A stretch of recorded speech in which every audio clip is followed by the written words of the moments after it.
Hello, good afternoon. We usually say good morning, but we're saying good afternoon today. And we welcome everyone to the regularly scheduled meeting of the Los Angeles County Board of Supervisors. Today is Tuesday, February 19th, and we take note that 4 supervisors are present. Supervisor Barger will be joining us shortly.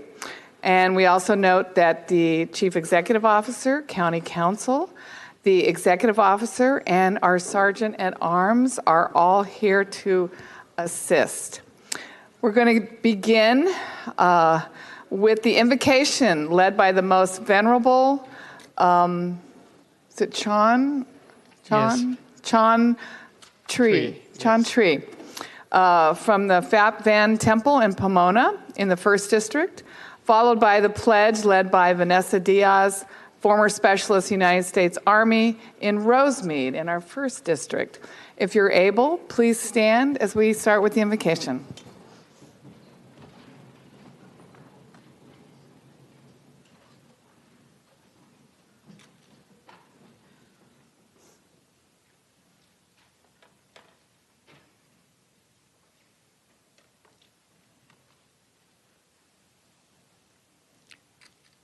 Your Son is in no varaboti mulem. Marang sa senang matin vijayo. Sambodhi magai cianan tanyano. Loko tamotang panama mi budang. Idang abonya dinang hontu sugita hontunya tayong. Idang abonya dinang hontu sugita hontunya tayong. Idang abonya dinang hontu sugita hontunya tayong.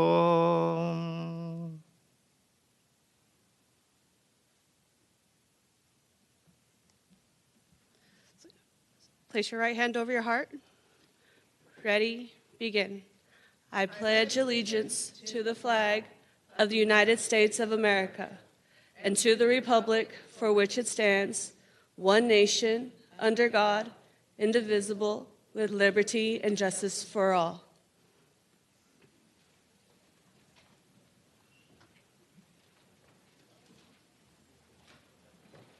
Thank you, Madam Chair.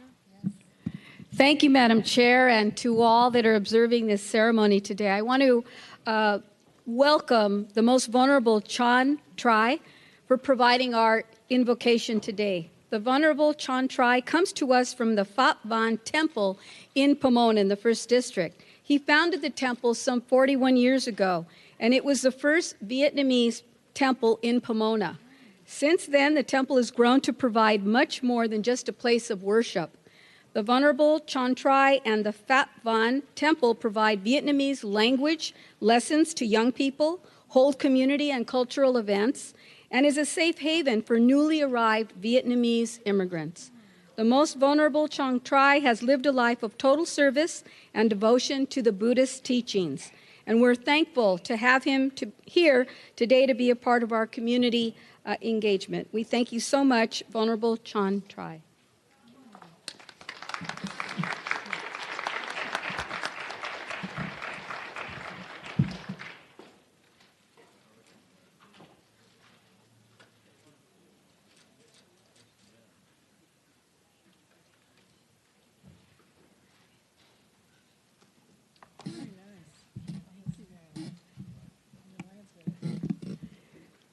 Thank you, Madam Chair. I'd like to at this time recognize Vanessa Diaz. She began her service in the Army after graduating from San Gabriel High School. She was assigned to the 801st Brigade Support Battalion based out of Fort Campbell in Kentucky. And as a part of this unit, she was deployed in support of Operation Iraqi Freedom and Operation Enduring Freedom. She was awarded the Iraq Campaign Medal, the Afghanistan Campaign Medal, the Global War on Terrorism Service Medal, and the National Defense Medal. Ms. Diaz achieved a rank of specialist and was honorably discharged after 7 years of active duty service. She currently resides in the city of Rosemead with her son, Candence, and is pursuing a career in mechanical engineering at East Los Angeles College. We're so grateful that she could join us today, and we'd like to present this certificate of appreciation to her.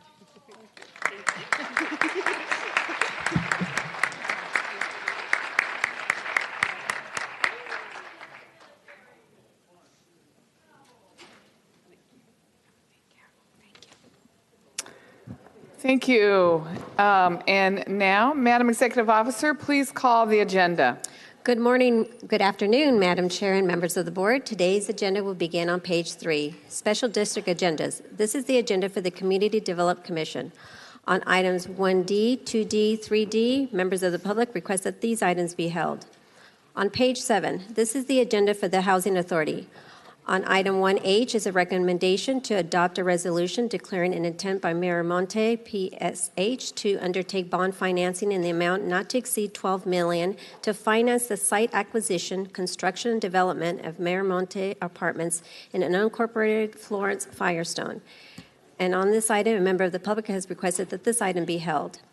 On item 2H is a recommendation to adopt a resolution declaring an intent by 980 North Palm to undertake bond financing in the amount not to exceed $10 million to finance the site acquisition and rehabilitation of Palm View Apartments in the city of West Hollywood. And on this item, members of the public request that this item be held. On page 8, this is the agenda for the Regional Park and Open Space District.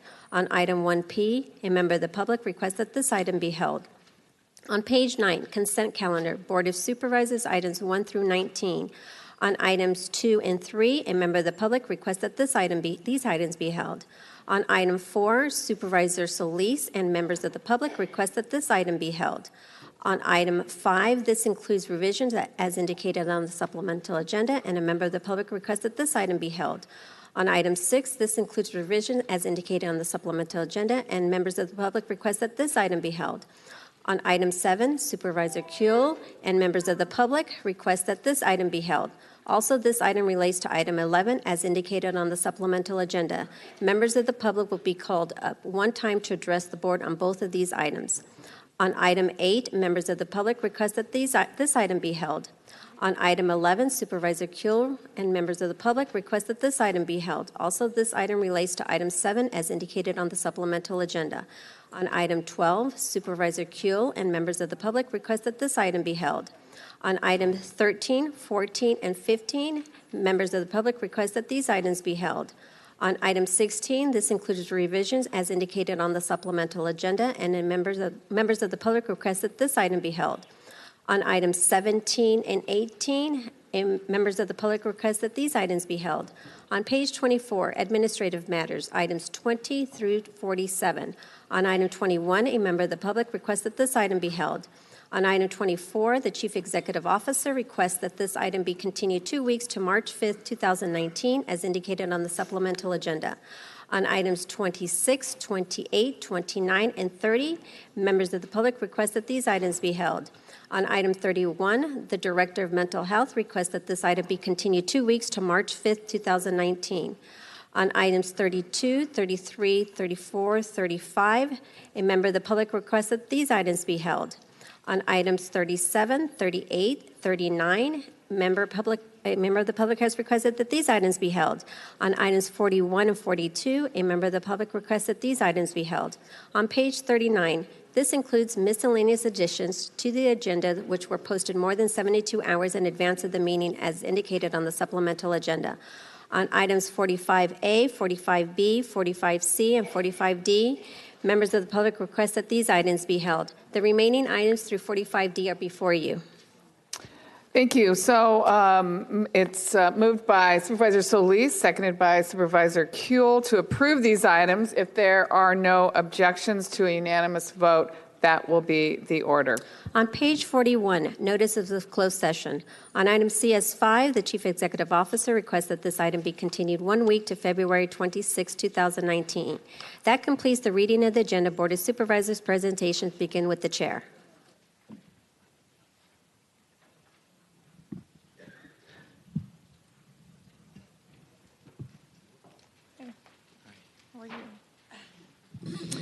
Thank you. I'm so pleased today to welcome Salwan Sinjari, the new Consul General of Iraq here in Los Angeles County. As Consul General, he will provide services to the Iraqi community and promote cultural and educational and economic relations between the two regions. Consul General Sinjari has an extensive background as a member of Iraq's Ministry of Foreign Affairs and as a representative to the United Nations. He received a PhD in public law from Mosul University and has taught at both the University of Mosul and the University of Duhok. Consul General Sinjari is also a published author. He's written 3 books on human rights and has contributed to hundreds of seminars and conferences on human rights. Consul General Sinjari, welcome to Los Angeles County. This board wishes you the best luck on your new appointment, and we have a special, well, why don't you say a few words? Thank you so much. Yes. Thank you, Chair. I'm tall. I know you are. Thank you. It's a great opportunity today to be here and to address this dignified audience. My name is Salwan Sinjari. I'm the new Consul General of Iraq to Los Angeles. First of all, I want to thank the government of United States, the people of United States, for all the support and coordination with the Iraqi government and supporting the Iraqi people to fight and defeat the terrorist group in Iraq. The American army fight the terrorists shoulder to shoulders with Iraqis. And finally, we defeat ISIS in Mosul. That's my city. Yeah. Thank you. We defeat ISIS by that sacrifice by Americans and other countries. We defeat the terrorism and represent all the world in this fight, and finally we got the victory. In 2010, the government of Iraq took the decision to open the General Consulate in Los Angeles to serve our community, which is about 100,000 Iraqis in California, to serve our community and also to work on strengthening the ties of friendship relation between Iraq and California, and especially Los Angeles, and many fields like education, cultural, social, and more. I'm looking forward to work with you to get all these ambitious purposes and to achieve best relations between Iraq and United States, and especially California and Los Angeles. Thank you so much for this opportunity. Thank you.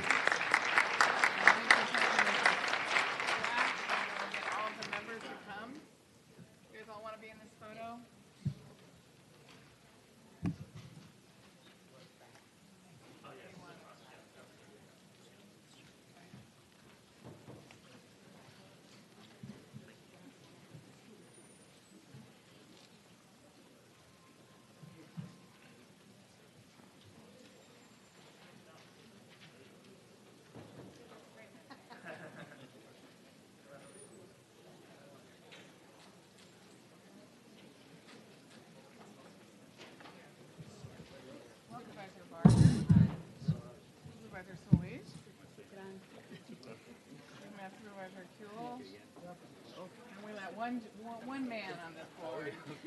Only one. That's all we allow. Yes. Well, welcome. Thank you. We look forward to it as well. Yeah. Wow. Thank you. Amazing to be down this way. Yes, one good. 7 on Maybe that should be the Yeah. criteria for that. I know that's. I'm not gonna say just. Yeah. Maybe one good. We'll work it out.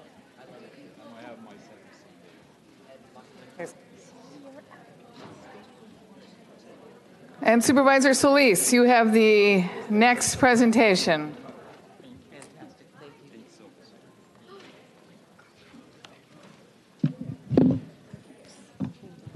you. How are you? Good to see you.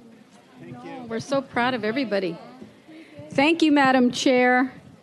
I think members of the board are fully aware that we've been celebrating Lunar New Year now for, I think, the past 2 months. And it's no surprise that today we're going to be honoring our Lunar New Year honorees. And here standing before us are Honorable David Rue, Stuart Quo, Dr. Hugh Vo, A3P APCON, the Filipino Workers Center, and the Cambodian Employees Association. Will you please give them a round of applause?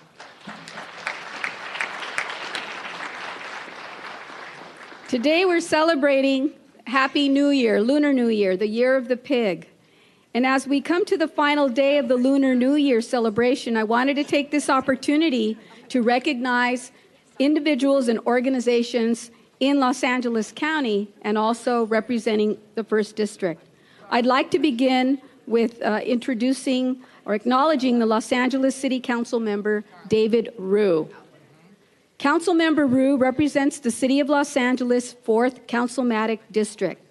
With his election in 2015, Councilmember Rue became the first Korean American, just the second Asian American to serve on the prestigious City Council.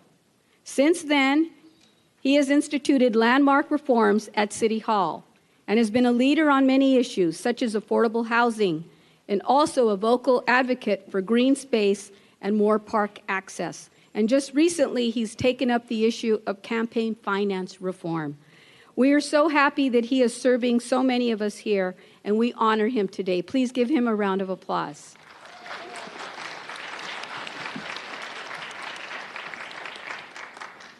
I'd like to now recognize another good friend of ours here in Los Angeles County, I think with all the board members, and that is our friend Stuart Quo. He is the founder. Yes, you can clap for him. He is the founder of Asian Americans Advancing Justice in Los Angeles. Mr. Quo is a nationally recognized leader in the civil rights movement and a longtime friend.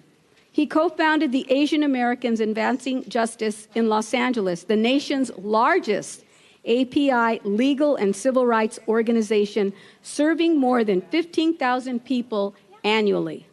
Advancing Justice and Stuart's advocacy on behalf of Asian Americans across the country have produced tremendous results for the API community, from striking down discriminatory English-only policies to helping victims of hate crimes and victims of heinous garment sweatshops.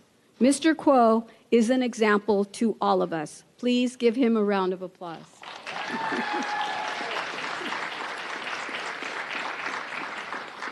Dr. Hu Vo is the founder of the Vietnamese community of Pomona Valley, and I'm honored to have him here today. In addition to being an accomplished physician and clinical professor, Dr. Vo has been deeply committed to community service. As a refugee after the Vietnam War, he came over immense obstacles to build a successful life and practice in Pomona. But he never forgot his roots. Dr. Vo is still a strong advocate on behalf of the Vietnamese American community and has been doing that for the last 40 years. We'd like to thank you and recognize you, Dr. Vo, for your continued commitment to our community. The next honoree is the Asian Pacific Policy and Planning Council. Executive, yes, you can clap.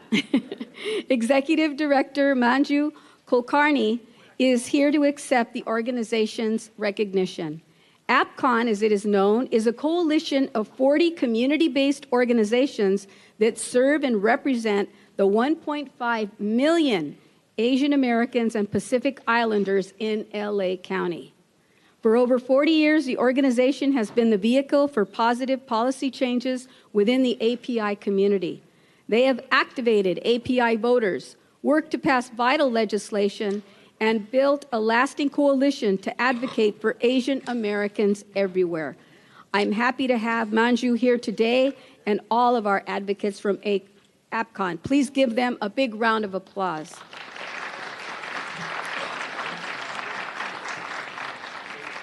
And next, the Filipino Workers Center, which has been a voice for Filipino workers for over 20 years. They have been fighting hard for the rights of domestic workers. The organization has helped to build a coalition that clearly is helping them lead the fight for a living wage and health benefits for domestic workers. I've been impressed with their dedicated work on so many issues, including housing, affordable housing for so many of our immigrant residents. And I look forward to continue lifting up their voices for domestic workers. Please give them a big round of applause.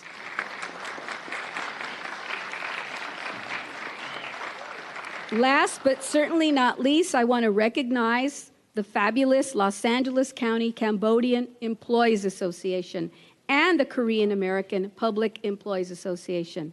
They have been great partners with our office throughout the years, and I wanted to take this opportunity to publicly thank them. Please give them a round of applause. Finally, I will ask Council Member Ryu, Dr. Kuo, and Dr. Vu to say a few words. Thank you, Supervisor Hilda Solis. It is such an honor to be recognized by you, along with these titans in the community. And first and foremost, I want to congratulate all the other honorees, but I want to state that I stand on top of your shoulders. I would not be here today if it wasn't for all of the past, current, and future work that everyone on this stage does. Thank you so very much. And also to Supervisor Hilda Solis, thank you so much for being such a champion of not just the Asian American community, but all communities of color, of those who are disenfranchised, and all of your hard work that you've been working on. Thank you so very much. I am so proud to call you a friend and a mentor. Thank you so very much.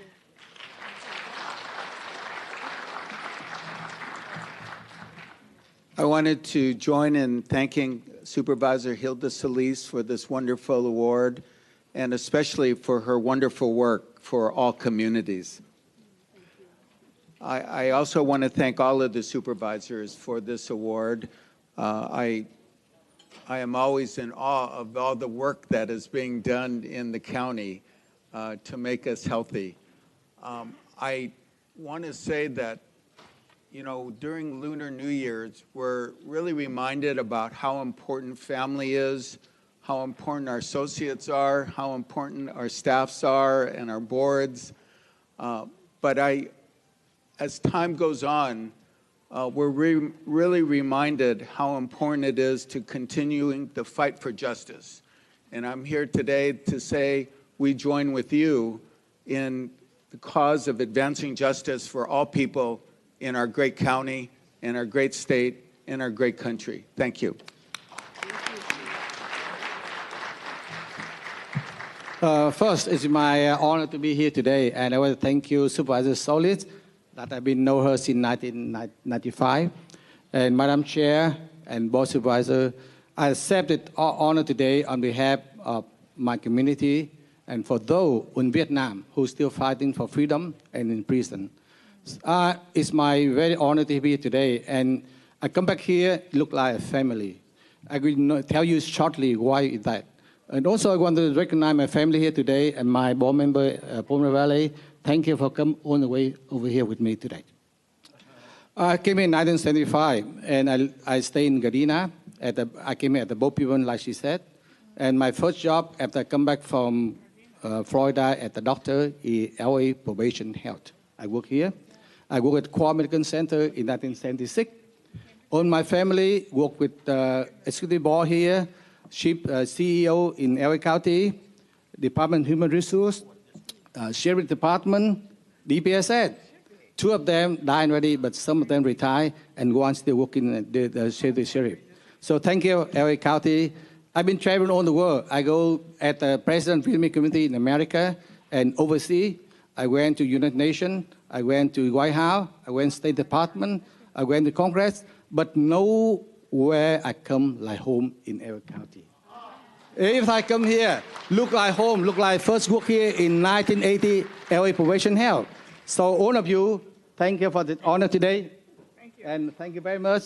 My first job here is community care development service in Venice with Missy Mack, the wife of John Mack. Oh, yeah. So it's a long time. So today, I'm honored to come back here today. Let's work together to make LA County the best place for all of us with love, happiness, diversity, and together we make LA County beautiful and strong again. Thank you very much. Thank you, Supervisor. Okay, members? Colleagues, I think she wants us to join her for a photo. Yeah, please. Lunar.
Right hand, the supervisor be in the center. So Supervisor Ridley Thomas, you're on.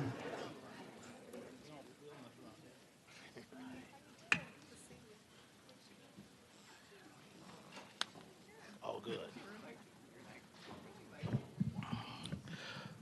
Well, thank you very much, Madam Chair, and to the entirety of the board. We're delighted today to continue our presentations in the context of Black History Month as we celebrate those who have made a contribution and continue to do so. And this morning, we'd like to recognize and acknowledge a very special and talented young man for his superb academic and athletic success. And I speak of none other than Mr. Blake Shepard. Give him a round of applause. Give him a round of applause. Give him a round of applause. And let me provide, Madam Chair, let me provide the evidence of why Blake is special. He's a senior at Cathedral High School, was recently offered and has accepted a full scholarship to the Massachusetts Institute of Technology.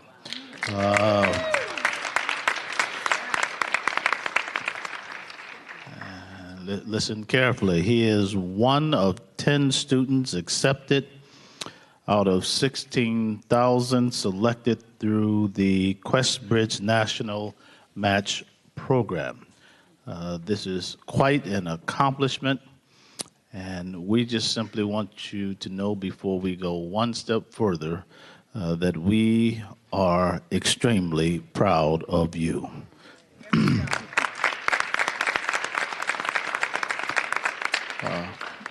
Ladies and gentlemen, let me just say it this way. Blake personifies every aspect of leadership that we can all hope for in young men and young women in our community as they seek to make their way. We need to be behind them in every single way possible. And let me tell you, if you want to get behind Blake, you need to put your track shoes on to keep up with him academically and athletically. This is a young man who has maintained a 4.86 GPA with an average of, for 6 consecutive semesters, I did say 4.86. Can you imagine that?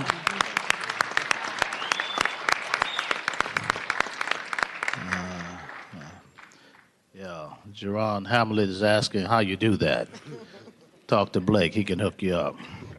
He has served as student body president at Cathedral High School and president of the National Honor Society.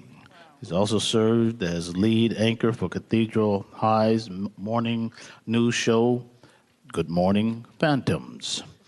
And he's also a volunteer calculus tutor at his high school, which is something highly regarded and appreciated among his classmates. He is not limited to school activities. He does more.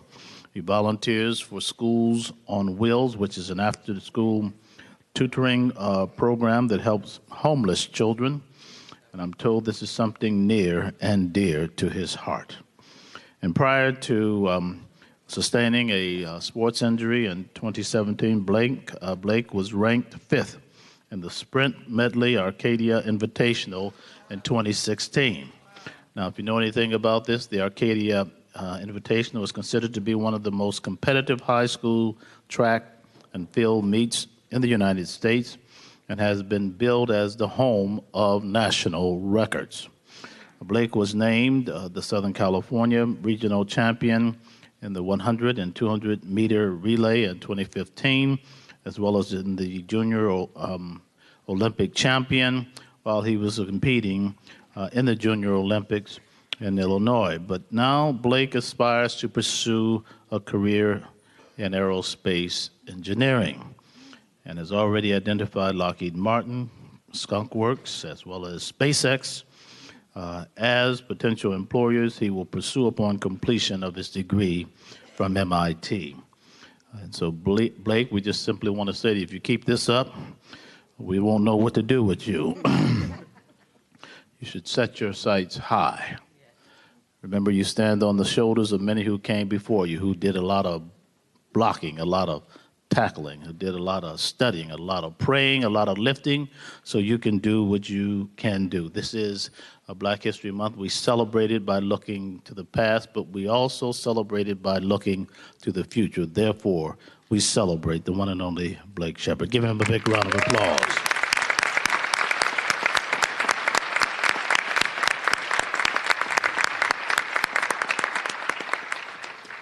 So we are very delighted that he's accompanied by a wonderful crowd of witnesses here.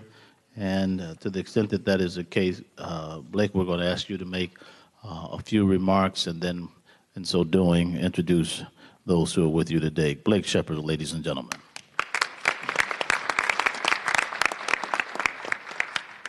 Thank you, Supervisor Ridley Thomas, for that very warm welcome, and thank you for the entire board for having me here for this tremendous honor. I'll try to keep my remarks short.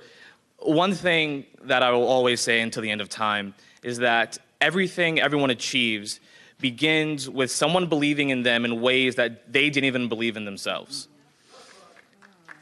Sometimes that comes from parents, other times that comes from mentors, teachers, and professors, and sometimes that comes from the LA County Board of Supervisors. So, to that end, I just want to say thank you again for this honor, and it's a very high pleasure to be here this afternoon. Thank you. Thank you very much. So this is just my very beautiful family. My mother, Constance Hammond, my dad, Robert Shepard, my dad's best friend, Shameen, and one of my dad's other friends, Mr. Hamlet. So once again, thank you.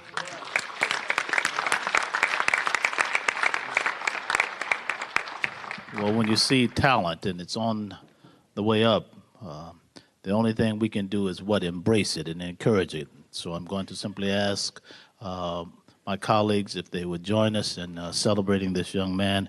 And if I could, I'd ask all of you in the audience to do the same. But instead, I'm just going to ask you to extend your right hand forward toward Blake and wish him the best that can be his to offer. Round of applause again for Blake.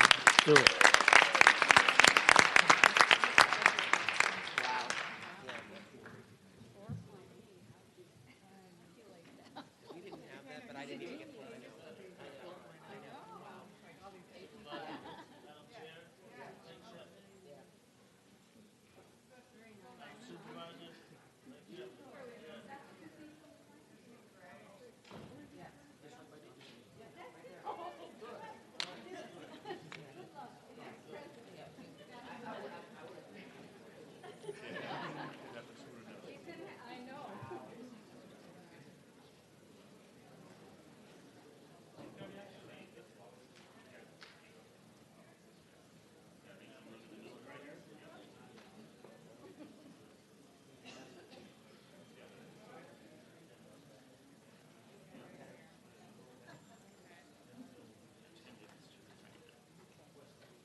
So I want 5, 1, 2, 3, 4, 5, and then right here.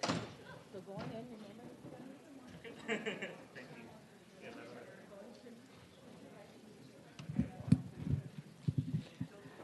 Ladies and gentlemen, before I do this next presentation, I wanted to take a moment to give a shout out to some students who are here with us today, the La Mirada Youth and Government students. Would you please stand? Oh, wow. The La Mirada Youth and Government students, they're joining us today to observe our meeting and learn about county government. And I will tell you, we actually do more business than just honoring people. This is just the beginning of our meetings. We always take the time to give honor to whom honor is due, but we actually do conduct a lot of county business after we're done honoring people. The La Mirada Youth and Government Program is run by the City of La Mirada and gives students an opportunity to learn about local government, develop leadership skills, and make a difference in the community. Again, let's have a warm welcome to the La Mirada Youth and Government students who are here with us today. Thank you for being here.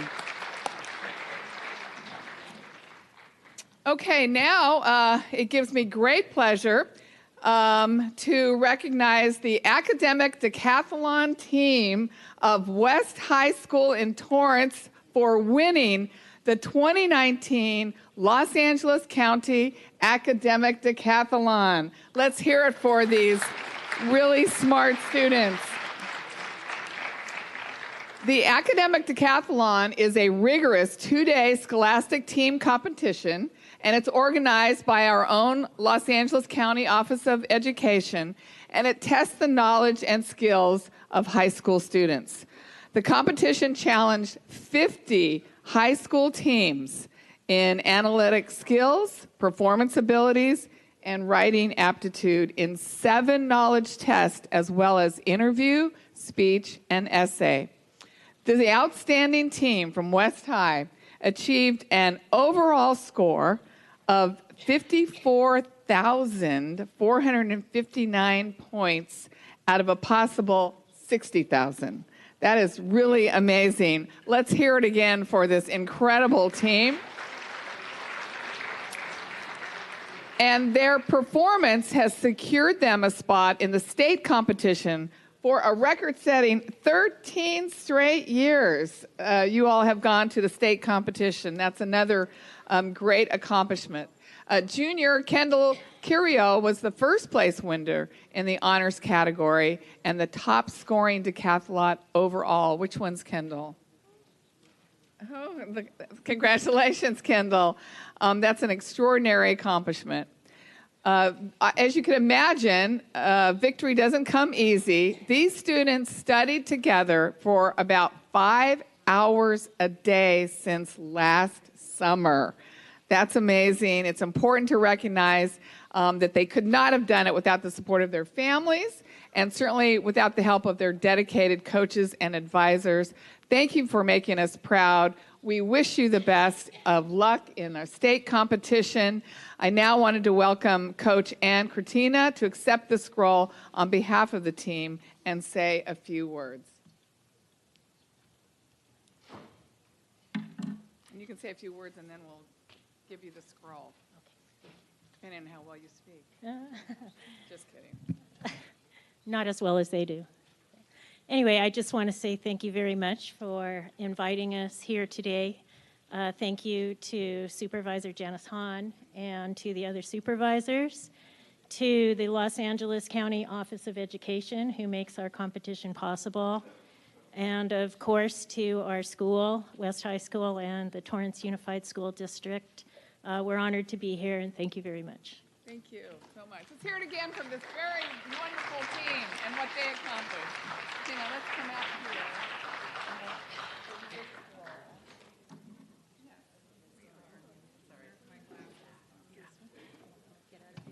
Nope, you're okay.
Did you see Blake? Supervisor Barger. Okay, I've always wanted to say this. Mission accomplished. I don't know why, it just sounds, when they say it on the news, it sounds good. I know. After a long-awaited 300 million mile journey through time and space, NASA's newest spacecraft safely landed on Mars on November 26th. Named InSight, short for Interior Exploration Using Seismic Investigations, Geodesy, and Heat Transport, the spacecraft is the first space robotic explorer designed to study the crust, mantle, and core of Mars. Let's give them a big round of applause.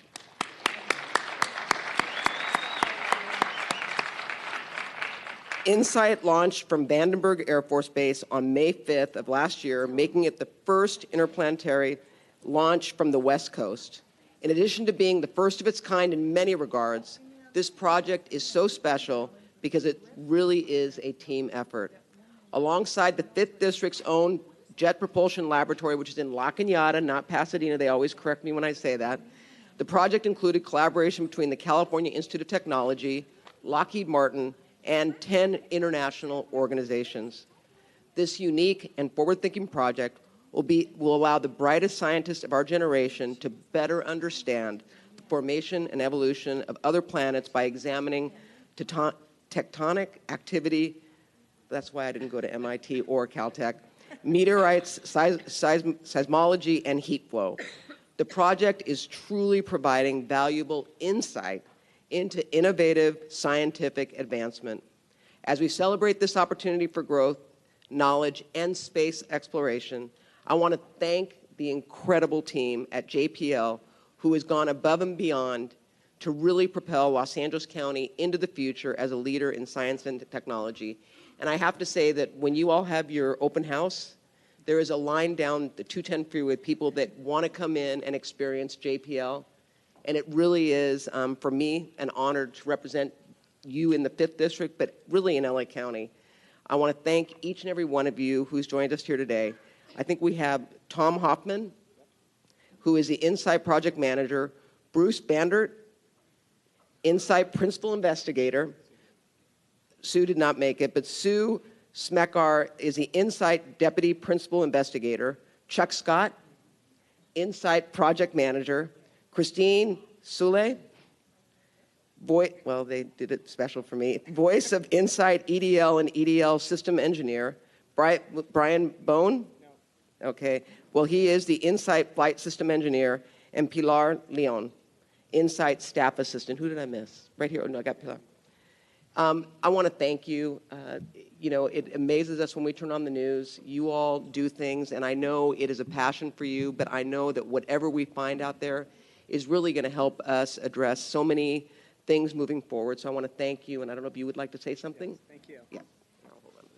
Thank you so much for recognizing us, but really this represents, as you said, Supervisor, many, many people. Just so happens all 5 of us happen to be from your district, but we have people from every single district in LA County on our team, and beyond that we have people in other states and other countries around the world. Really, it takes more than a village to build a spacecraft. It takes an entire planet to build this particular spacecraft. And I'm very proud to be representing all those people from across the world here today to get your recognition. And I'm very proud of the fact, as you mentioned, we are the very first interplanetary launch ever from California. Being a native Californian, that was a really big thing for me to break the monopoly that the East Coast has held on planetary launches. So thank you again for recognizing us. And I think Blake left, but he should keep JPL in mind in his list of places that he might want to work in the future. We can use bright people like that all the time. Yep. Thank you very much. I told Blake that. Okay. Yeah. But I said to him, one winter back at MIT, he's going to want to come back and work for JPL. So, okay. And on behalf of the county, I'd like to give this to you, your team, and we want to thank you. Oh, thank you. And we'll move this. We'll do a picture.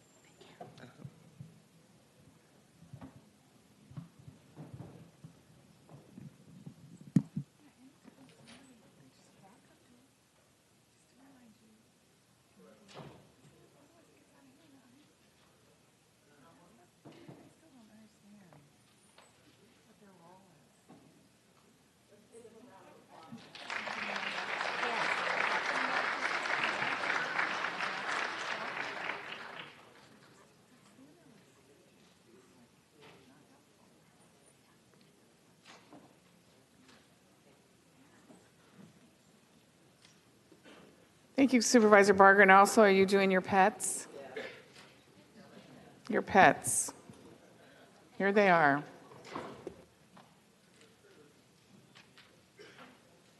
I want to introduce you to Bess. Bess is an Australian cattle dog, and she is only 4 months old, and she's available for adoption at the Downey Shelter. You can call 562-728-4610, and she is the sweetest, sweetest dog. She's going to be a big, big girl, but if she's a cattle dog, that means she likes to round everyone up. We should bring her here on Tuesdays. She's a good herding dog. Yeah, this will be the board dog. Yes, baby. She's looking like she wants it.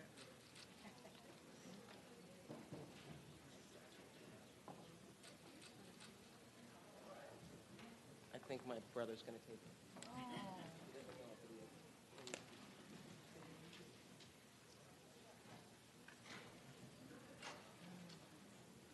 And this is Marty.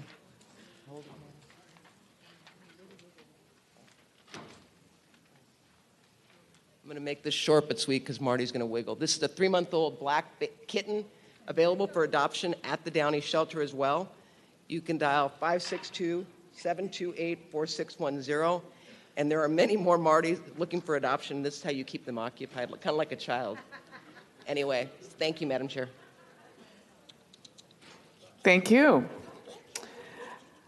Okay, that concludes all of our presentations. Madam Executive Officer, please play our code of conduct. Ladies and gentlemen, may I please have your attention? The meeting of the Los Angeles County Board of Supervisors is about to commence. A code of conduct will now be read, and we request that you comply with it to ensure the efficient administration of the meeting. Members of the public, it is your right to participate in today's board hearing, and the board encourages such participation. However, the right of the public to address the board must be balanced with the need to ensure that public comment does not interfere with the orderly course of the board's business. All are reminded to abide by the following rules. Speakers must cease speaking immediately when their time has ended. Public comment on agenda items must relate to the subject matter of that item. General public comment is limited to subjects within the jurisdiction of the board. Public comment does not include the right to engage in a dialogue with board members or staff.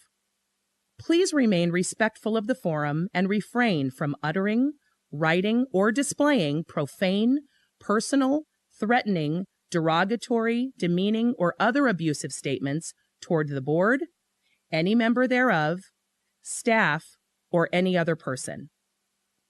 Members of the audience should be respectful of the views expressed by speakers, staff, and board members, and may not clap, cheer, whistle, or otherwise disrupt the orderly conduct of the meeting. Any person engaging in conduct that disrupts the meeting is subject to being removed from the board meeting. And finally, if you witness conduct or behavior by other members of the public that disrupts your ability to remain engaged or participate in this meeting, please notify the Sergeant at Arms or other county staff. Thank you for your cooperation. Thank you very much. Okay, now we're going to item 4, which was held by Supervisor Solis. Supervisor Solis, would you like to make some opening remarks? Thank you, Madam Chair. And I also want to thank you for co-authoring this very important item to oppose the proposed expansion of Quemetco. I know that we have several speakers here today that are representing both of our districts, and I know this is very near and dear to your heart as it is to mine. Quemetco is one of those battery recycling facilities that still exists today in the City of Industry in the 1st District. I also have a long history with Quemetco. Unfortunately, my father spent almost 20 years working there while we were growing up. And little did we know at that time how harmful his job was, to get up every day, to go to work, and provide for his family. But little did he know of the chemicals in particular lead, that he was exposed to. He ultimately ended up getting lead poisoning and also died of a heart attack, had several strokes. But that's just one of many instances of people that have been impacted by Quemetco over the last 30 years. And I want to say that because there are many people who are not here, whose voices also have to be heard, and some individuals who've passed away unexpectedly because of cancer, tumors, and the like.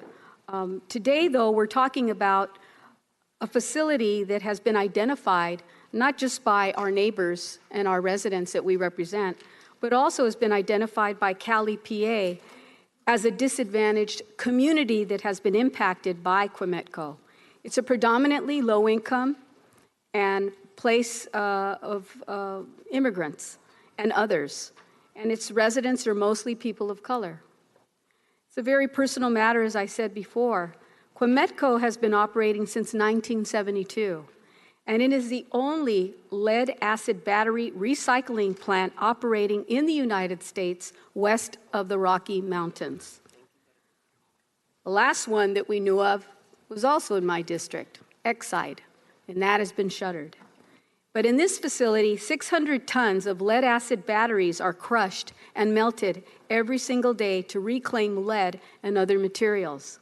Quemetco has applied to extend its operations for another 10 years to increase production from 20 to 24 hours and to switch the use of petroleum to the use of petroleum coke, which is a more polluting fuel source.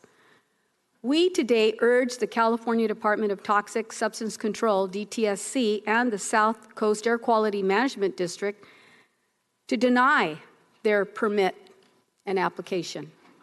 These requests should be denied because Quemetco had repeatedly violated state laws in its handling of lead and other hazardous substances. In fact, since July of 2017, Quemetco had received 4 notices of violations from the South Coast Air Quality Management District. These requests should be denied because Quemetco has endangered the health of its workers and the surrounding communities by exposing them to lead, arsenic, cadmium, and other toxic materials. There is no known safe level of exposure to lead. That means that any exposure is dangerous, and particularly to children and pregnant women. They are the most vulnerable. Moreover, arsenic is a known cancer-causing agent. Knowing all of these dangers, our state agencies must not allow the expansion of Quemetco, and they must do everything possible to prevent another Exide. DTSC has further ordered Quemetco to conduct additional soil sampling, and until we know the full extent of the contamination, expanding any operation would be premature and irresponsible and would put more vulnerable communities unnecessarily at risk. We have a new governor now, and we have new leadership in the Cali, PA, Secretary Jared Blumenfield, who is well aware of this particular facility and is providing leadership on the issue already. I'm looking forward to working with both you as well as our state leadership, those that represent us in the state of California, to protect our residents and to do the right thing, to advocate for those areas that have been impacted unfairly. And today, Madam Chair, I have for the record a letter from Councilmember Dan Holloway, the City of La Puente, that I'd also like to provide for the record and to hear from our other witnesses. Thank you very much, Madam Chair. Thank you, Supervisor Solis, and I just wanted to also make some comments and start, of course, by thanking you for your leadership on this. You've been working on this for a long time, and I appreciate, particularly with your personal connection to this facility, to think that your own dear sweet father worked there, again, to provide for his family. And I think there's a lot of industries where people have gone to work every day providing for their families, and it was only later that we began to understand the health of impacts, the ports of Los Angeles and Long Beach. I know, again, good jobs, good paying jobs, but certainly a source of pollution and many workers have come down with illnesses and diseases I know that are directly related to that. So once we find out, that's when we begin to act. And I think what we're doing is right. And as you said, the Quemetco battery recycling plant's not in my district, it's in yours, but my constituents in Hacienda Heights and Avocado Heights, live just 600 feet from this facility. And I wanted everyone to know that both you and I have come out publicly against Quemetco's proposed expansion. And we've sent letters to both the Department of Toxic Substances Control, and we've also sent letters to our colleagues on AQMD asking that these permits be denied. And what we're asking today is, of course, is that we could get our colleagues here on the board to express our united opposition to this proposal. There's going to be, would be increased traffic and pollution associated with this operations expansion, and many feel that that's unacceptable. But it's even more alarming when you look at Quemetco's history of mishandling the toxic substances that they are in charge of disposing of. Quemetco has repeatedly violated state laws in their handling of toxic substances, including lead, arsenic, and also endangering both their own workers and nearby residents. So, in fact, the state alleged 29 separate violations in a civil complaint against the company that was filed last November. And I think, and I know you agree, that these violations make it clear that this plant should not be rewarded with an expansion permit because they raise serious concerns about the facility's current operations. And to this day, we don't know the full extent of their lead contamination in the surrounding community because, as you said, the initial testing was far too limited. And the Department of Toxic Substance Control estimated that lead contamination could reach as far as 1.6 miles away from the facility. And both you and I asked the state to expand the testing perimeter and share the results with the public as soon as possible. And I think the motion today, if passed, will put the full weight of our board behind these requests. I think the families, both in your district and my district, need answers, and any contamination needs to be dealt with quickly. And as you said, we have a new governor, and I think we should urge Governor Newsom to take all this into effect, and particularly his Department of Toxic Substance Control and the AQMD, urging them to deny this proposed expansion. I also have a letter today from Mike Williams, who is in the Hacienda Heights Improvement Association, and he sent a letter today as well urging us to deny this proposed expansion. So with that, I have Supervisor Ridley Thomas and Supervisor Kuehl on the queue. Kuehl on the queue. Supervisor Ridley Thomas. Thank you, Madam Chair. Colleagues, what we have learned from dealing with various issues across the county, such as Aliso Canyon, such as Exide, just to name two examples, is a threat to environmental quality anywhere, is a threat to environmental justice everywhere. And I think Supervisor Solis has been stalwart in her advocacy around such issues. We take note of her leadership again in this instance and acknowledge the co-authorship of the chair. But I wanted to assert that there simply is no excuse for conducting business in a way that compromises the health and safety of our respective communities and or surrounding communities. No excuse.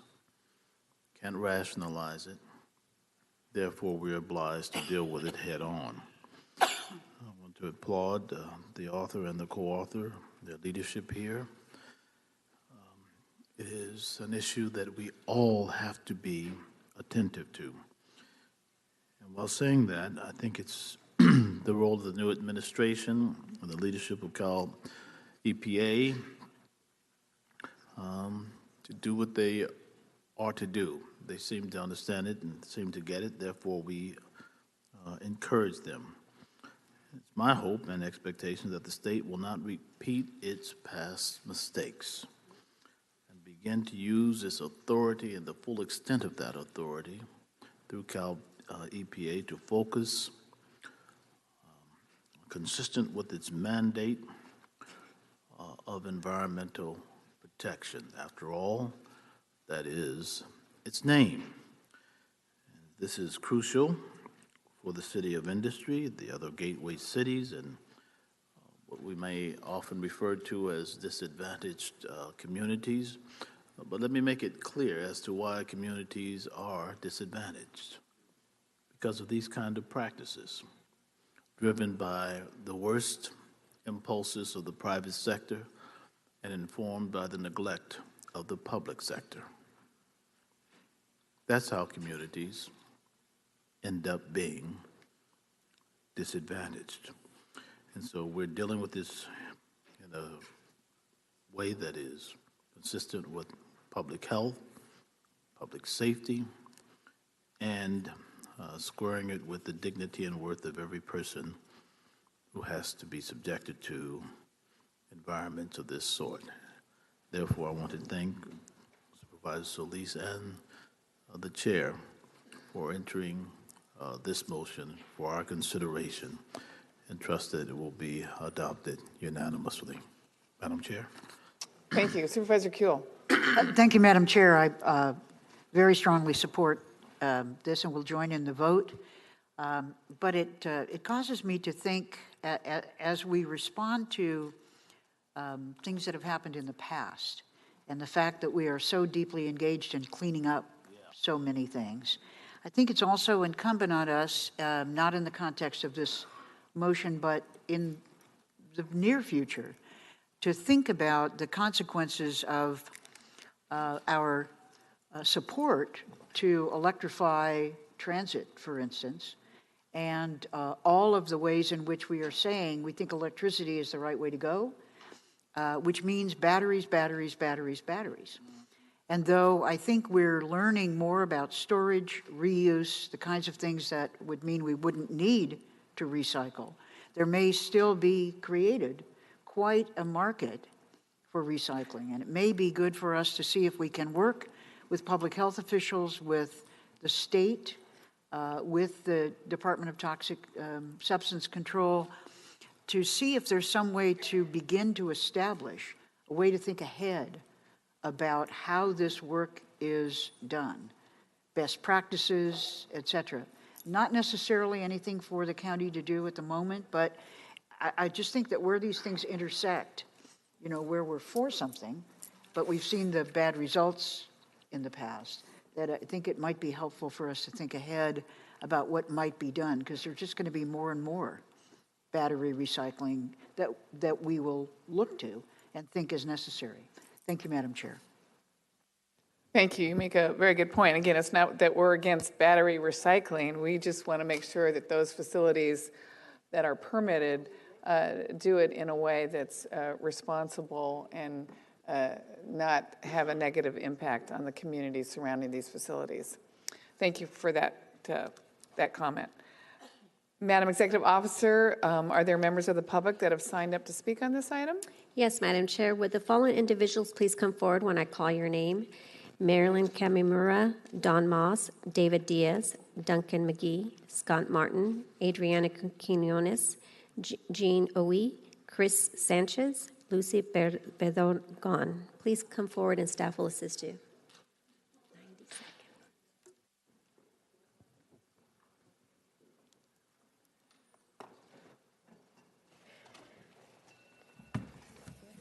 Thank you. Go ahead.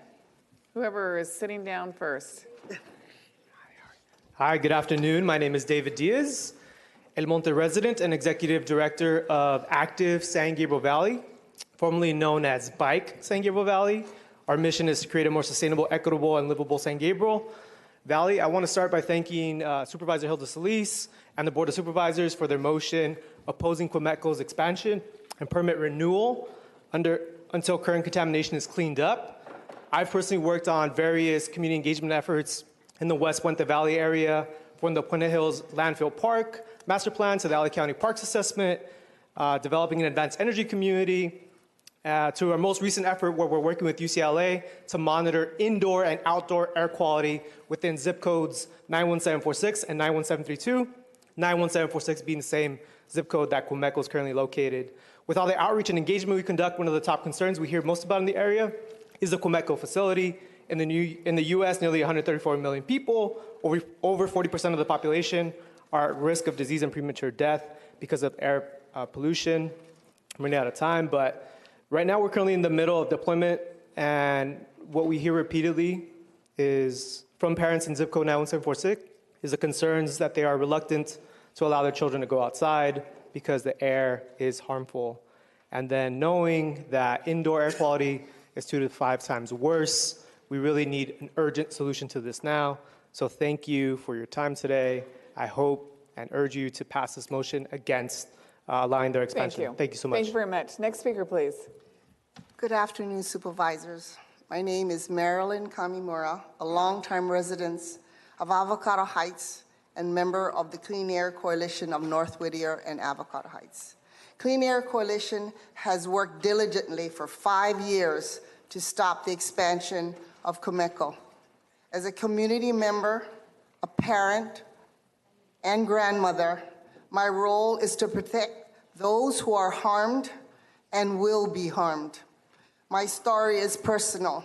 I take care of grandchildren 3 and 5 on property that tested high in lead by the USC Medical School of Keck and must take precautions to protect them from harm. We live approximately 2 miles from Comecco. I thank Supervisor Solis and Supervisor Hahn for this motion. You do not realize how much this support means to our community, and urge the Board of Supervisors to pass this motion. By passing this motion, you move forward in protecting the health and welfare of your constituents by recognizing that Comecco must be held accountable. Thank you for your consideration. Thank you. Marilyn Kamimura, CAC member. Thank you very much. Next speaker, please. Madam Chair, honorable members of the board, my name is Don C. Moss. I address the board in favor of this motion as an independent community advocate from Avocado Heights. The supervisor recently commented that agencies are not able to regulate themselves. I believe this issue clearly reflects that fact. I would like the board to consider copying the State Water Board on that letter also. I moved to Avocado Heights in the late 80s. I immediately experienced burning eyes and nose. Later, I developed chronic allergic rhinitis and a chronic dry cough. Within a year of moving into the area, I developed keratoses on my hands and feet, which dermatologists attribute to high levels of environmental arsenic. Shortly after moving in, I became aware of Comecco and its hazardous discharges.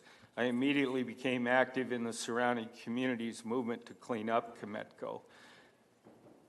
Comecco's published documentation of the plant's discharge plume identified my property as ground zero for maximum fallout from that discharge plume. The legal as well as moral obligation to declare the effects of Comecco rendered my property unsaleable. To date, the only substantial cleanup of Comecco required by the regulatory agencies has occurred after community advocates identified occurrences which they have failed. Thank you for your consideration of this issue. Thank you. Next speaker, please. Lucy, are you next? Welcome. I have been a resident of Hacienda Heights for about 40 years. My family resides 3/4 of a mile from Comecco, a recycling facility that smelts battery parts. While doing this process, minute pieces of lead, arsenic, and benzene escape up through the filter, then release, contaminating the air that we breathe. Driving by the facility was unavoidable for me. It was my route to work every day and for many years to visit families in the San Gabriel Valley. After 10 years of residence in Hacienda Heights, I learned about the dangers of Comecco. I discovered lead is exposed through the air, water, and soil, and these pollutants of concern affecting not only adults, but also our children. Children living near lead can develop brain damage, decrease their IQ, their growth stunted, and have their behavior affected. As an adult, that same child may also experience headaches, memory loss, high blood pressure, kidney disease, and joint pain. But what about arsenic? Exposure to arsenic is found in the air we breathe, pesticides in poultry, vegetables, and juice products. And most of all is found at industrial areas, such as Cametco, that emits toxic fumes in the air. The fumes are blown by the wind and settle in the neighboring communities. Adults are affected by arsenic, thus developing cardiovascular problems, lung disease, bladder, and so on. Women are affected by during pregnancy. As children mature, they test with indication of lower IQ scores. Thank you. Thank you. You know what? Let me just tell everybody, if you run out of time, feel free to submit your written comments to us and we'll read them. Thank you. Thank you. Next speaker, please. Yes, my name's Duncan McKee. My family's lived in Avocado Heights since 1947. I went to school with children that lived up near the Cametco facility. We appear to have elevated levels of numerous health issues, including cancers, learning disabilities, things of that nature. Although causation's hard to prove, it's well documented that the toxic substances emitted by Cametco do cause some of these type of things. I want to back up and thank Supervisor Solis and Supervisor Hahn and the rest of the board for bringing this motion before the board and urge the board to pass it. Our community should not have to bear the burden of recycling batteries from all points west of the Mississippi River, including the importation of hazardous waste being processed at this facility from all over the world. A lot of the soil testing has already been done, and we need to take a look at that. I have numerous petitions that support this motion. There's 400 signatures that support all aspects of this motion. So I urge the board to pass it, and thank you very much. Thank you very much. If you'd like to turn in that petitions, we'll look at that. Thank you. Next speaker, please. Supervisor Hahn and Supervisor Solis, I want to thank you very much for initiating this important issue. My name is Scott Martin, a 19-year resident of Hacienda Heights, currently the president of the Hacienda Heights Improvement Association. We asked the Board of Supervisors united to strongly oppose a permit from the SCAQMD to allow a 25% increase in throughput by Cametco. We should not have members of our unincorporated community living within 600 feet of this facility. Schools and parks are nearby. Since 1959, emissions from this plant have polluted the air and soils of our area locally and downwind of its location. This can result in chronic daily exposure to cancer-causing and/or health-damaging lead, arsenic, and antimony. You already mentioned, and you must have got a copy of my notes, because you did a great job with a lot of the statistics. Thank you, Supervisor Solis. Since 2017, these notices of violation, the statewide lawsuit, we just urge that you strongly oppose, as a body, any expansion of Cametco's operations and stop the continued abuse to our health, environment, and communities. A large concern of mine is they must be monitored. I do not want to see batteries landing in our riverbeds and in mining pits in the desert like days gone by when we used to bury our used oil in our backyards. Not that I ever did that, but thank you very much. Thank you very much. Next speaker, please. Good afternoon, Supervisors. Hilda Solis, Mark Riley Thomas, Sheila Krill, Janice Kahn, Catherine Berger. Today I'm here to talk about Cametco. I'm here not only representing my community of Hacienda Heights, but also our neighbors in Avocado Heights, Whittier, La Puente. My family has lived in Hacienda Heights for over 30 years. I have a sister that lives close to Cametco and two of us that live close to the mall, which is east of Cametco. We were not aware of all the chemicals that are used by Cametco. It was not until my nephew, Joshua Saldana, who died of thymoma cancer at age 35. Thymoma is a rare type of cancer. It's only 3% of the cancers. Last year, my sister, his mother, Beatriz Ricardi, was diagnosed with breast cancer. Keep in mind that no one in my family had a history of cancer. My sister is currently battling this disease. My sister's neighbor also died of cancer. Their pets died of cancer. We, the sisters that live close to the mall, have not been diagnosed with cancer as of yet.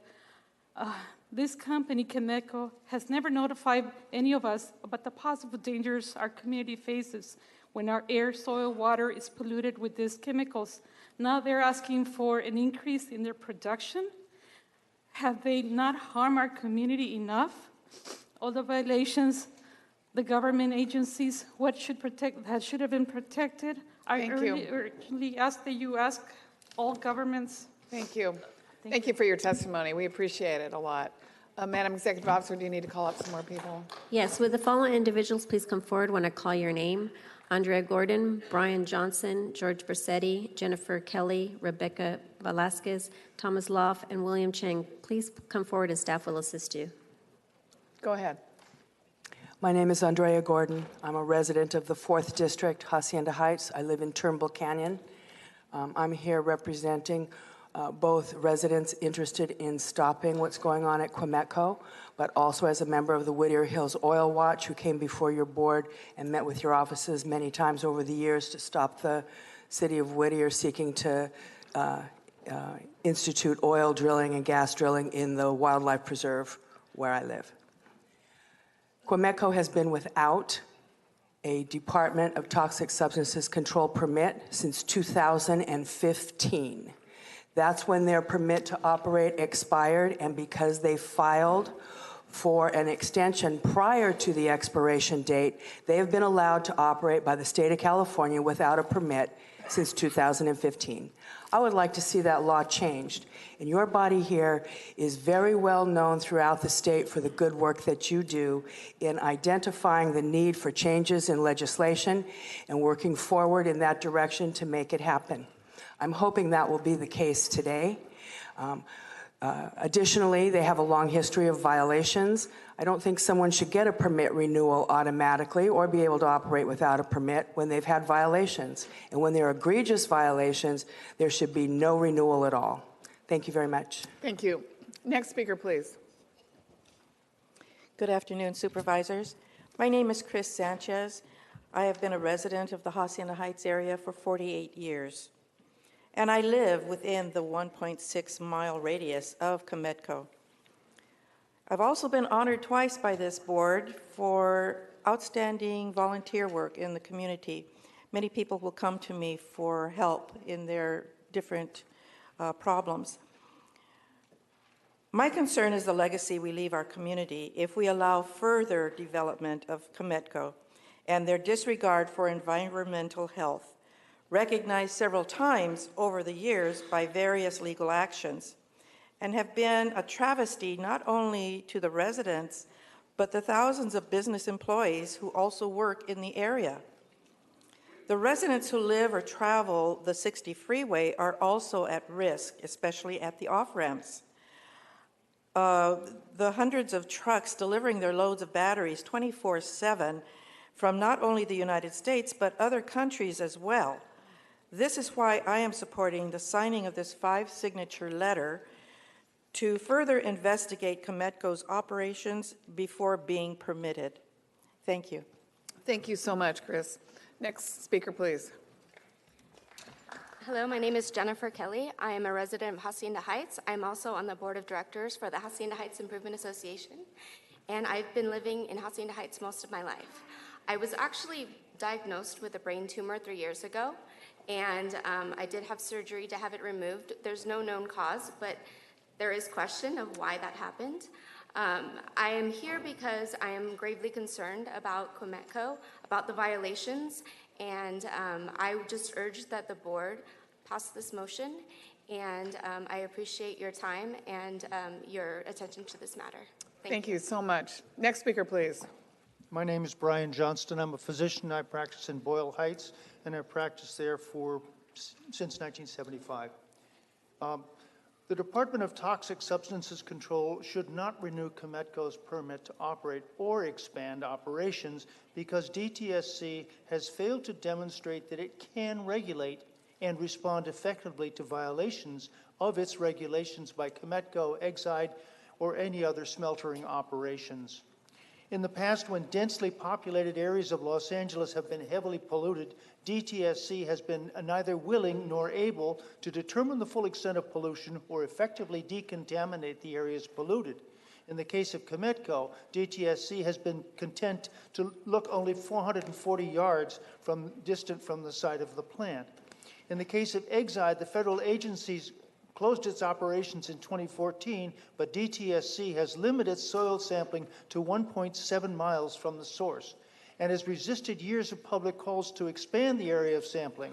In the case of Exide, we know from the AQMD aerial sampling study in January 2010 that the plume of lead and arsenic emitted by Exide smelters extended from Rancho Palos Verdes to Altadena, a distance of 44 miles. Lord. The fact that DTSC refuses to look farther than 1.7 miles belies any claim DTSC might make about its intention or capacity to protect the public.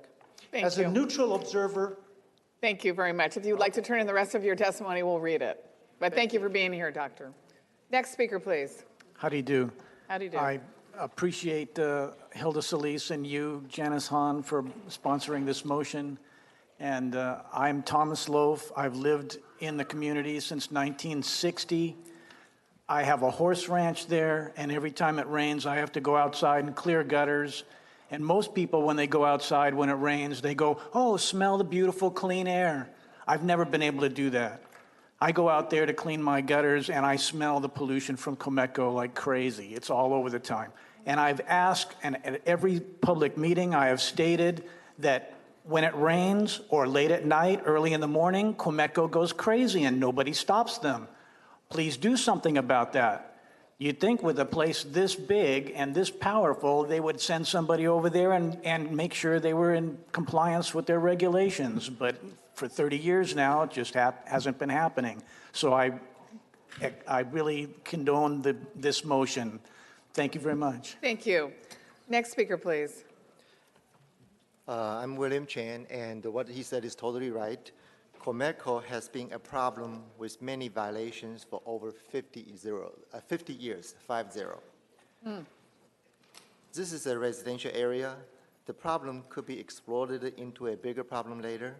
Not only we don't need to energize this problem by their expansion, we want them to be relocated and start a correct start other places. Thanks for the board's support. Thank you. Next speaker. Do you have more members to call up? Oh, no. Okay, next speaker, please. Good afternoon. Thank you, Supervisor Solis and Supervisor Hahn, for this opportunity, for this motion. Supervisor Solis, you know we've been working. My name is Rebecca Overmeyer Velasquez. Sorry, I'm the coordinator of Clean Air Coalition North Whittier and Avocado Heights, and we've been working a long time with Supervisor Solis's staff, and I'm so pleased that this is happening because, as you can tell, this is a very bad company. I mean, there's no way around it. I'm not going to repeat everything everyone has said, but it has no business being in a residential community 600 feet from people's homes.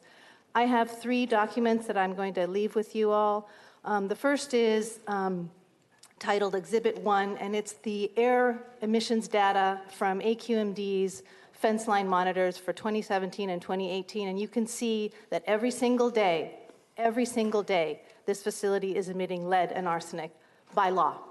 It's legally allowed to emit arsenic and lead into our community, and that's just wrong. So there's already a problem. It's basically a problem already. Expansion is going to make it way worse. I also have a letter dated October 25th from County Council, LA County Council, to the Air Quality Management District, firmly and strongly opposing the expansion. And finally, I have a copy of the Proposition 65 complaint for injunctive relief and civil penalties that's Clean Air Coalition and the Center for Environmental Health have filed against Cometco for violating Proposition 65. Thank you. Thank you. Before the next speaker, we have one more to call up. Would Herman please come forward, and then we'll go to Nicole Parson from Lancaster. Okay. Okay, go ahead. Hi. Good afternoon. My name is Gina Ui. I'm representing Shilai Temple. And on behalf of the temple, we thank you for the supervisor caring and the concerning about this Hacienda Heights City. And one thing that we would like to say is that we hope the Hacienda Heights and the East San Gabriel Valley can be a beautiful, clean, and friendly places. And we all have the responsibility to protect the environment. And we really appreciate the county and the community members and caring about this issue. And then to make everything clean through legislation so that people in the community have a clean guidance to follow. And thank you so much for the caring. And we hope that will make it better for the community in East San Gabriel Valley, and we will vote for you, whatever your decision is. Excellent. Thank you. Namaste. Happy New Year to all my friends at the temple. Yes, George. George Bazzetti. This is something that's very close to me, having been in stained glass since the 60s. I'm one of the top stained glass artists in the world. Really? Angelo Bellomo there knows me very well. He knows I know toxics. We're the guys that shut down Belmont. I suggest you read Dr. Kate Kilborn's book, Chemical Brain Injury, to learn how evil this stuff is, right, Angelo? Evil. One of my employees, man and wife, had some kids. Kids were never near my shop where lead was. They did some stained glass outside the house, never in the house. Kids never near this stuff. They tested them. They almost took their kids away from them. We're talking child abuse here, people. Do you know what the child abuse law says here, people? I know Mary the Wicked Wickham don't know a damn thing about law or care. But I do. And that's why I got an injunction on you all.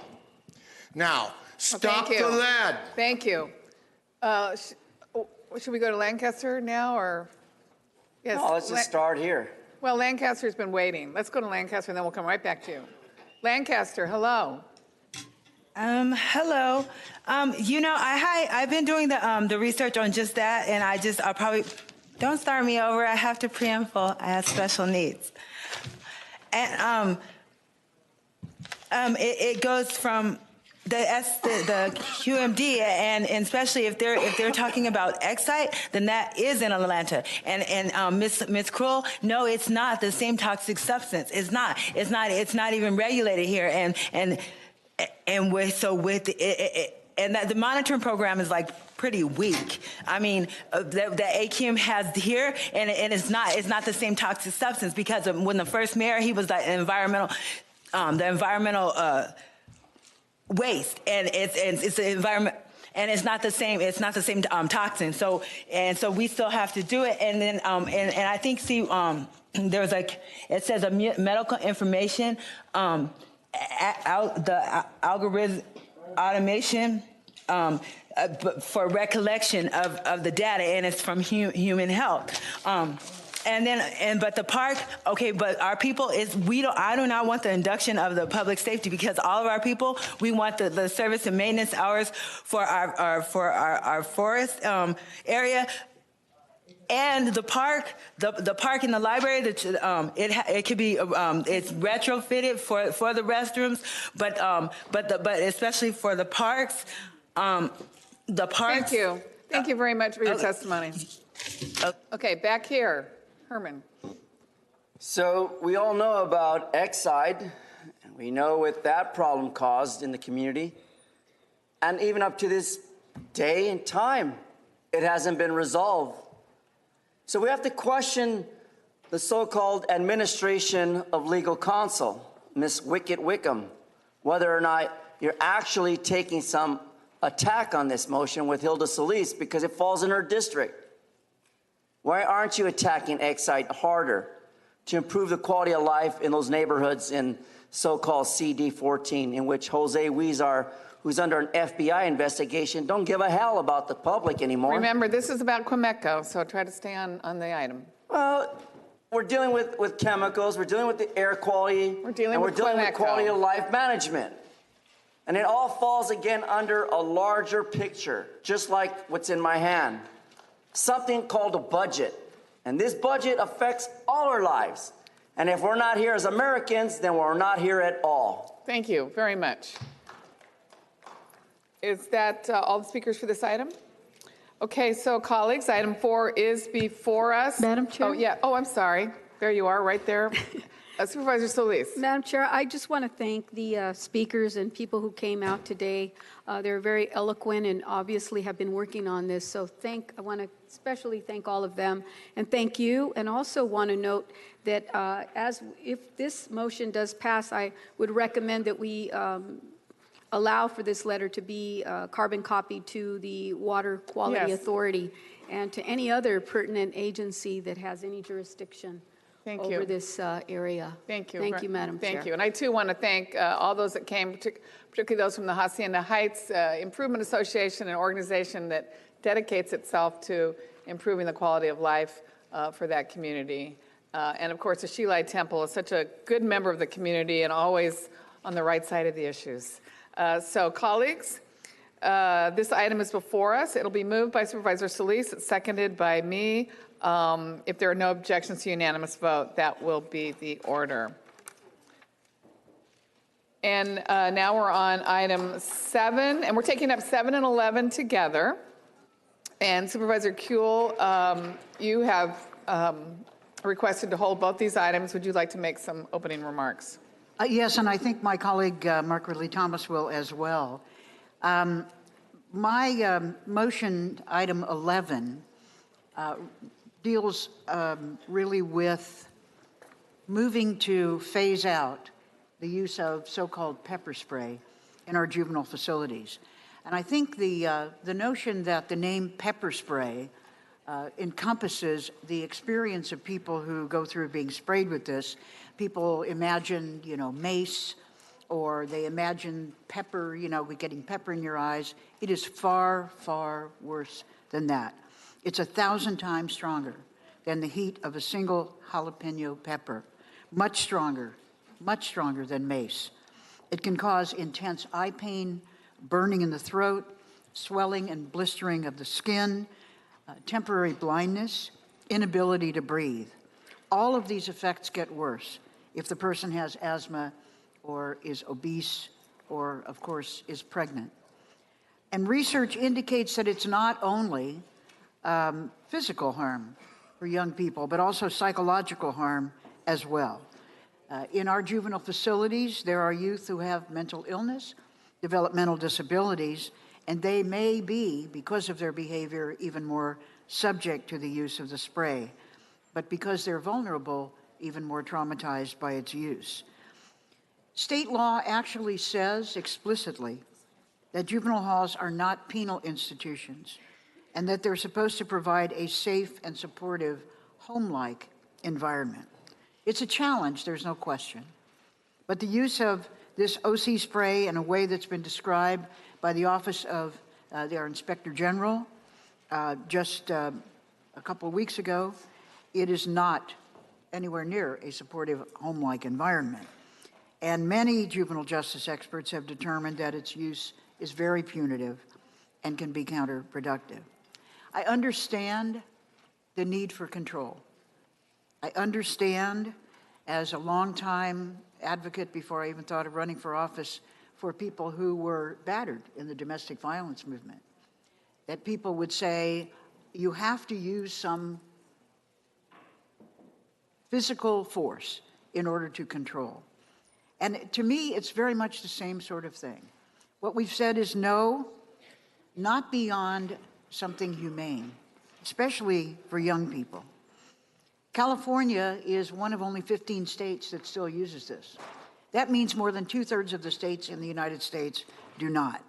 And there are alternatives.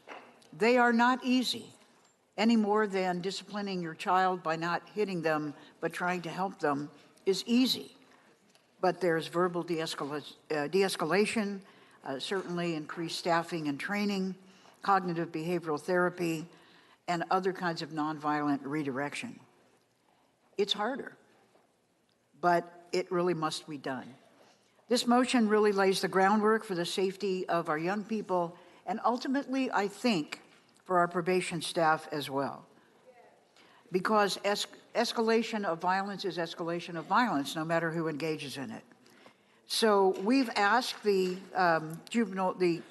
probation staff in our juvenile facilities, and we have our chief probation officer here today to answer questions about it, as well as our deputy chief probation officer who is in charge of our juveniles in our system. We call for a plan in item 11 to be developed within 60 days to look at best practice alternatives and ways to phase out the use of pepper spray in a phased and thoughtful way that works for everyone. I don't want to blame people, but it's interesting. We were under a federal agreement not to use this stuff, except in extreme circumstances. There are places where it is used, but it is locked away. You don't just have it ready at your belt all the time. You don't use it to threaten people. And I do believe that there are other ways. This is not just a thoughtless way to take another tool away. I think it's a way to take a weapon away. And if we want to teach nonviolence to young people, we have to really start with ourselves and at home. Thank you, Madam Chair. I'm going to remind the audience that we refrain from applause during this meeting. If you agree with what someone has said, we just ask that you raise the roof. And no yelling from the audience as well. Supervisor Ridley Thomas, I didn't see your name up here, but would you like to make a few opening remarks? There you are. Thank you very much, Madam Chair. Supervisor Kuehl, colleagues, the matter before us is one that is urgent, and therefore it must be addressed. And I want to say to both of you, Madam Chair and Supervisor Kuehl, thank you for your partnership on these motions. 7 and 11. As the Inspector General's investigation revealed, the need for reform and oversight may never have been as vital as it is now. When the report was presented by the Office of the Inspector General 2 weeks ago, we learned a number of troubling findings, including that pepper spray is used prematurely and excessively, that some of the write-ups about troubling incidents were incomplete and at times misleading, and finally the youth's mental health needs were not being properly or adequately met. One of the motions before us now, that is item 7, asks for an implementation plan for the OIG's recommendation. I want to pause by saying we need to be thoughtful in what we are doing. There's no need to be precipitous in any way, shape, form, or fashion. We can afford to be thoughtful, even though we know this item is urgent. It also requests that the Department of Mental Health assess how to improve and address the treatment inside the county's juvenile justice facilities. It's estimated that at least some 70% of the youth in our juvenile justice system have experienced some form of trauma. And I simply can't comprehend for the life of me why over my decade on this board, we've repeatedly underscored the need for more mental health services in the Department of Probation, more specifically aimed at juveniles, that it has not happened. Colleagues, it is high time that it happened. No more excuses, no more sidetracking the issue. Mental health with these young people has to be the order of the day. And it seems to me if we were to do that, a lot of the complaints that are being lodged by existing staff that happen not to be mental health experts, but can benefit from the collaboration of those experts and clinicians and the like, they then can be supported. The challenges in the department are not reducible to issue of training of existing staff alone. That is important, we understand that. But if you have staff that is not properly equipped or trained by virtue of their assignment in the halls, in the camps, we are missing the mark. So we have to get the right staff there to do the right job that we want to have so that we get the right outcomes. And everybody will be benefited by it, namely the existing staff, the deputy probation officers, as well as the young people in our care in custody. So I would hope that we have reason not to continue to talk about let's get more mental health staff. We just simply need to do it. And the implementation plan that comes back to us ought to address that in specific terms.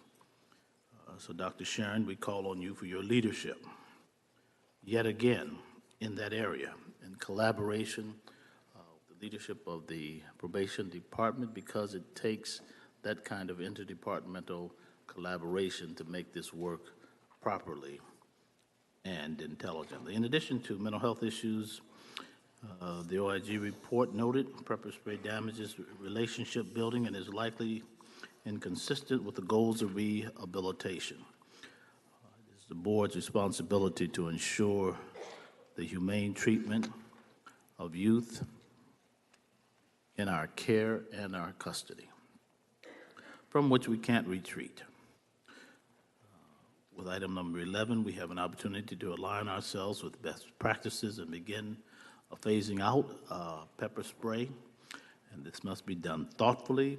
I believe it should be done in a measured way with all the stakeholders at the table, underscore all. This must be rolled out in a way that is data-informed and protects the safety of youth and staff inside the facilities. I want to restate that. Protects the safety of youth and staff inside the facilities of concern here. Anyone who's under the mistaken impression that we don't care about either population, one over against the other, is making a gross mistake. We're trying to get the best practices that affect the entirety of the probation department.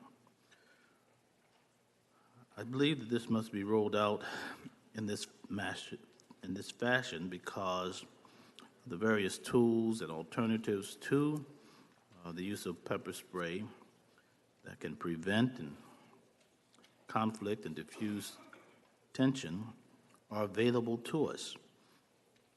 And we ought to act like that. After all, this is Los Angeles County. We boast of being enlightened, boast of being informed. We boast of being all about what's new and what's next. And yet, we engage in practices and perpetuate policies that radically contradict the very claims that we make about who we are when we are at our best selves. So we need to have comprehensive staff training in adolescent development.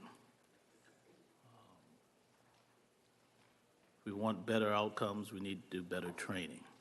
We need to refine that training and cause everyone to have the benefit of it. De-escalation and cognitive behavioral techniques, more of it. And if the staff can't comprehend that, then they need to be retrained, or the other options are available to them. And enhanced training and working with youth with mental health and behavioral health needs, enter mental health workers, experts, clinicians, all of that is just fundamentally necessary. And it's beyond me why we have to keep saying this over and over and over again. What is it with the Department of Probation that it takes us all this effort to make these changes? Is it simply not enough of a priority collectively for us? Is it that the level of entrenchment culturally is so profound until we just keep going along and let it happen without doing what we need to do? This has gotten to what I consider to be an unacceptably embarrassing level. We can and we should do better. I know this board is intent in this regard. The necessary reforms until we have created a safe and rehabilitative environment, that we get to what we say the mandate and the mission of probation is about. It's not about punitive or military impulses. It's supposed to be about issues of rehabilitation. Where can you get the best practices if you can't find it in Los Angeles? And so I look forward to the PRIT special hearing on this item, which will be held next month, before the item comes back to the board. And when that happens, I think we will have a fully vetted, deliberative process. All stakeholders then can participate. Transparency and accountability will define how we move forward. And with that, I say to you, thank you very much, Madam Chair and Supervisor Kuehl, for your collaboration. Thank you. And more of my colleagues would like to speak on this before we talk to our department heads. Supervisor Barger. Thank you. And Supervisor Thomas, I appreciate your comments. You know, it's interesting, this board has talked about issues pertaining to individuals coming into our system, whether it be as adults or juveniles, and all roads lead back to mental health. And there is no question, Dr. Sharon, that you've got many challenges in front of you as it relates to, especially with youth and dealing with the mental health issue in our camps. You know, when I look at the stats, in March of 2018, there was a significant increase in the use of OC spray in the juvenile halls. It went up 20%. When I talk to individuals who work in our camps and in our halls, the one common comment that I get is lack of training. Lack of training, not even about the OC spray, but in general. They feel that they're inadequately trained in de-escalation of crisis situations. And when we talk about mental health, and you know this, Dr. Sharon, that when you're dealing with someone who has some mental issues, if you're trained properly, you can de-escalate that situation without using any force. And we've seen that with our MET teams when they go out. Less than 1% end up being arrested. That is significant as it relates to addressing the issue. Let me remind the audience not to clap. It's legal. So doesn't make it I right. would ask, I'm going to support this because I do believe it's necessary, but I'm supporting it with the understanding that we give proper training to our employees. We talked about this a couple weeks ago. I'm concerned about those that are going out on workman's comp because they are having it possibly attacked or things happening in our halls and our camps.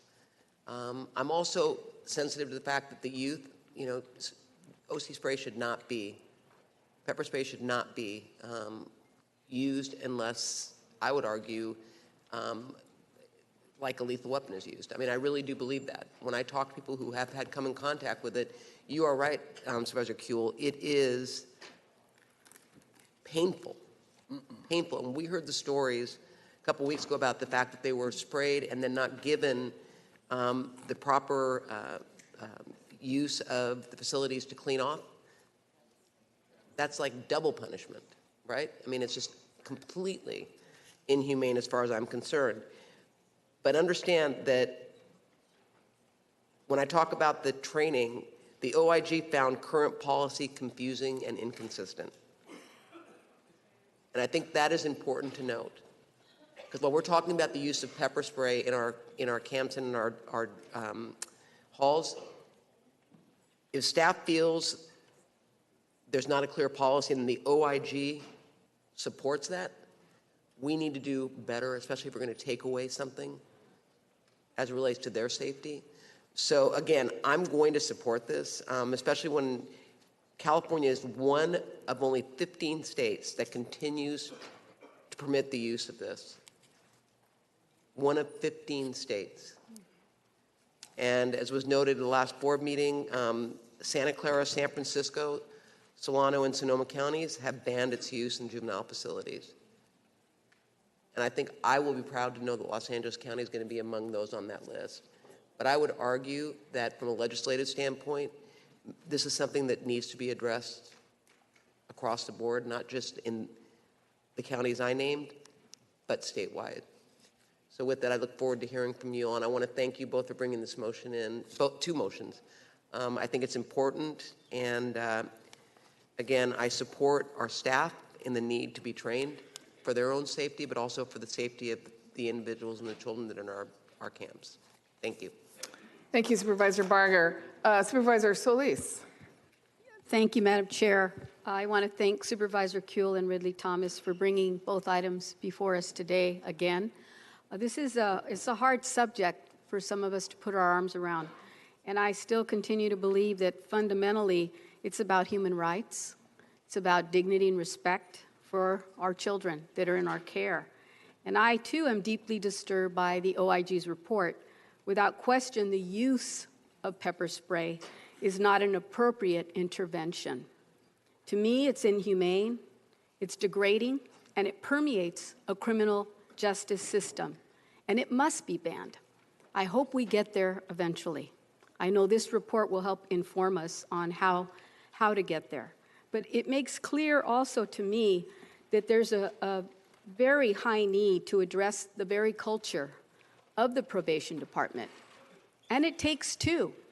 It takes both the administration, the employees, to work together. And I'm hopeful the third part, the third leg, is with our stakeholders, so that we have rationality placed, because no one wants to see people harmed, whether it's the youngster, the child, or our employee.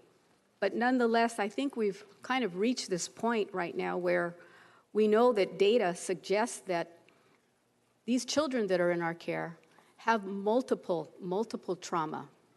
They're either coming out of foster care, they don't have a wholesome family or community environment. Many have been also impacted by trauma and stress in some very gross manner that I can't even talk about. But when I see it happening in our own facilities, not just in our halls, but in our camps, that's even more troubling. And I, too, sat and viewed some of those videos. I hope that all of you will take time to do that. It's very, very troubling that only a few individuals, and I'm going to say just a few, may have acted inappropriately in their treatment of these youngsters. I don't think everyone is like that works in probation. I think there are some really good people that are very committed, because I've met some of them. But I think we also have to think beyond just training, but who we attract to this profession. Because it isn't just a punitive type of agency anymore.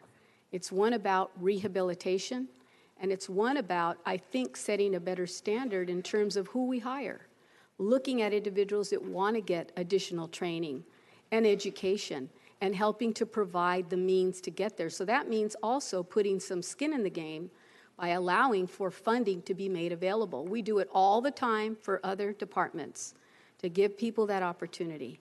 And if people truly want to serve to help provide rehabilitation for these youngsters, then I think we are obligated to provide the funding for that. So training isn't just one part of it, but it's actually making a commitment and watching our employees as they move through these different steps and monitoring that. And while I think it's good to look outside of the state of California to see what models are there, I think it's best that we also engage with our employees, because it's not going to happen unless we have that dialogue and that communication. And I think for whatever reasons, for the last 4 years that I've been on the board, I know it's been hard. This is one of those departments that has had a lot of change. Some of it, I think, was well-intended. Some of it we thought meaningful, but some of it not lasting. And that's the problem, that we continue to go through this cycle. And I think it's abundantly clear to me that this board doesn't want to tolerate that anymore. And the public doesn't want to tolerate it anymore. So I think now the time is to change, to bring in more mentoring, not only for our employees, but also for our youngsters. Mental health, absolutely, at every level. As soon as they come in to juvenile hall, they should be assessed immediately. And that then has to be carried out in a manner so that appropriate staff can handle that particular type of case. And it's going to require us to do that. We don't have the same pool of youngsters that we had 5 and 10 years ago. They may nonetheless be harder to deal with in some way, but in another, I think it's about us also taking responsibility and being accountable for that. I hope that we can end this inhumane treatment overall. And I don't think one substitute of not using OC spray is going to then allow us to use some other form of discipline, but really thinking outside how we can best accommodate the needs of these young people, and also knowing that we want to keep our employees safe. And I don't know where that middle ground totally is yet, but I think after we have some important meetings that are going to be held and the report comes back, that it will help inform us. And I do believe that the state legislature will take action on this. In our recent visit, Chairwoman and I were in Sacramento. It was brought to my attention that the legislature is keenly aware and not fully informed about what we know. So I would much be in a better position, or wanting us to be in a better position, so that we can help inform them, so that whatever legislation occurs, that it happens in a manner that we can take part in that and take credit for it, but also hopefully set ourselves as an example for the rest of the state, if not the country. But we have a ways to go. So, Madam Chair, I look forward to hearing from our departments. Thank you. And I hope that we can reasonably, as adults, all of us, talk to each other, with each other, and with the purpose of allowing for our young people and stakeholders to have a seat at that table as well.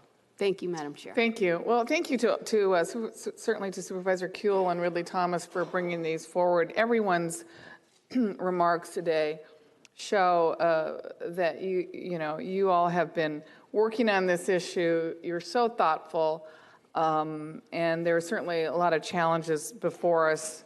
But I like what we're doing today because it's a comprehensive action that we're taking that will improve, I believe, the safety of both our young people and our probation workers at our juvenile facilities.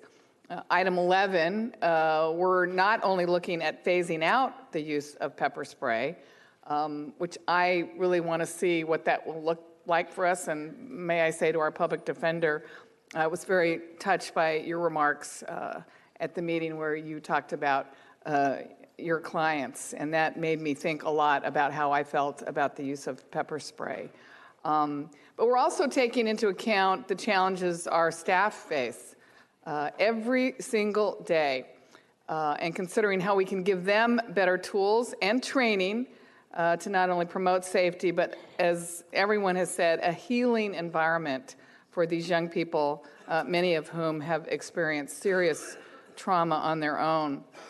And I will say that no one knows these challenges better than our probation officers themselves. And even the recent report by our Office of Inspector General included many of their insights and many of their suggestions. It was our probation workers that brought up the concern about training and not being properly trained, and many of them felt unsafe. And clearly, our workers have to feel safe. The young people who are in our custody have to feel safe. We need our probation workers to be a part of this transition and how we're trying to reimagine this department. In item 7, we're asking our county experts, including our Department of Mental Health and the Probation Reform Implementation Team, to look beyond pepper spray at how we can improve the safety, training, and overall well-being of our staff and young people in our juvenile facilities, including a complete assessment of their mental health needs. You know, some time ago, the Department of Children and Family Services brought all the major universities in the area to fully redo their training for their social workers. And they have this amazing university now, the DCFS University. And I've been there and watched the simulation of real life events. And that's a huge part of the training of the social workers. And in 2017, I asked the probation department to look at restructuring the training along similar lines. And I hope that the report back that we are asking for in these motions will tell us where the department is on that effort. So thank you, colleagues, for your insight and thoughtfulness on this issue. Would like to take it to our department heads to have you speak on this item or offer your comments or not. Thank you, Madam Chair. Terry McDonald, Chief Probation Officer. We're more in the line of answering questions today for the board because I know you have quite a few speakers. I will say, though, there was not a single thing that any board office said today that we would dispute.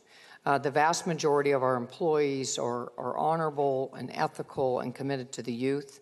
But we do have substantial work to do to help give them the tools they need to deal with an ever-increasing population, and I believe profoundly the role that mental health and the overall health agency can play in helping give a treatment team approach towards our clients.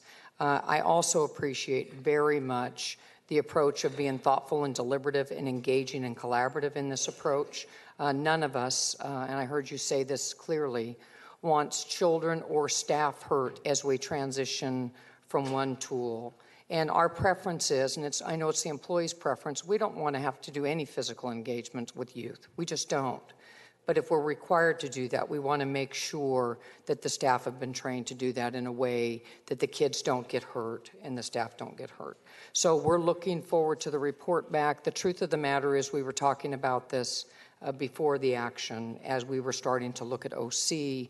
Ms. Mitchell came from a jurisdiction in which OC is not used, and we don't want to be in the business in which we're exposing kids or staff to that chemical. So we appreciate the ability to come back, report back on the status, work on data. You know, if any unintended consequences arise, we can do that. We need our employees. The people closest to the problem are often closest to the solution, and that includes our kids. So thank you for your time today. We look forward to reporting back. We appreciate our partnership here and with our labor organization. Madam Chair, if I may, I appreciate Chief McDonald's acknowledgement of an attempt to work on this issue prior to our attempt to bring it to a head. I just want to say that prior to your being the Chief Probation Officer, it had been suggested that efforts were made at reform as well. Time has run out. It won't get better. As a county, we are at risk unless we do what we know we should do.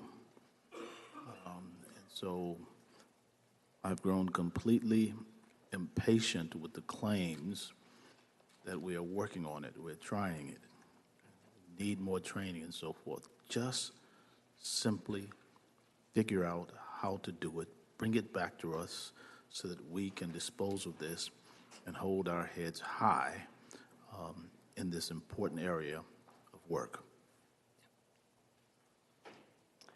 Thank you. Dr. Sharon or Ricardo, did you want to say anything?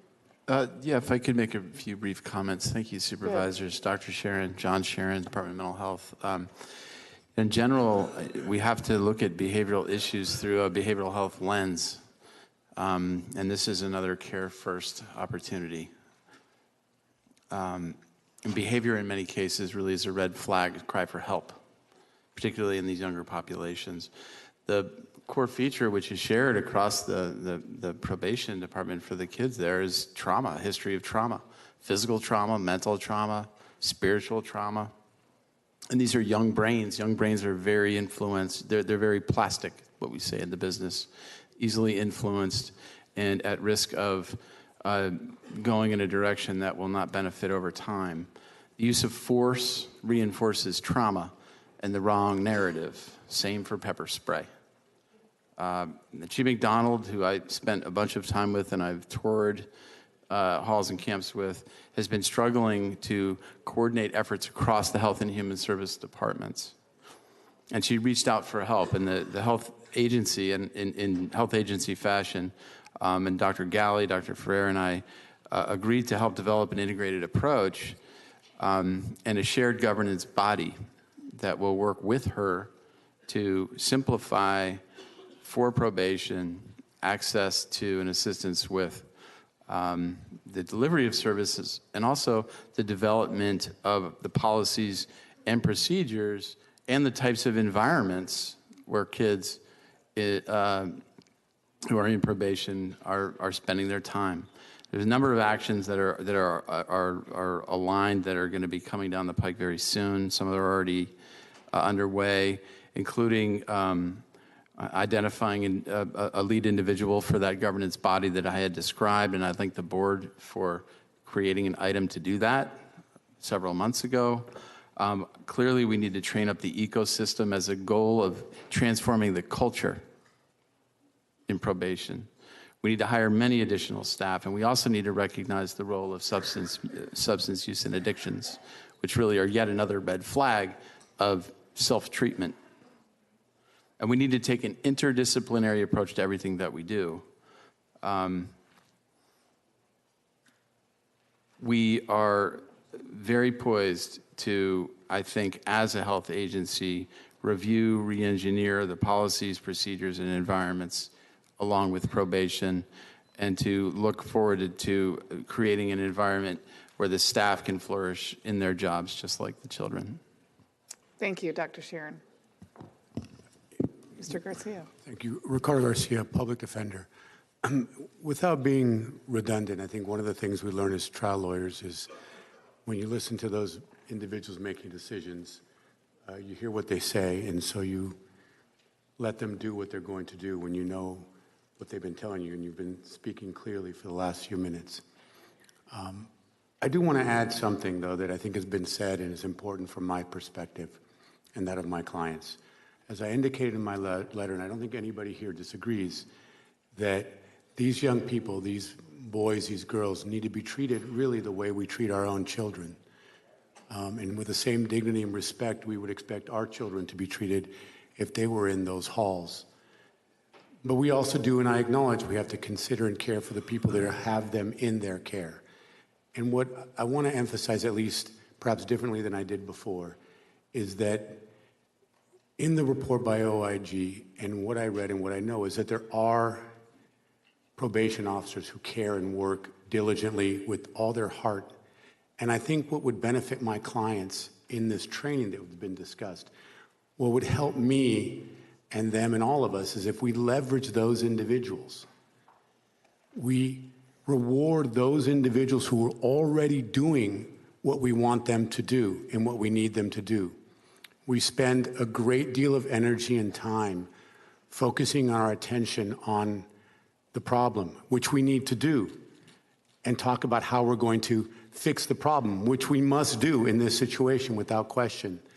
But part of that solution, part of the real part of that solution exists within the very institution, which are those individuals who do care. Go to them, work with them, because those are the ones my attorneys and my kids tell me all the time, do it right. Find them, reward them, leverage them. And so I just ask you to consider that, and all of us as we work together to look at those probation officers who I know are here in this audience. They love what they do, love my kids, and want to do the right thing. Thank you. Ms. Mitchell, You're the only one that didn't say something. Yes, thank you. And I too agree that it is certainly an immoral act to be using OC spray on youngsters that have been victims, and sometimes not victims, but certainly victims facing a high degree of trauma. As the supervisor was saying, we're finding like at least 95% of all of our youngsters in juvenile hall today have some degree of trauma. And so my staff, and I'm just extremely proud of those that have taken the leadership here to really do something different for our youngsters. When I look at it, I know that training is important, but training is just one aspect of what we need to do to change the outcomes for our youngsters. When you look at training, and I can go down the litany of all the classes that we have done and all that still need to be done, but when we talk about culture, it really is, do we have the right leadership? I'm really proud that I've been really fortunate to hire some great leaders to oversee our juvenile halls. That of late, I'm really proud of that, the partnerships that we have with our labor unions. They're going to be joining us in this effort. I'm extremely proud that we in the juvenile side of the house have reimagined our mission and our goals and our expectations of staff. So when the motion calls for a 60-day report back, it's going to be a heavy lift, but I know that it's critical. Because when you look at who's in juvenile hall today, while our numbers are down, kids highly traumatized, but also it's mostly 99% kids of color. And so we have to do something different for all of our kids, but we also are looking at, it is not a punitive nature of them being in juvenile hall, so we have to do things quite differently. And so I know we're posed to do that. So thank you for the opportunity to speak. Thank you. I'll make this Ms. quick. Barger. Ms. Mitchell, I hear what you're saying about the staffing and the training, but I will respectfully disagree because I talk to the employees that are on the front line, and I will tell you, they do not feel they're getting support in training. And whether it be, whether it be using pepper spray or using other means to control a situation, if they don't feel like they're being properly trained, the buck stops with you all, okay? And then ultimately it stops with us. Okay. And so if we're gonna take away pepper spray, which again, I support doing, I think it's important for us to acknowledge and own the fact that staff does not feel that they've been properly trained. And I've heard this from people when I go out there in the community, when I'm on weekends, run into people that work in probation. They live all over the county. And I hear from them. And I know the union has brought it up as a concern. And so I believe it's not the only, but don't underestimate or assume that training is not vital. Because the minute you take this away, if staff does not feel they're getting proper training and something happens, it's on us. And you know who ends up paying for that? The taxpayers. So, I get frustrated because this has been a long-standing issue. I've heard it when we met with the unions last year. I heard it as being a concern then. So I think it's important for us to note that is not the only. But when you say, the way you said it made me think that you really do not appreciate how important training of staff is. And by the way, not just as it relates to this, training as it relates to access to mental health services, as it relates to preparing them when they leave, being in our custody, training on, how to work and navigate systems of education. Because, this board, we talk about the OC, but, as it relates to education, LACO in our camps and our halls, that's another issue this board needs to tackle. So, I'm hypersensitive only because I feel that the staff is being painted in a way that they're using this as a tool to be unkind and cruel. And I have to believe they're not doing this for the money. They're doing this because they really are committed like you are as a public defender. You call them your children. These employees are of the same, I believe, cloth, and I think that we need to support them as it relates to that component of it. So, 60 days may be a heavy lift, and it is, by the way. Because when you talk about the numbers being down, we're not talking about who are in these camps and in these halls right now. They're not ready to go back out into the community because they need mental health support. They have been traumatized. I'm sure there's things in their past that have brought them to where they are in our system. But we need to do a better job as their employers to make sure that we're giving them all the tools they need to help these children succeed. Thank you. That was more than a minute. That was worth giving you another chance to speak, wasn't it? Okay, no clapping, not even for Ms. Barger. Okay, order in the court. We have almost 50 speakers that have signed up to address us, colleagues, on this item, so let's start calling them up. Would the following individuals please come forward when I call your name? Rourke, Stacy Padilla, Maureen Pacheco, Dominique Nong, Francisco Martinez, Andrea Gordon, Antonio Ramirez, Darwin Ramirez, Deborah Lores, Dr. Genevieve Claverell, Eddie Cheeseman, Eric Previn, and Eva Greener. Please come forward and staff will assist you.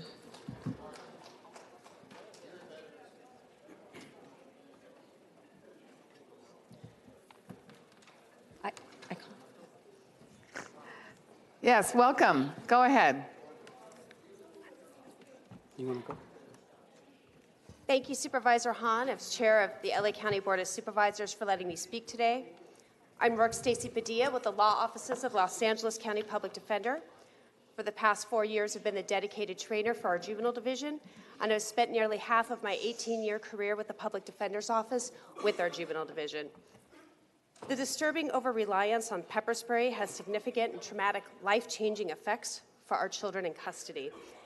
In fact, many of our clients are so impacted by the effects that they often do not report the pepper spray incidents to their attorneys. However, when they do report, what we have found is a disturbing pattern of continued use of pepper spray on a vulnerable population.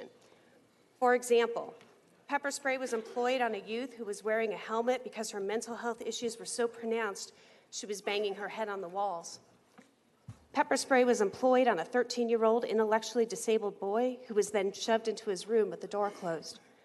Most shockingly, another child was pepper sprayed and then a short while later was left alone in his room. He subsequently passed out, and he was awakened by hearing code blue and CPR being performed on him, and then transported to the hospital. A couple of weeks ago at the hearing of the OIG report, we heard various reasons for the recent increase in the use of pepper spray, such as the elimination of room confinement. But I would say, of all my years of experience in the office, that's not a fair correlation or justification, because room confinement was in full use when the United States Department of Justice had concerns about pepper spray over 16 years ago. Youth are not more violent now or even different now. Arrest statistics point to a dramatic decrease of youth arrested for violent crimes, and in fact, we have substantially less children in juvenile hall than ever. In January 2018, the Santa Clarita Valley News reported LA County Sheriff's Department statistics, which showed a dramatic decrease in arrests of juveniles since the 1990s. What we see missing is the true characterization of these children. In 2017, Children's Data Network study regarding LA County probation youth found that 83% had been referred to Child Protective Services at least once for maltreatment prior to their contact with the delinquency system.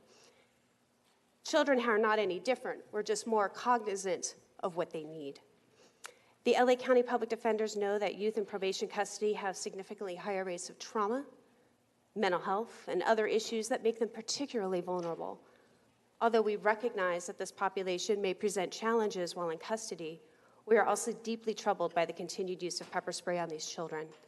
Thank you for your consideration of this most important matter. Thank you. Next speaker, please. Good afternoon. I'm Maureen Pacheco, and I'm speaking on behalf of the alternate Public Defender's Office in support of motions 7 and 11. We would like to thank the board for looking seriously at this very important issue and for inviting our comments. Overall, our office has a very good relationship with probation, and particularly with Sheila Mitchell, who has been responsive and willing to address many of the concerns we have raised with her. There are also many dedicated and committed probation officers we work with on a daily basis who have the weighty and sometimes very difficult job of keeping our children safe while under their care. We've been asked to briefly comment on the impact of pepper spray on our youth clients. I've cut my remarks down substantially because after listening to everybody else, it seems like the time has come. There is a consensus that there is a need for real action. Supervisor Kuehl has described some of the horrific physical results of pepper spray. And one of our clients has told us, it feels like you're dying. I'd like to talk briefly about one client of ours who highlights what everybody here has said today about the need for more mental health treatment and more mental health training. We'll call him P. P is 14 years old. He's in special ed, and he has mental health issues and significant emotional needs. He also has juvenile diabetes and a condition called hypothalamic hamartoma, a benign brain tumor that may cause seizures and can impact his ability to think clearly. P was also on antipsychotic medication while he was in the halls, as well as medication for seizures. In other words, he had many of the red flags that make the use of pepper spray not only contraindicated, but also very dangerous. He was sprayed in custody not once, not twice, but 4 times. The first time, P took a pen from the staff and would not return it when told to. His mom says it was like a fidget toy for him. He intended no one harm. When staff tried to physically take the pen away, P resisted and was pepper sprayed. Thank you. If you could wrap up your remarks. I will. As everybody has said, for our youth, most of the youth who are in the hall are traumatized. The use of pepper spray re-traumatizes them on many levels. Lastly, I would say that eliminating the use of pepper spray may in fact make the halls and camps safer, not just for our youth, but for our staff. Thank you very much. Thank you. Next speaker, please. Hi, my name is Darwin Ramirez, and I'm a former adjudicated youth. And my experience with OC spray and OC fog was an incident where, this is the most memorable incident where we assaulted a youth on a new staff member. The senior staff member came and sprayed us and broke up the fight. He handcuffed us while sprayed, sent us back in our room, closed the door, came back in with 2 cans of spray, and sprayed me and my roommate consistently while we were undressed because we were recently out the shower. He sprayed us in our faces. We tried to dig our faces into the bed. He was spraying us in our body parts, backs, everywhere. He then shut the door, didn't give us any treatment, and we were trying to use the water from the faucet and the toilet to put to kind of, decontaminate. I asked for treatment after that. He wouldn't give it to us. I wrote a grievance. He tore up the grievance. I had boils bubbling up on my ear, the back of my head because of this. And I'll never forget that. I'll never forget the staff that did that to me. And I think I agree with removing OC spray from these facilities. Thank you. Thank you for your testimony. Next speaker, please. Good afternoon. Dominique Nam from the Children's Defense Fund, California. I'm here today to speak in favor of items 7 and 11. According to national experts and state models, the actions required in item 7, particularly the examination of staffing, training, and mental health needs and resources, are necessary to safely implement item 11. The proposal to eliminate chemical spray use, and importantly, to do so in a gradual, deliberate, and well-researched manner, is a wise and realistic way to achieve the rehabilitative goals of LA County probation while ensuring the safety of both youth and staff. We cannot take away a tool staff have consistently relied on without equipping them with more effective and safer alternatives to interact with youth. Fortunately, due to years of research and lessons gained from the 35 other states who already banned the use of chemical spray, there are trustworthy practical examples and resources available to equip the probation department and provide staff the needed training and retraining. As the probation department continues to explore ways to eliminate chemical spray, I encourage it to reach out to other counties and states that have safely banned it. Just 3 years ago, Oklahoma successfully phased out the use of chemical spray in just 1 year in all its facilities, including those that equate to our state-level facilities. Thank you for your testimony. If you have anything extra, you can turn it in and we'll read it. Thank you. Next speaker, please. Yes, good afternoon, Board of Supervisors, Dr. Geneviève Claverol. I will just totally support the removal of the spray and totally agree with what Supervisor Barger has said. The lack of training is outrageous. The lack of employee is also outrageous. You know, I have come to this board multiple times saying that many of the nurses in particular have PTSD and are worried for their life. When you are worried about your life, you do stupid things, you know, and I think maybe some of the response of pepper spray is secondary to that. So more employee, better training, and stop reacting for no reason. Thank you. Thank you. Next speaker, please. Good afternoon, and thank you to the board for hearing these motions. My name is Eva Grenier, and I'm an attorney and social worker at Loyola Law School's Center for Juvenile Law and Policy. On behalf of our organization and clients, we ask you to support motions 7 and 11. I'm here to convey the physical and emotional harm and real-life impact OC spray causes on young people with one client's story. This child is a regional center consumer and has an intellectual disability. While detained at juvenile hall, he was pepper sprayed multiple times. He required medical attention, which he was not given immediately, and he was pepper sprayed in the eye. He suffered physical and emotional harm as a result of this abusive practice. We ask you to support these motions and make a real plan to phase out this triggering, archaic, and harmful practice. We support seeking out trauma-informed support and therapeutic responses to young people's needs. Thank you. Thank you. Next speaker, please. Thank you very much. Once again, we have a crime epidemic of drugs, gangs, violence, and theft. Yet here we have Sheila Kuehl, Mark Ridley Thomas, Hilda Solis, Eric Garcetti, and Mike Fewer, who failed to provide public safety to all legal law-abiding citizens. Yet they are fervently and adamantly rewarding and pampering these wicked, criminal, blacks and Latino, predominantly gang-indoctrinated, uncivilized savages. These are young punks and thugs. No. Their parents failed to raise them properly. They needed to get a good spanking, and they didn't get it. So I say spray them with jalapeño up their asses. All these criminal young assholes who are old enough to know right from wrong. Look at the results out there. I'm homeless. I deal with this every day. Who helps us? Nobody. And they are black and brown. Black and brown. Nobody helps us. They beat us, attack us, and rob us. Nobody helps us. Who helps us? Nobody. But yet we're worried about them, their trauma. What about our trauma? What about ours? Next speaker, please. Stop pandering to these little punks. Fry their asses. Next speaker, please. Go ahead. I know it's shocking, but go ahead. Actually, go ahead, somebody. Okay. Good afternoon. Today's kids being detained are generally for 707B offenses, the most serious of crimes. Coming off the streets, it takes approximately 21 days to detox from drugs and alcohol. It takes weeks to make the relationships with kids who have led an aggressive life with gangs, drugs, and weapons on the street. The juvenile halls are the initial entry into a situation where the goal is to safely maintain the youth pending court and an outcome of alleged delinquency to be sent home to placement in the community or group home or camp. While we call what probation does rehabilitation, the reality of the situation is many of the youth's lives are in need of habilitation. They arrive at the halls in a ramped up state of coming from an environment of fighting with adult figures in their lives, including the police, and do not give up that stance when detained. It is only after weeks of working with youth that inroads of trust and respect are generated. Thank you. Thank you very much. That was a minute. And if you have a testimony, you can. Yeah, it's already been delivered. Great, thank you. Okay. Next speaker, please. Deborah Laris, President of PMA for LA County Probation. Detention in the halls is taken from youth from the norm of the streets to abnormal of the halls. No rules of expectations on the streets, many at the hall. The rules of living in the hall is something that they're not used to.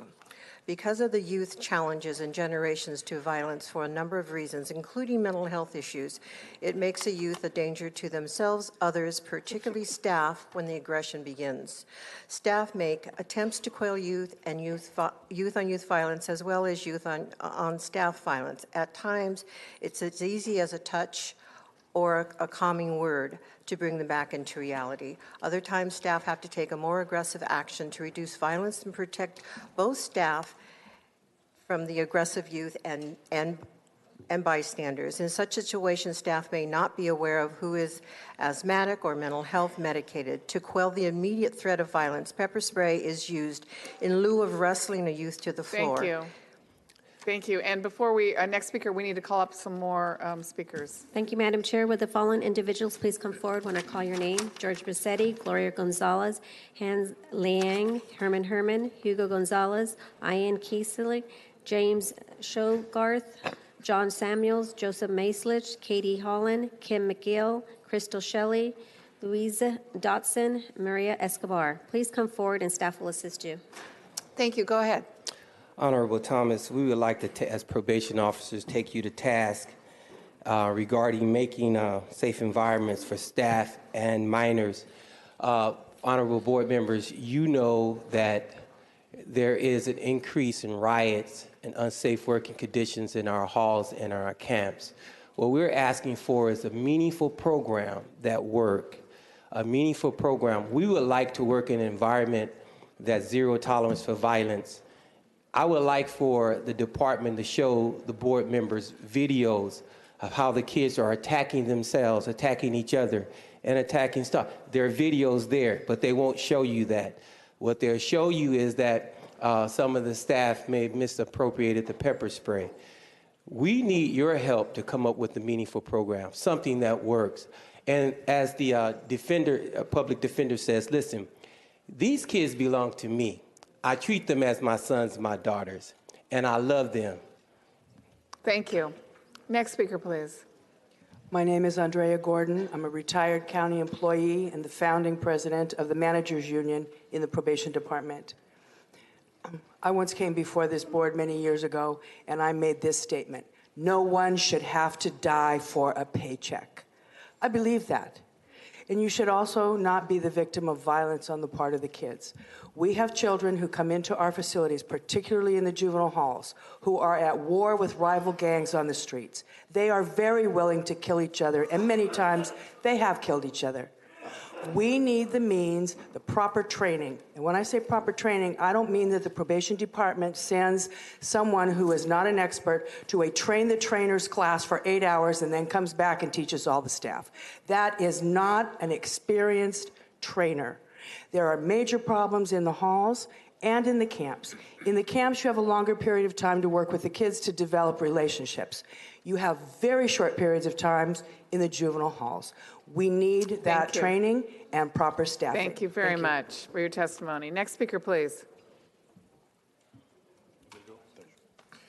Thank you. It's Eric Previn from the 3rd District. And, you know, you hear some compelling employees talking about a very dangerous environment, and yet you also know that to use pepper spray on children is a very strange choice, and only in a riot does it make any sense. So there does need to be some kind of a training, obviously. We've already ruled out, because Janice Hahn mentioned that we would not be adding tasers or other threatening tools. That's good news. So we have to teach the probation department something that they know better than anyone, but to create a climate inside of the facilities. First of all, Rule 73, as you know, said let them all out. You can't get it done inside. So that's a big red flag, because we're still inside, but some people are inside. So I would suggest, de-emphasizing pepper spray, but really building up the right kind of message, which is that we can communicate without violence. Thank you. Next speaker, please. Hello, my name is Francisco Martinez. I just want to start with thanking you guys for talking about this issue.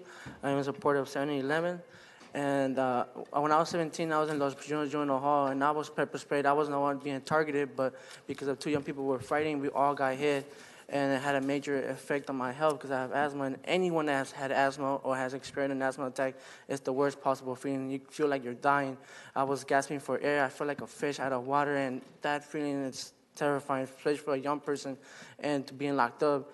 And the probation officers seem like it's easier for them to pepper spray when they can actually just talk to these young people, because at the end of the day, we're just young people that are misguided. We don't know, yes, we might know we're right from wrong, but we're misguided. We don't know what's going on. We don't, maybe we have a lack of parent at home or something else, but if you have the chance to talk to us and actually get to the root of the problem, we can actually be better people. Because of the help of the YGC, I became a better person. I'm in college, I'm working, I'm providing back to society, I'm helping other young people. Thank so we you. need to help them out. Thank you for your testimony. Next speaker, please.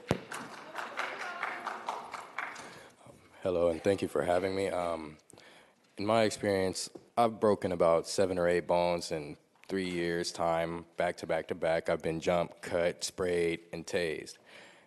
All of them inhumane, but easiest one to deal with, I'd have to say, was being tased. When I was OC sprayed, I also dealt with asthma as the previous speaker.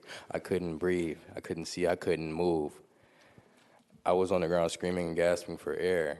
And in that situation, I was sprayed was just a minor street altercation where all 3 of us were sprayed, even the one bystander that was there that had nothing to do with the altercation. And then I've also been a part of altercations where I was one of the ones breaking up the altercation where not one spray was used, taser, or anything in that manner. I used a full Nelson, and I picked somebody up, and I moved them. Physical force is a lot easier to deal with, especially when you can get up close and personal and let them know that your intent is not to hurt them. Thank you. Thank you. Next speaker, please. Good afternoon. My name is Hans Leong. I serve as the president for AFSCME Local 685, representing over 3,400 members in the probation department. It's good that we're having this discussion today. Local 685 is always in support of alternative methods that are safer for both the juveniles and the minors. But once again, I want to stress the findings that came out on the OIG report, focusing on the deficiencies in training, staffing, and policies and procedures. We're the largest probation department in the nation, and regardless of what alternatives are going to be implemented through this process, if you don't address those issues with staffing, training, and policies and procedures, it's not going to matter what the alternative is if you don't address those particular issues. You okay, sir? Yeah, thank you. You know, pepper spray is really, we don't believe it's the only tool on our belt, but at this time, it's the only tool. And for those of you who don't know, in April 4th of 1994, we lost our first group supervisor, Arnold Garcia, who was beaten to death by someone in his care. Yes. So we, as a union, do never want to see that again. Thank you. Thank you. Thank you for being here. Next speaker, please. Thank you. Louise Dodson. Thank you for having me. I was recently severely injured, and I did not have the tool that could have prevented the trauma that I am currently experiencing. The picture that is being painted, I have not been a part of that incorrect picture. And the decision may lead to a reactionary decision that allows for an unsafe environment for us all. I am sure you want everyone to be safe in a safe environment. True collaboration means talking to the staff online. True collaboration means including us so that we can give you the experiences. We have all not had bad experiences. Thank you. Thank you. Next speaker, please. Well, definitely I sure hell know what trauma is all about. I've worked in that field of trauma. I've seen abuse against children and adults who are confined. And yet, most of us who take drugs, who have asthma, who suffer from COPD, what the fuck is going on? What is going on? You can't spray people not knowing that they have a health condition. It's the same as approaching somebody and getting your smelly ass breath in their face, making them sick. It's a bad medicine. It's all bad medicine. That's why that tyrant Herman, Jason Wesson, and Junior's son want to take over a chair in here to run this like a racketeering, laundering. Sir, that's not what you're up here to speak about. I got 8 seconds. Okay, but you're off topic, bullshit sir. to speak because you get your rubber under the Brown Act. Herman, Not appropriate, sir. wait, hold on. I'm going to give you 5 more seconds, but if you could just speak to this item. Thank you. So I'm in opposition of the spray, and I hope you push it quickly and immediately within a timely manner. Thank you. Thank you. Next speaker, please. So my name is Hugo Gonzalez. I've been through the juvenile system. I just got to say it saddens me that someone makes such a comment and then the room just applauds in such a way. And then that they're taking care of the children. But anyhow, there's no other way to say this. Oh, there is no other way is what they say sometimes, and people applaud. While children are gasping for air, the burning sensation makes it more difficult to breathe. Young eyes are scorched by heavy chemicals that subdue violent adults. And obviously it's gonna subdue children as well. And why not? There's no other way is what they say. Kids are blinded as mucus oozes through their young noses, and they're thrown into a shower to decontaminate. But instead, the water spreads the torturous and inhumane burning all throughout the child's body. I am frightened for the troubled youth who aimlessly are trying to find a way, and those who are in charge of the safety of these children say there is no other way to justify their child abuse. Please stop this child abuse, because there has to be another way. Thank you. Thank you. Next speaker, please. George Bazzetti, I'm going to follow up. It's child abuse. You people married a wicked Wickham. You don't understand no damn law at all, do you? Because that's why you're on a federal injunction and going away, along with Mr. Ricardo Garcia, because he also doesn't follow the law. See these people that we're sitting here, the four of them? They're serial lawbreakers. They're allowing every misdemeanor in this town to be prosecuted by the DA. Make sure you speak to this item. I am. You don't speak to the item. Now, I suggest that you listen to Mr. Maislis, who comes up here. He's a 77-year-old conflict guy. In 2002, he wrote this article on conflict resolution. You know about that stuff in schools? Well, maybe you fools ought to pay attention to how you deal with people, because you got the trash Dr. Sharon, who's a sociopath, with what he's done to Macy. Under 18 is child abuse, over 65 is elder abuse, and you people are serial abusers of all. And you fools don't use the law as you're supposed to for evidence or anything. Next speaker, so therefore, please. Shut off your pepper spray in 1 week. Next speaker, please. Some of the charges that the youth, I worked in juvenile hall for 16 years. I worked without pepper spray for 16 years. I worked without a uniform for 16 years. I worked in M&E and KL. These are the charges these kids came in: murder, attempted murder, rape, home invasion, robbery, mayhem, sodomy. There are 4 places where all members of all the gangs in LA County come from. They are the state and federal prison, they are in juvenile hall, and they're in our county jails. Safety.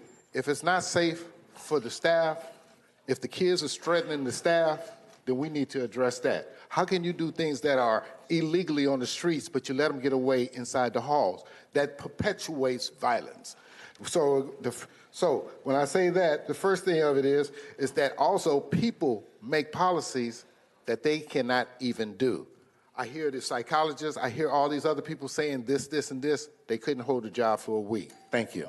Thank you. Next speaker, please. Oh, wait, we have a few more speakers to call up before the next speaker. Thank you, Madam Chair. Would the following individuals please come forward when I call your name? Markel McNabb, Marva Lindsay, Marvetta Johnson, Megan Stanton, Michael Severda, Miguel Lugo, Melinda Cacani, Nicole Brown, Paul Carrillo, Reverend Dr. Melo Desire, Ricardo Garcia, Sonia Aldaz, and Thomas Holland. Please come forward and staff will assist you.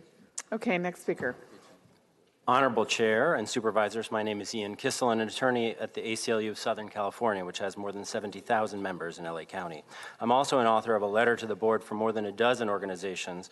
We support these motions. First, LA must be a leader and ahead of states that have already banned chemical agents. Second, OC spray is inconsistent with best practices for trauma-informed care.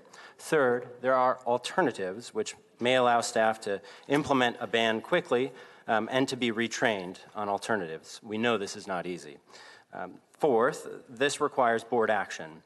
Just one example that's already come up today: 15 years ago, the US DOJ determined that rampant use of OC spray was unconstitutional in Los Angeles County, yet earlier this month, the OIG determined that use of OC spray often violated the department's own policies. Finally, we urge this board, when adopting these motions, to demand and make specific requirements for data on all uses of force, and also to urge that the department ban plan address all chemical agents, not just OC spray. Thank you. Thank you. Next speaker, please. Good afternoon, Chair Hahn and Supervisors. My name is Joe Maislish. I'm a marriage and family therapist. And about 17 years ago, for a year, I was a subcontractor for the probation department, leading groups for adolescents on probation and training interns in leading those groups. Also wrote that article that Mr. Bazzetti referred to about a high school program, and I'll pass you a page with some links to that. Remember the testimony a couple of weeks ago of the public defender about the development of rapport as being a critical factor. You've heard also statements that some of the youths are difficult to develop rapport with. Okay, but this needs a lot of work. You heard some applause from a few, not many, of the probation staff when there was the foul-mouthed accusations and descriptions of the youth. There's a lot more. I want to enrich the concept of training. It's got to be accompanied by like weekly meetings, support meetings for the staff. Many of them have very difficult things they're confronting, and only then will it stick. No one session. Thank you. I mean every week for a long time. Next speaker, please. Good afternoon, Supervisors. Kim McGill from the Youth Justice Coalition. The Youth Justice Coalition is fully in support of today's motions and urges you to enact an ordinance banning the use of chemical agents, including pepper spray, OC spray, in youth detention and incarceration facilities in LA County. The Probation Department has failed to adequately address use of pepper spray for more than 15 years. Since the Department of Justice first exposed that the department was out of compliance in regards to the use of OC spray and other uses of force. Now the Inspector General has found that OC spray is up, despite the fact that the number of young people in juvenile halls and probation camps has decreased between 50 and 80% since 2007. And the charges for which young people are detained are also less substantial than they were 10 years ago. Probation staff are concerned that training and supervision are lacking, but the budget of probation has also increased by nearly $500 million since 2007, and 75% of the department's budget goes to the youth component of the department. By 2016, the cost of detention in juvenile hall for one youth over 1 year had increased to more than $280,000 a year, and for one youth in a probation camp to over $250,000 a year. Thank you, Kim. To truly reimagine the department, we should move young people out of probation into a youth development department, as other states and nations have. Thank you. Next speaker, please.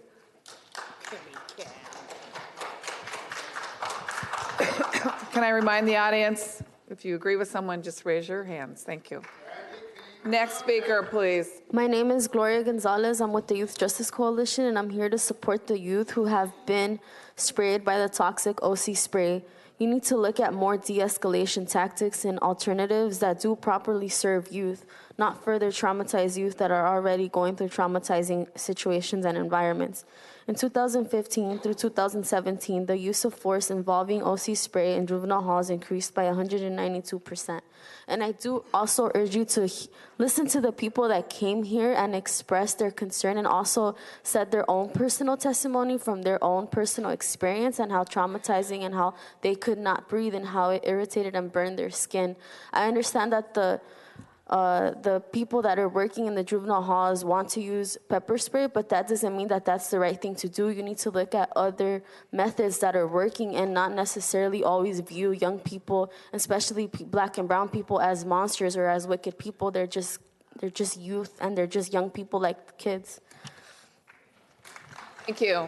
Next speaker, please. My name's Thomas Holland. I'm a DSO at Barry J. I'm one of the staff. I'm also a former ward. From 97 to 99, I was in camp as well as the CYA from 99 to 01. Now, I can tell you this. Pepper spray is on the rise. It is, because we've lost our shoe, we've lost our tools. Staff assaults are on the rise. Elderly staff was just assaulted last week at Sylmar Juvenile Hall in the compound. There's no consequences for assaulting staff at all. I've personally been assaulted and watched nothing happen to the minor.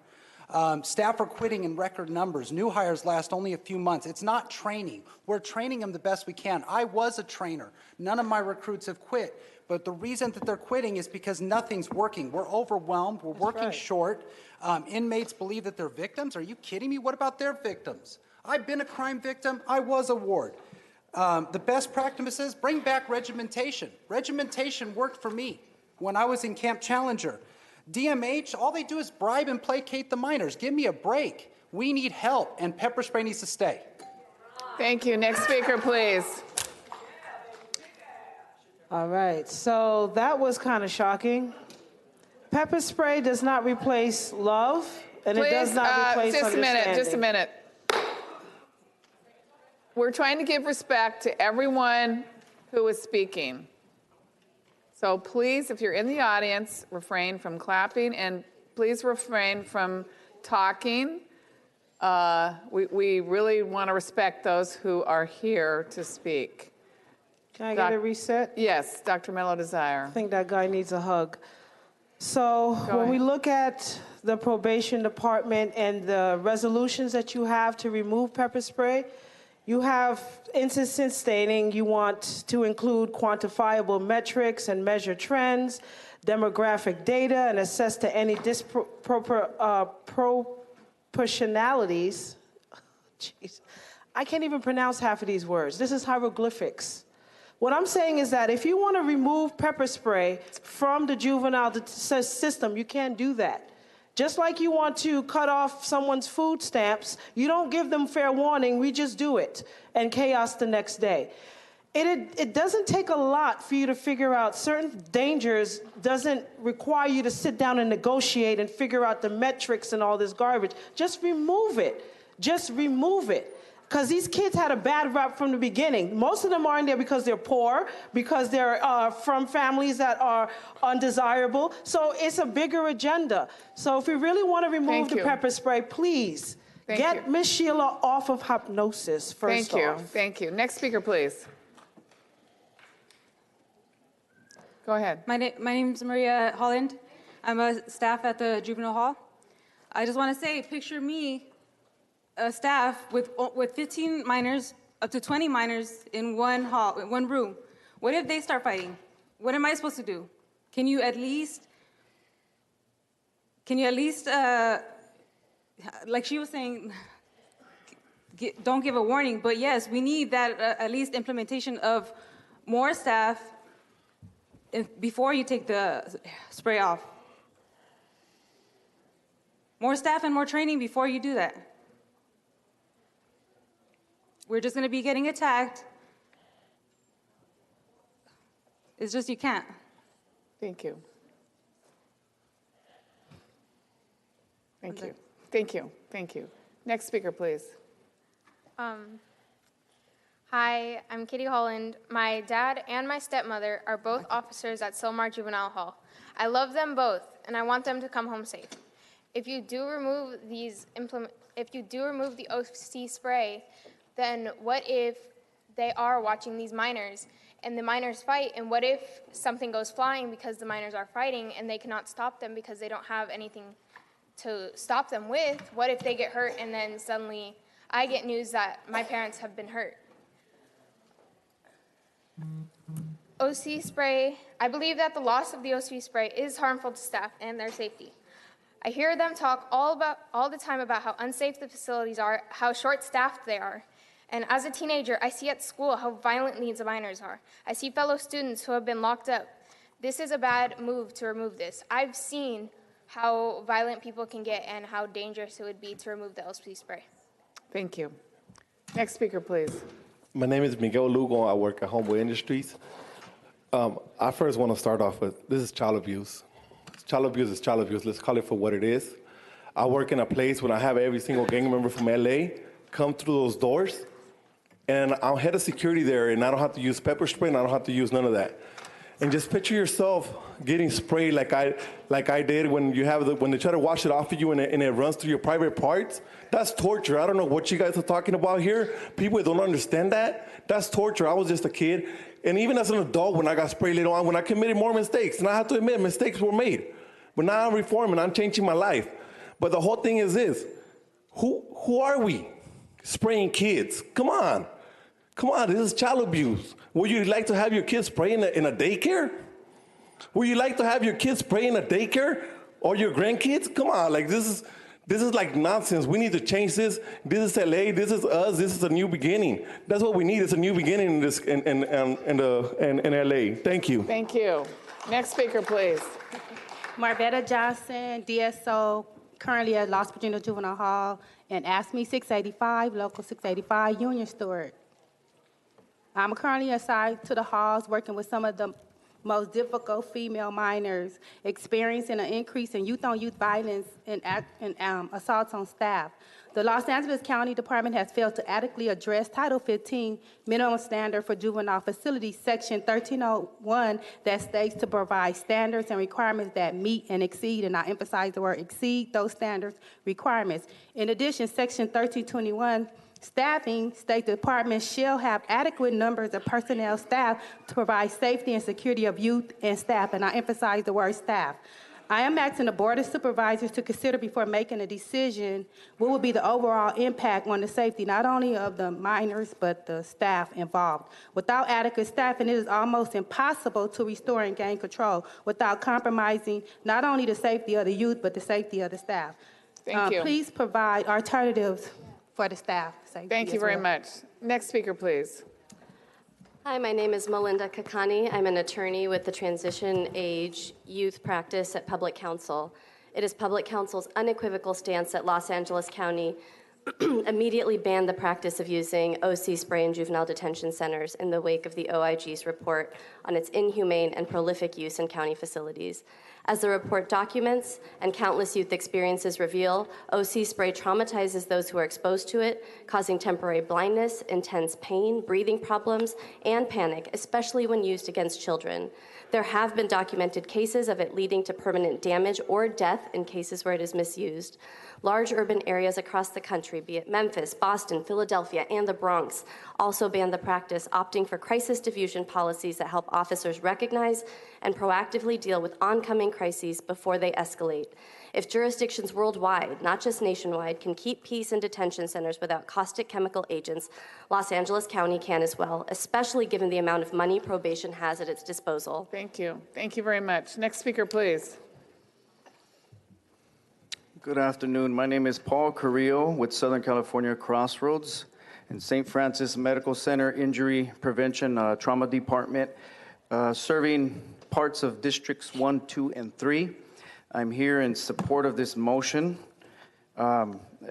With respect to the individuals that represent probation, obviously we still have some existing issues, but compared to the way the juvenile justice system was 20 years ago here in our community, we've come a long way. And I think this is the next step in furthering that, that systems change.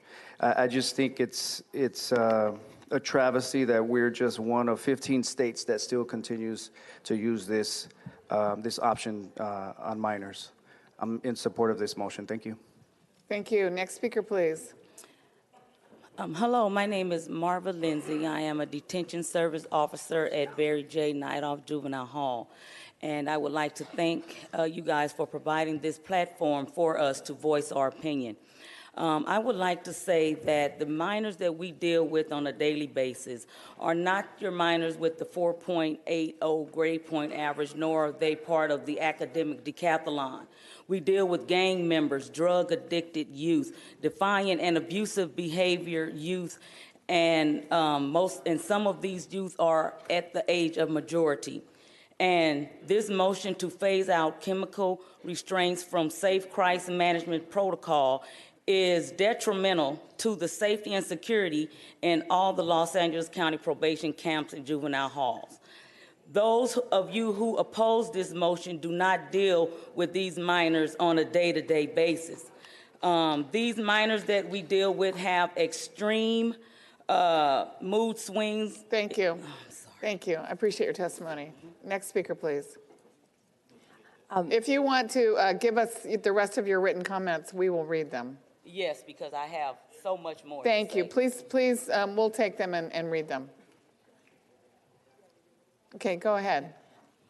Good afternoon. My name is Nicole Brown with the Urban Peace Institute, and we are also a proud organization, proud members of the LA Youth Uprising Coalition.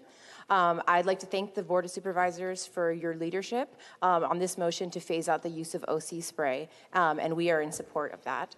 And we also urge the supervisors to promote transparency by making comprehensive use of force data public.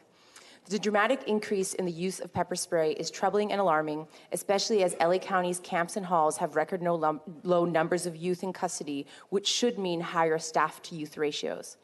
OC spray is a weapon, and its use should be banned from all facilities. Many of the youth in custody have already survived great trauma, and the use of pepper spray only creates new trauma rather than providing youth the emotional support they need to be healthy and successful in their future. The Board of Supervisors and Chiefs McDonald and Mitchell have already taken large strides towards reforming the probation department so it can become a model for the rest of the country, like we've seen with the PRIT, the elimination of WIC 236, et cetera. So please continue that. Thank you very much. Thank you. Next speaker, please. Go ahead. My name is Michael Saavedra, and I am formerly incarcerated. However, I have maintained a job for over 2 years now, and I work within the juvenile facilities for outreach for my college, and I'm also a 4.0 pathway to law student. Wow. However, the effects of being incarcerated and being in long-term solitary confinement and pepper sprayed on multiple occasions still causes trauma to me. And it is torture. I don't know if any of you have ever been sprayed with this stuff, but it is very, very torturous. And most of the time when you're locked in a cell, you don't have access to milk and those type of things that decontaminate or de-escalate the burning sensation. So I ask you to please consider this and please change the law and do not allow pepper spray in juvenile facilities. These are kids. Thank you for your time. Thank you for your testimony. Before the next speaker, we're going to invite up a few more people. Thank you, Madam Chair. Would Brian Kristen, Nicole Parson, Kenneth Batista, Eric Walton, Stacy Ford, Jonathan Bird, Red Chief Hunt, Megan Bess, David Larson, and Norma Johnson please come forward and staff will assist you. Okay, go ahead.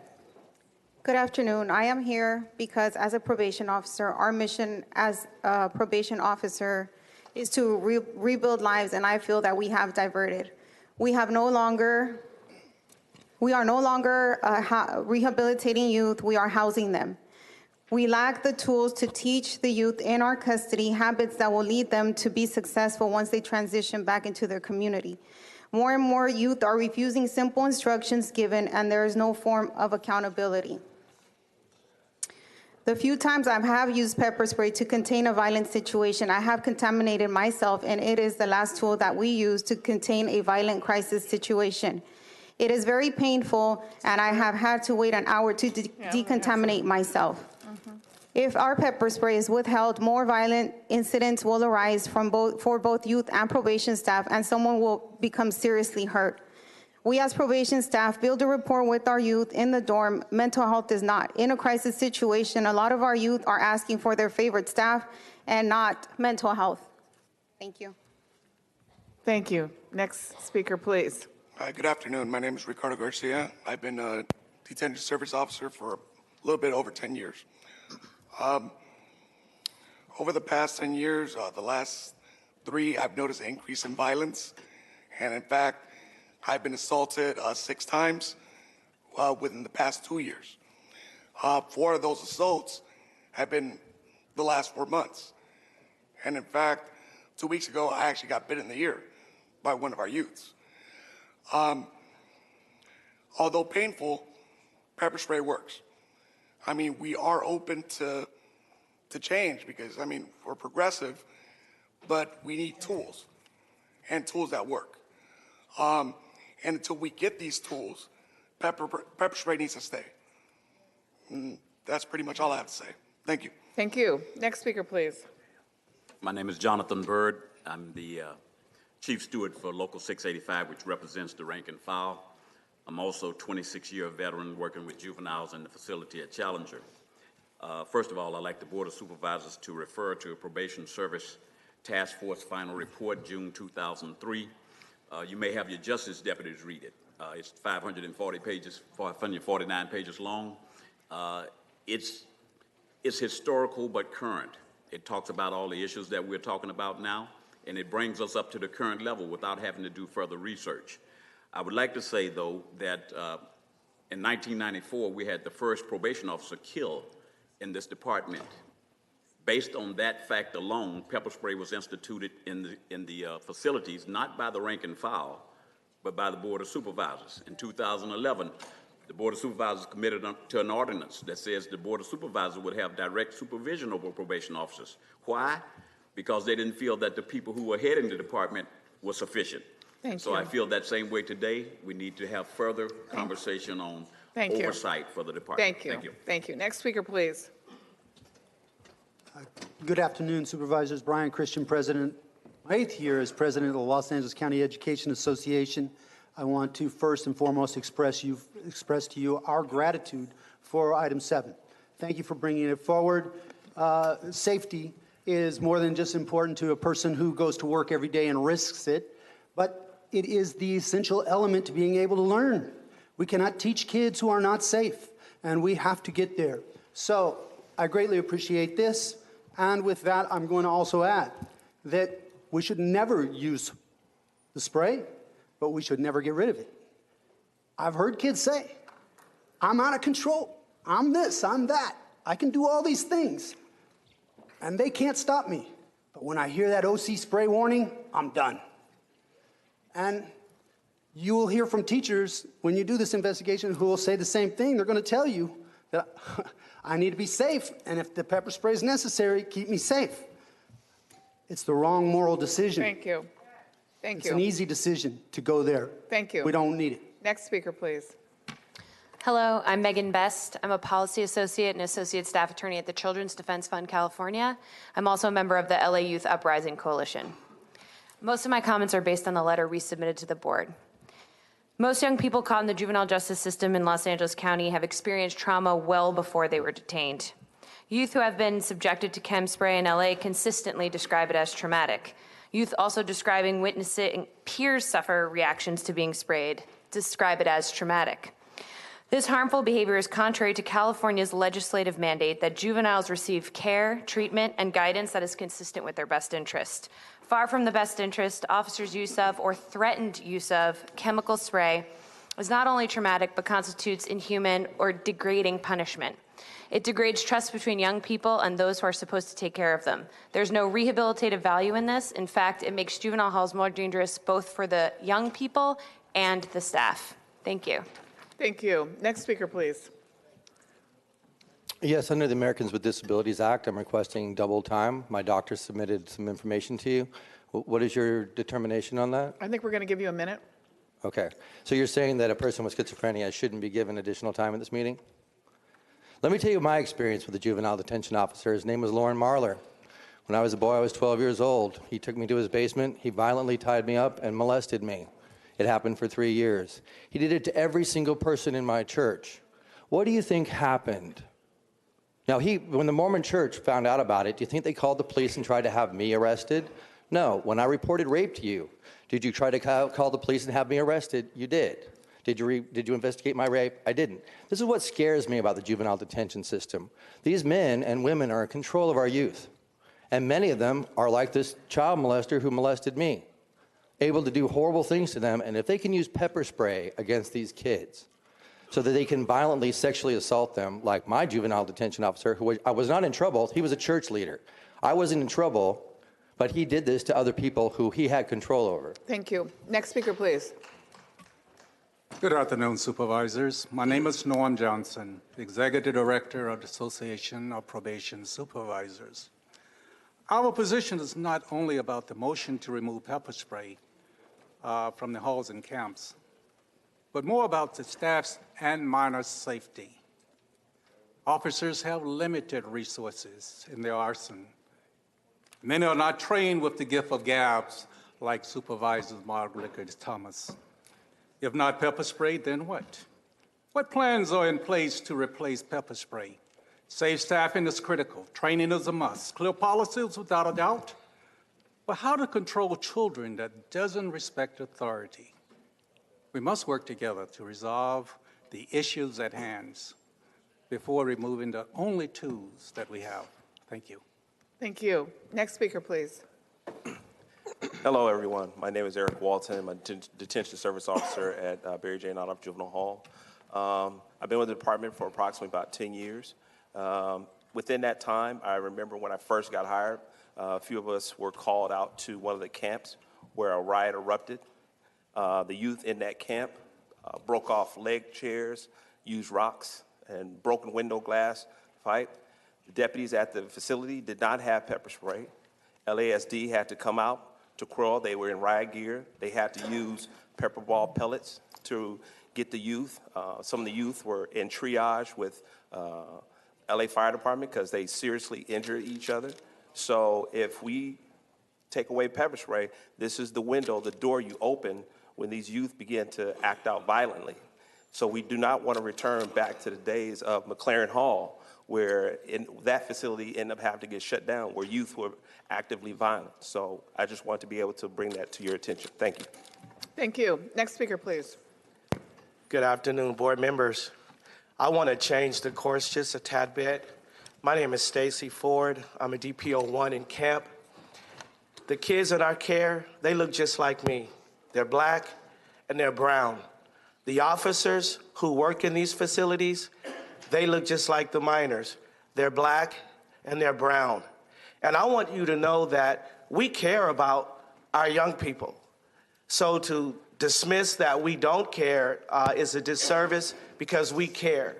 We care about the young people that we serve, but at the end of the day, we want to be safe too. We have wives and husbands and children and grandchildren that want us to come home the same way we left that morning.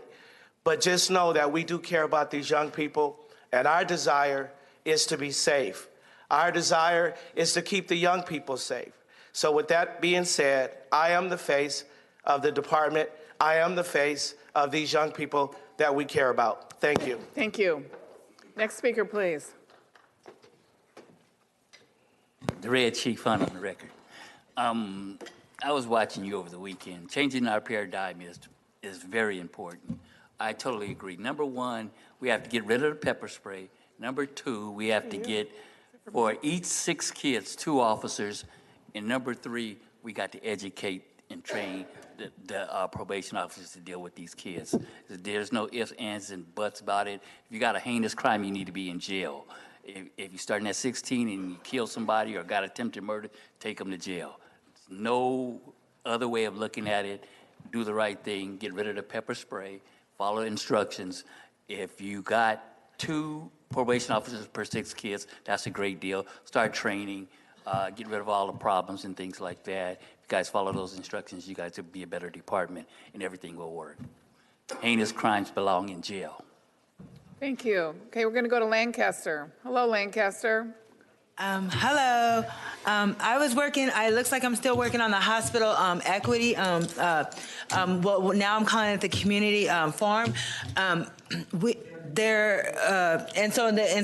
Ultimately, like our waste discharge, we're gonna like work with that. And then, but in this one, I just want to send it all to you, because this one, it has like a lot of models, like for like I did an early warning, but I actually did it out on in my head onto paper, and it's like 177, like the quadrants. But if you in the one interface in the middle, you'll have like 4 down and 5 across, but you times that like a whole bunch. And then we have like the player's card, which makes the ease of access what we're talking about, which will have like the social security number and the ID, but only like certain departments, Mr. Wrigley Thomas, all have access to it. And then, but what you guys reminded me is on, and so they'll have the access to that information on the card, on just a player's card, not the early warning. But on the other side of that spectrum, you have your fraud and abuse, which you guys are talking about. So it's going to log that too.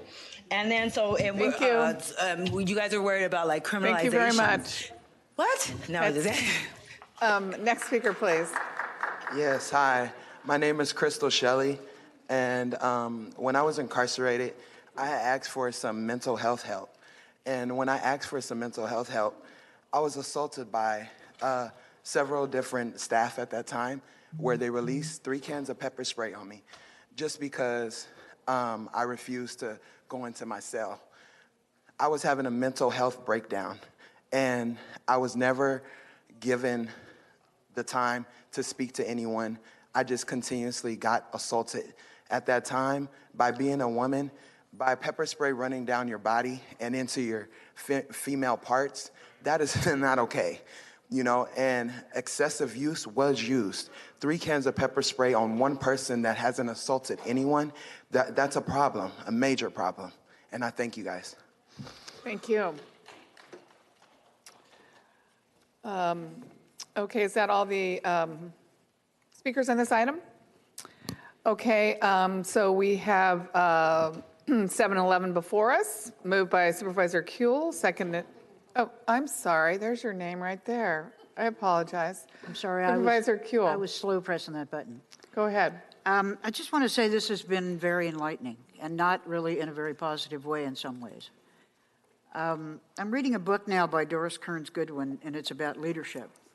And it's about leadership in crisis and leadership through all sorts of history. And it features 4 of our former presidents. Abraham Lincoln, Teddy Roosevelt, FDR, and Lyndon Johnson, and what they went through as young people and what they faced and how they faced it, but also how they led. And I thank those county employees who showed up to talk to us today about their work situation. I don't thank them for cheering racist remarks, and I think they ought to rethink that. But I'm also very grateful to those who came and talked about their own experience with this material. There's just 5 of us, and we run a big county. And this is about leadership, in my opinion, on our part. Everyone will tell you it works better to use violence. It does. That's why people beat up their wives. That's why people hurt their kids. That's why teachers used to beat the children at school. That's why they say, you know, if your only tool is a hammer, everything looks like a nail. And the leadership that I am asking this board to take is to say no to this kind of violence. I will characterize it as violence because that's what it is. Against adults who are incarcerated, it would be violence. We do not condone torture, even though some of our administrations have found ways to find weird legal memos okaying it. We do not condone it. This is a form of torture, in my opinion. And I don't care if it works. It is just not a tool that I want used in Los Angeles County. We are committed to finding and helping people find another way. But this board, this term, stands for rehabilitation, humanity, humanitarian treatment, choice, belief in the better way. We don't always do it right, we don't always do it well, but by God, we're called upon to do it. And I recommend, and was happy to hear each of my colleagues say they would support these motions. I recommend that we support this today because this will lead us to a better way. Thank you very much. Thank you, Supervisor Kuehl. Any other of my colleagues wishing to speak? Move item 7 and 11, Madam Chair. Okay, it's moved by Supervisor Ridley Thomas, seconded by Supervisor Kuehl to approve these items. If there are no objections to unanimous vote, that will be the order. And now we're to, and please, if you're going to exit the auditorium at this point, try to be as quiet as possible. We're on item 12 now. Supervisor Kuehl, you requested to hold this item. Would you like to make some remarks? I did, very, very briefly, because I think that it's an interesting thing. This kind of goes thematically along with some of what we were talking about. It's really about violence in society and all the different ways in which it's expressed. And in 2017, the board received a report that although there were a lot of different... Just a minute. Please be as quiet as you can. Our meeting is not over.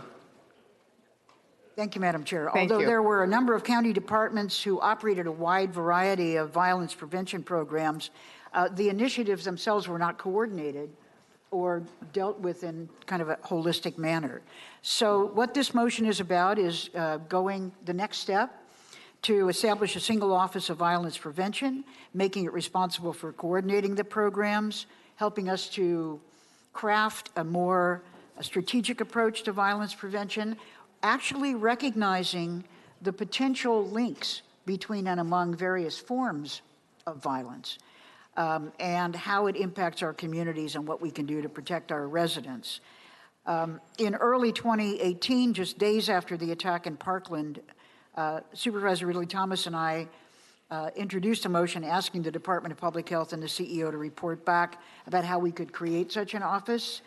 And today, which is only days after the one-year anniversary of the mass shooting at Marjorie Stoneman Douglas High School, Supervisor Ridley Thomas and I are introducing this motion to officially establish the Office of Violence Prevention within our Department of Public Health. Thank you, Madam Chair. Thank you. Supervisor Barger. Thank you.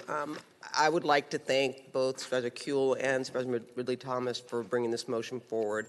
I know, Supervisor Kuehl, you've had a long-standing commitment to violence prevention, and you wrote many bills to address domestic violence during your time up in the legislature.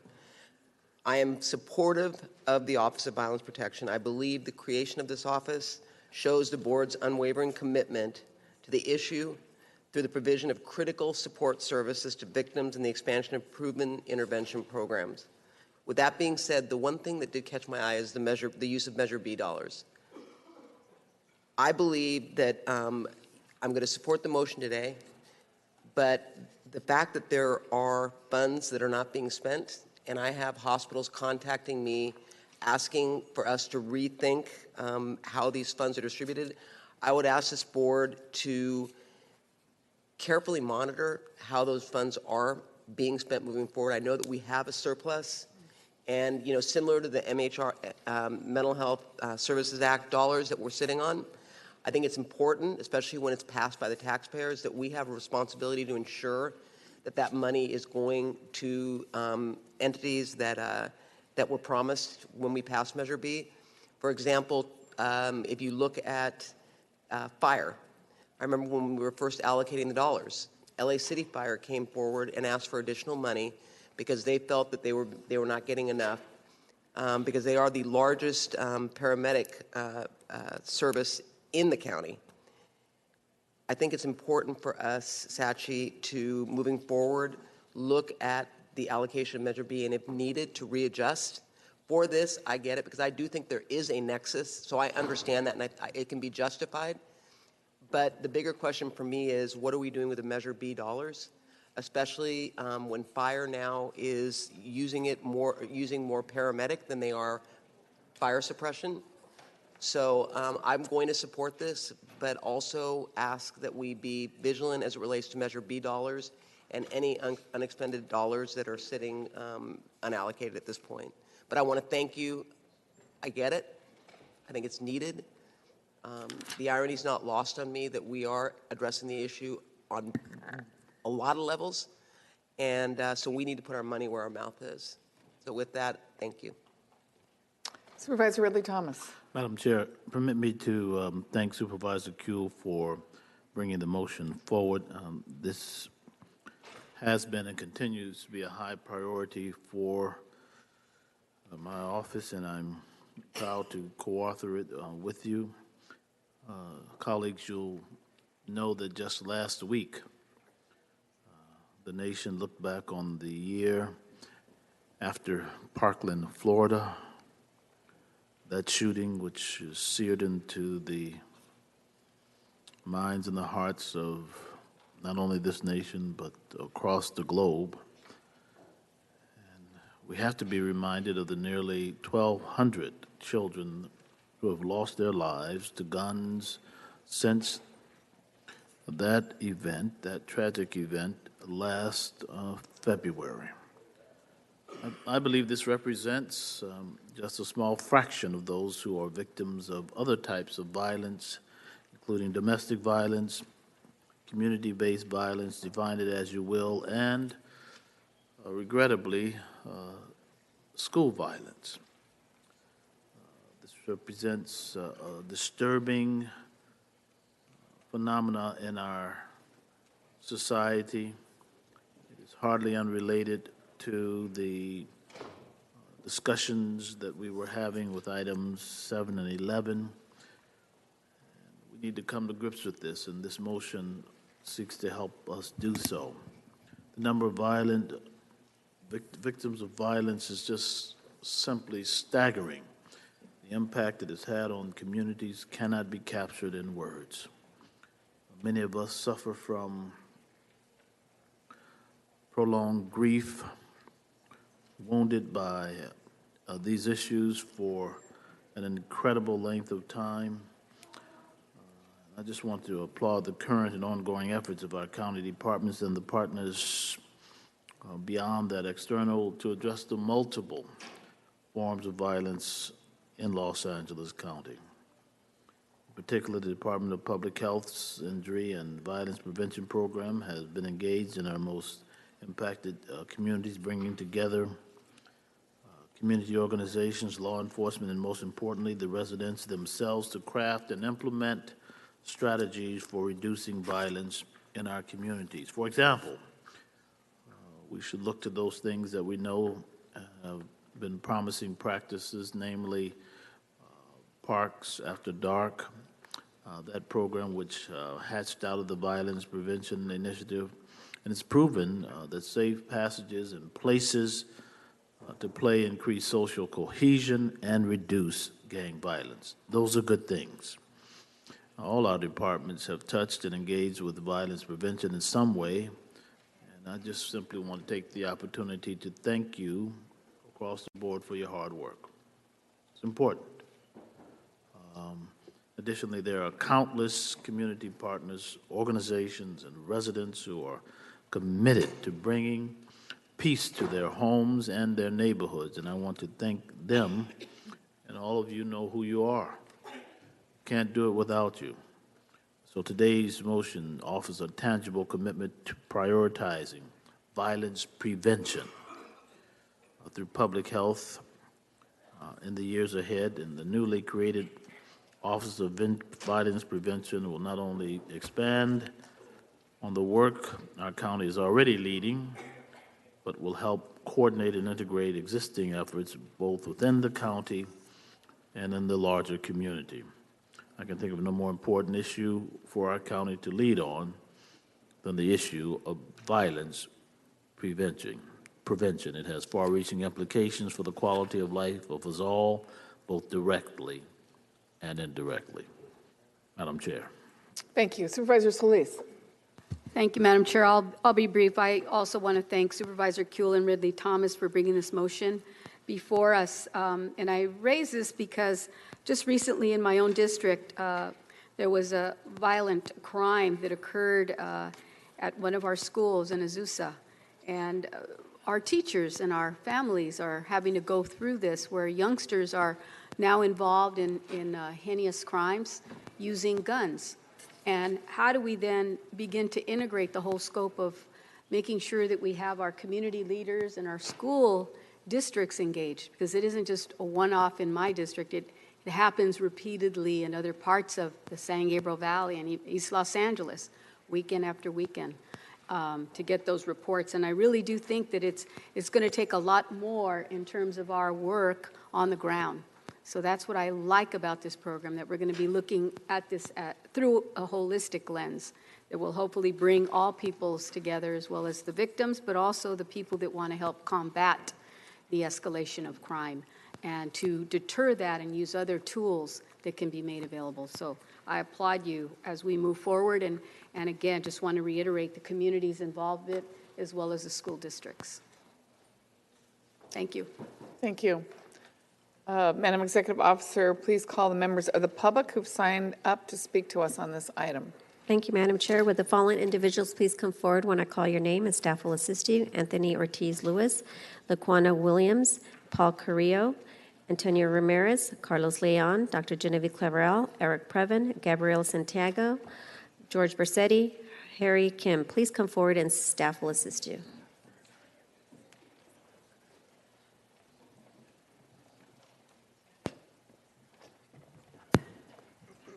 We'll let them sit down and then, okay, go ahead. Good.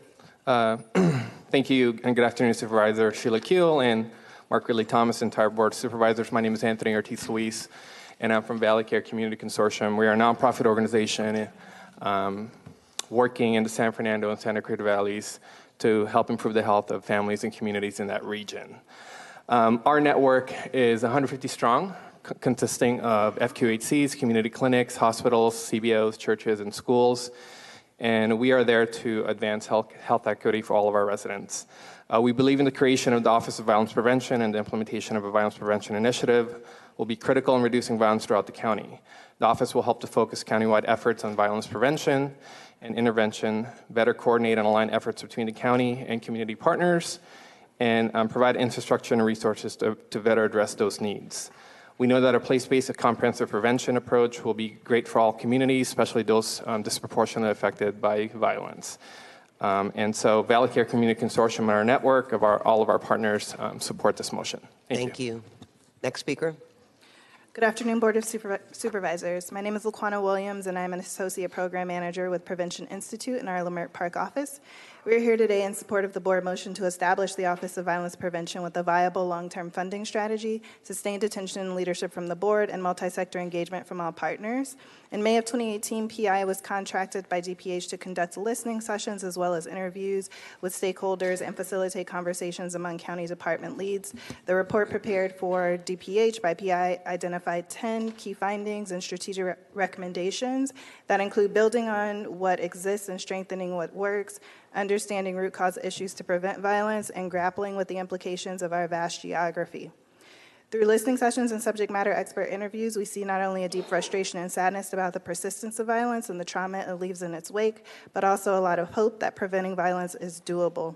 With the Board of Supervisors' leadership, visibility, and support, DPH and numerous partners can develop a robust and impactful violence prevention initiative that will save lives and alleviate suffering. Thank you. Next speaker, please. My name is David Larson, and I'd just like to ask for this council to stop calling the police on me when I ask with the question of what rape is.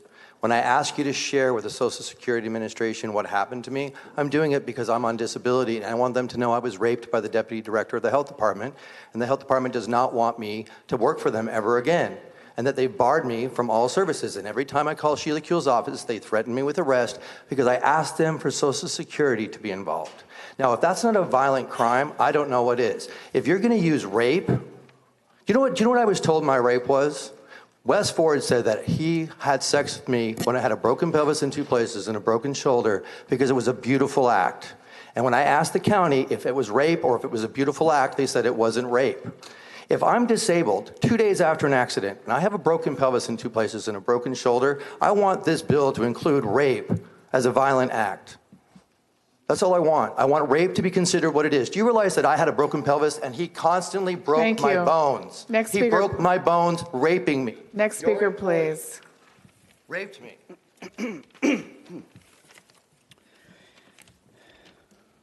Next speaker, please. Thank you. My name is Paul Carrillo here, representing a table that includes Southern California Crossroads, St. Francis Medical Center, Harbor UCLA, Urban Peace Institute, and Halper Foundation. I'm here in support of Supervisors Sheila Kuehl and Mark Riley Thomas on this issue. Violence prevention is complex. It's not just about guns. It's not just about domestic violence. It's not just about gangs. It's not just about human trafficking. It's about all of them.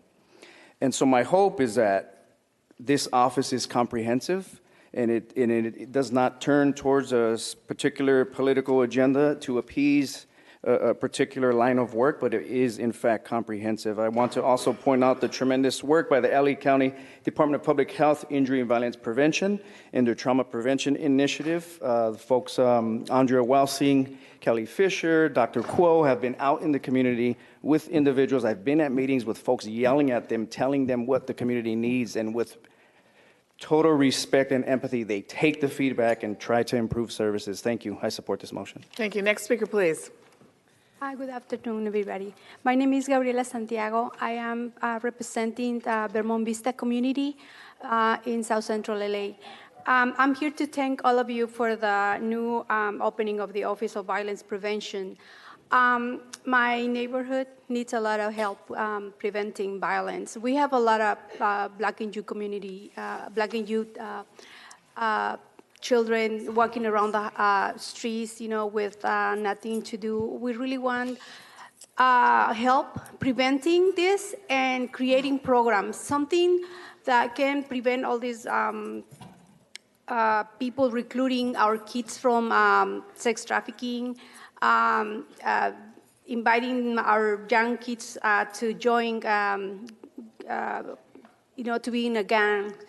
And I also want to ask you, whoever is in charge, please, to create more opportunities for these kids.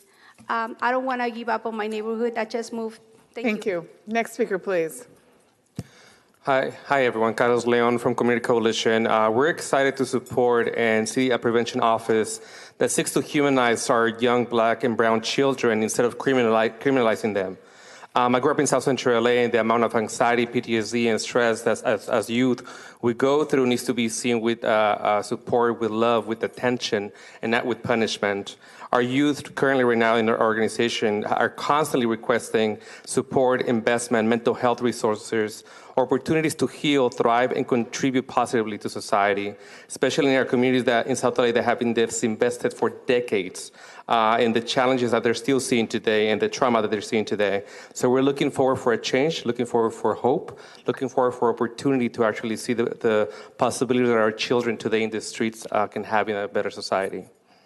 Thank you. And before the next speaker, we need to call up some more. Thank you, Madam Chair. Wood Herman, Jaime Garcia, Joseph Masliv, Candice Lewis, Kim McGill, Nicole Brown, Oscar Alvarez, Rebecca Waker, Stan Muhammad, and Nicole Parson. Please come forward and staff will assist you. Thank you. Go ahead. Good afternoon. My name is Hari Kim, and I'm from Koreatown Youth and Community Center, better known as KYCC. First, I want to thank Supervisor Mark Ridley-Thomas and Supervisor Sheila Keel for introducing this important motion. KYCC supports the creation of the Office of Violence Prevention in the County of Los Angeles. In our efforts to curtail underage drinking and substance use in Koreatown, Pico Union, and Westlake neighborhoods, KYCC recognized that it is important to encourage residents to advocate for a safe and healthy community.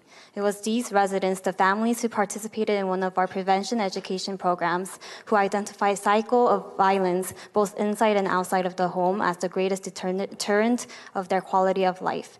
They said that it was this cycle: domestic violence, gang violence, street violence, school violence, police violence, community violence, that impacts our community.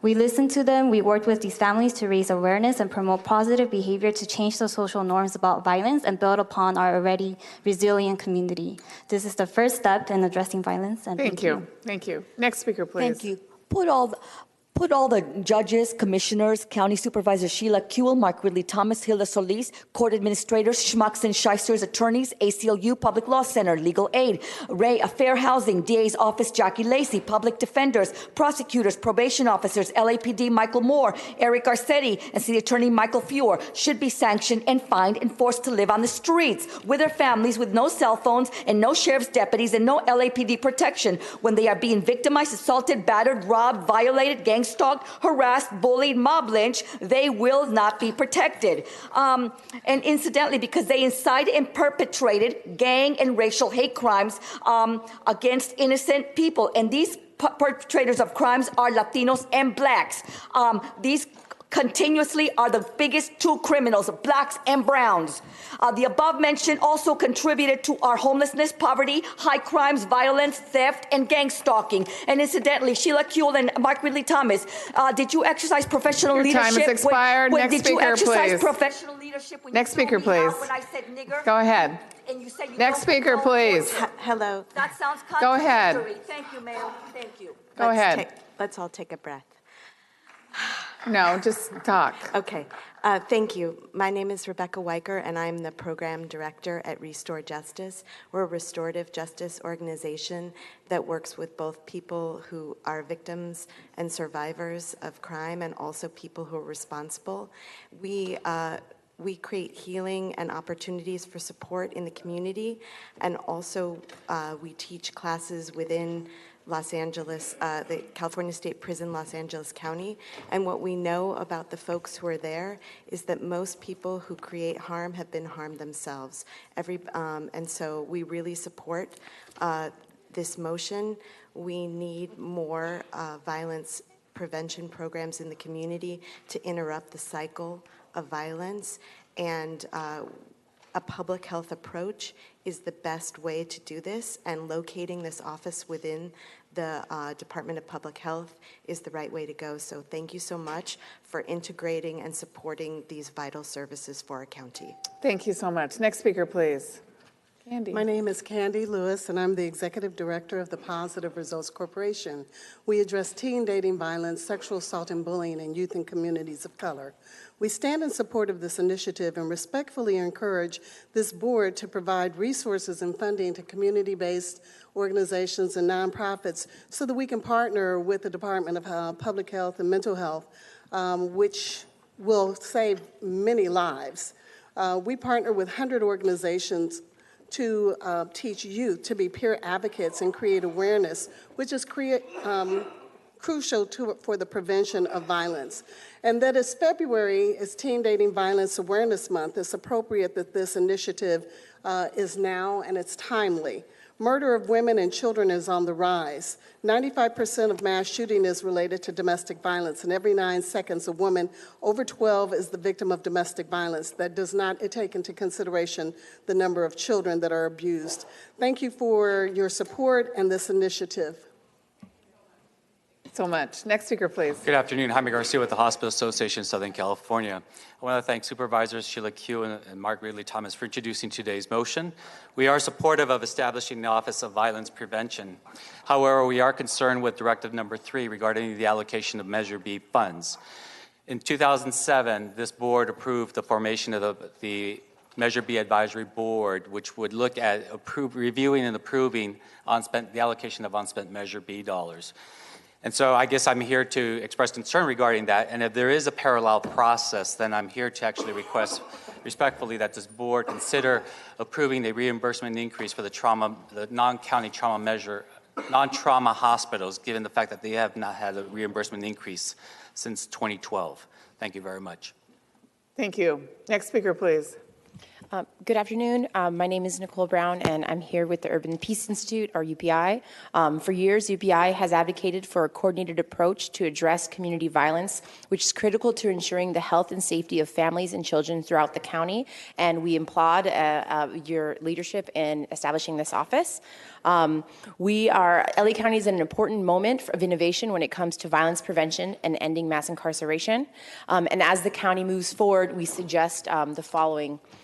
1, link the Office of Violence Prevention efforts to existing offices such as ODR and the Office of Youth Diversion and Development to support a comprehensive scope. Invest in building the capacity of community intervention workers through the standardized training and technical assistance, including having standards of conduct and practices for workers. The LA County Sheriff's Office must be part of coordinated efforts to have buy-in in the larger strategy. However, they should not lead the strategy. Thank you very much for this motion, and we look forward to continuing to work. Thank you. Next speaker, please. Good afternoon again. Joe Maislish, marriage and family therapist. And thank you for presenting this motion. My remarks are going to be directed to seeing that it looks at the context of these events too, the context of violence.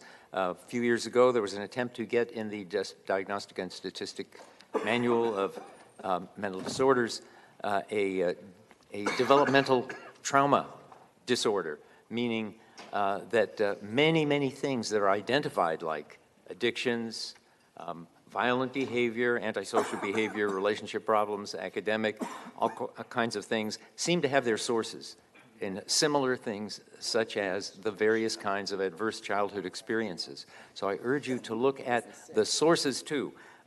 It's a whack-a-mole approach is described in an article that I sent your office as a link to, and it's a complicated question of various kinds. Some people withdraw, some people pass on violence to others, all kinds of desperate measures harmed people may take. So let's look at the context and deal with that in a holistic way. I think we'll be more successful. Thank you. Let's call up one more person. Would Kenneth Batista please come forward and staff will assist you? Okay, next speaker, please. Well, if it's not for the effort of socialism, I would state for the record that socialism is not the opportunity of violence in our communities. However, and incidentally, it has become that because socialism has become a statement of distrust, hate speech, and radicalness against our president and the public of the United States of America. But no one gives a hell. Socialism is becoming a greater threat to America than I am simply here exercising free speech. And yet, the device of Ms. Wickham and her device of LA Municipal Code and Penal Code bullshit doesn't reply under 54954 of the Brown Act, right? Apparently it does, because I'm still here. Yes, the Brown Act and every First Amendment that I am initiating, along with the 14th Amendment, I will exercise that right. Fuck socialism. Next speaker, please. George Bazzetti. First thing you have to do if you want to solve this is use people with those gangsters they trust, and that's not your people. I've been in your Twin Towers and the oldest person 2 times. You threw me in with 100 La Raza boys thinking they would kill me. Oh no, they recognized me. They even asked me to join after I taught them law. I had all those gangsters in those jails. Listen closely, people. They begged me, George, please help us stop the violence. You got about a 10% that loves killing, raping, and maiming. You're not going to change them. It's a part of statistical reality. The rest of it is a part of, as Mr. Joseph Maislis was talking about, it comes from the pre-birth to prison pipeline. If you're born to a mother that's no good in a no good neighborhood and a no good school district like LA Unified where 150,000 don't come to school, you have predetermined this game that's happening right now. Next and speaker, you're please. at fault. Next speaker, please. I support this OVP. I think that we have to go ahead and go at an early age because hate is coming at our children faster than they know how to really comprehend it. When they go ahead and they're dealing with things that they see on the TV, my granddaughter, they cannot even talk about the President of the United States at school because the school is split. When things are split, people they initiate hate. That's the problem right then and there. It's all about hate. And if we don't go ahead and give people the things that they need, food, clothing, and shelter, and we have children growing up under extreme violent circumstances, then the next thing you know, violence will continue. So it's a matter of going ahead and getting to them at a very early age. And we have to go ahead and promote love in our society as we are the diverse country in the world. And by our diversity makes us the greatest country in the world. Thank you. Thank you. Next speaker, please. Good afternoon, everyone. Kim McGill from the Youth Justice Coalition. Just real quickly, LA County is between 3-4 decades, in some cases longer. In the case of the East Coast, they began their departments of youth development, youth and community development in the late 1800s. And while I really support the efforts of this motion, I worry that, again, compartmentalizing issues and traumas that we've gone through into offices of prevention or offices of violence prevention is the wrong path forward. Rather than that, I would urge you to consider a Department of Youth and Community Development where violence is part of what's looked at, but you look at us in our totalities. And then getting to what people have said, that the one way there's no one way to cure violence, that we have to look at housing, at employment, at education, at arts, at recreation. We don't have a home for young people in LA County, and the only homes that do exist see us based on our one worst day. Thank you. Thank you, Kim. Okay, we're going to go to Lancaster. Hello, Lancaster. Hello.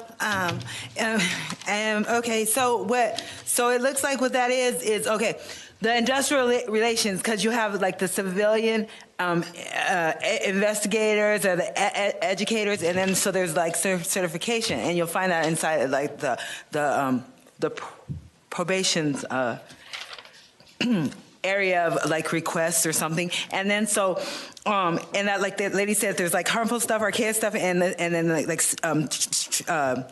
I don't know, there's so aggravated assault, you know, so, and then, but there's a surcharge, but I don't know, and it goes into the surcharge of the state industrial certificate surcharge, which is like, I don't know, the cap and trade still, like, and then like it's a crowd fund, and so like I'm asking you guys to join like my B, because the public safety is not I slay you, you Frankenstein, you belong to me. Thank you. And thank you, Lancaster. Okay, are those all the speakers for this item? Okay, colleagues, item 12 is before us. Moved by Supervisor Kuehl, seconded by Supervisor Barger. If there are no objections to unanimous vote, that will be the order. And now it's time for, it's appropriate to hear from members of the public who have requested to address the board on the following items not held by the supervisors. With the call those members up. Would the following individuals please come forward when I call your name? Kenneth Batista has requested to address the board on items 45C. Reverend Dr. Mello Desire has requested to address the board on items 1D, 2D, 6, 8, 14, 16, 17, 18, and 30. George Bersetti has requested to address the board on items 1D, 3D, and 8. Antonia Ramirez has requested to address the board on 1D, 2D, 3D, 1H, 2H, 1P, 2, 5, 6, 8, 9, 14, 17, 28, 30, 34, 35, 36, 37, 38, 39, 43, CS1, CS2, CS3, and CS4. Eric Previn has requested to address the board on items 1D, 2H, 3, 6, 8, 13, 15, 17, 18, 28, 29, 33, 34, 37, 41, 45B, 45C, CS2. Joseph Maislich has requested to address the board on items 2, 12, and 16. Dr. Genevieve Claverol has requested to address the board on items 2D, 3D, 14, 16, 17, 29, 30, 32, CS1, and CS3. Herman has requested to address the board on items 1D, 2D, 3D, 1H, 2H, 1P, 5, 6, 8, 13, 14, 15, 16, 17, 18, 21, 26, 28, 29, 32, 34, 35, 37, 38, 39, 41, 42, 45A, 45B, 45C, 45D. Nicole Parson on items 42. Rickard Larson on items 1D, 2D, 3D, 1H, 2H, 8, 13, 14, 15, 16, 17, 21, 29, 30, 32, 33, 35, and 37. Amanda Staples has requested to address the board on item 17. Yeah. And these are the following individuals has requested to address the board on items 13. Marcy Hanscombe, David Warren, Darrell Gale, Marilyn Fuss, Alyssa Mann, Anna Kristen. And these are the following individuals that have requested to address the board on item 6. Kim McGill, Francisco Martinez, Lupita Cabello, Markel McNabb, Gloria Gonzalez, and John Samuels. Yes, Thank you. go ahead.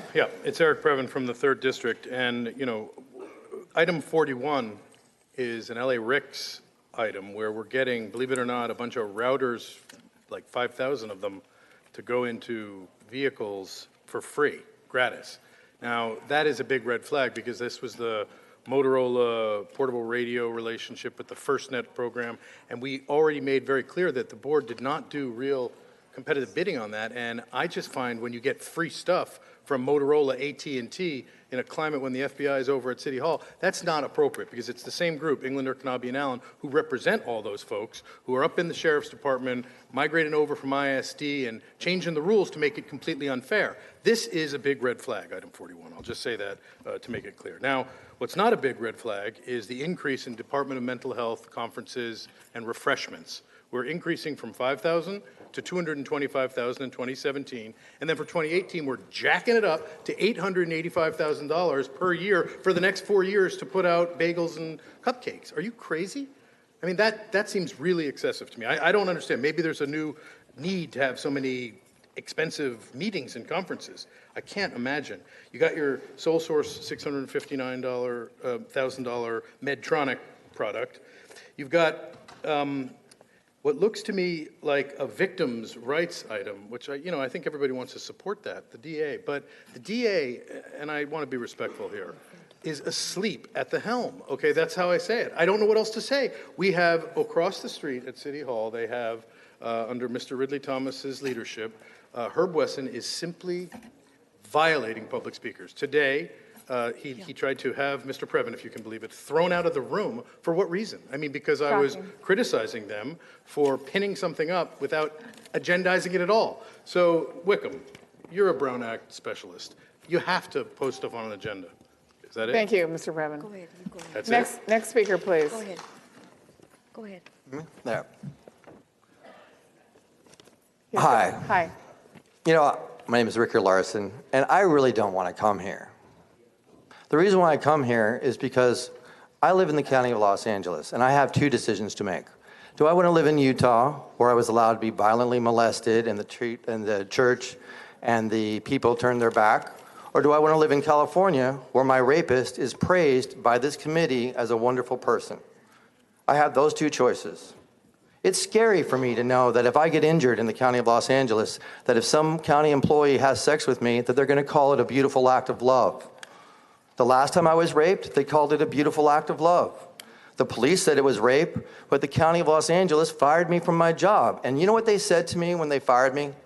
They said to me, the reason why they can legally fire me is because I made disparaging comments about my boss that were not true, and that they can permanently bar me from employment at the County of Los Angeles because I have a record of making false accusations against high-level people with the intent to do malice.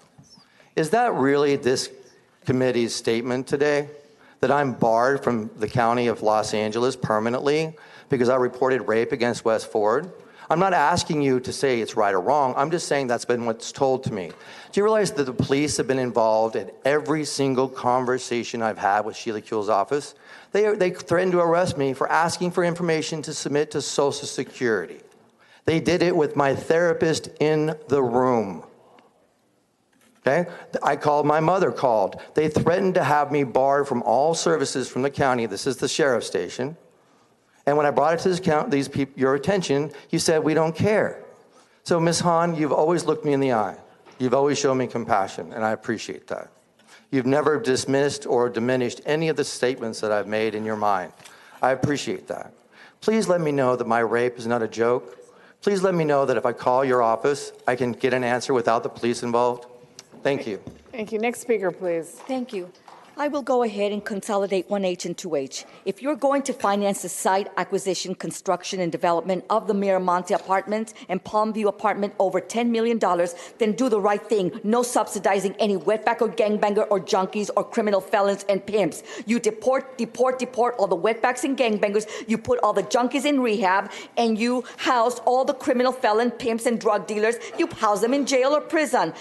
We, the taxpayers, have to live with these disastrous results that you make. And look at the streets. That's what we have outside. Instead of housing our military veterans, we are housing all these criminal bastards who don't deserve a home.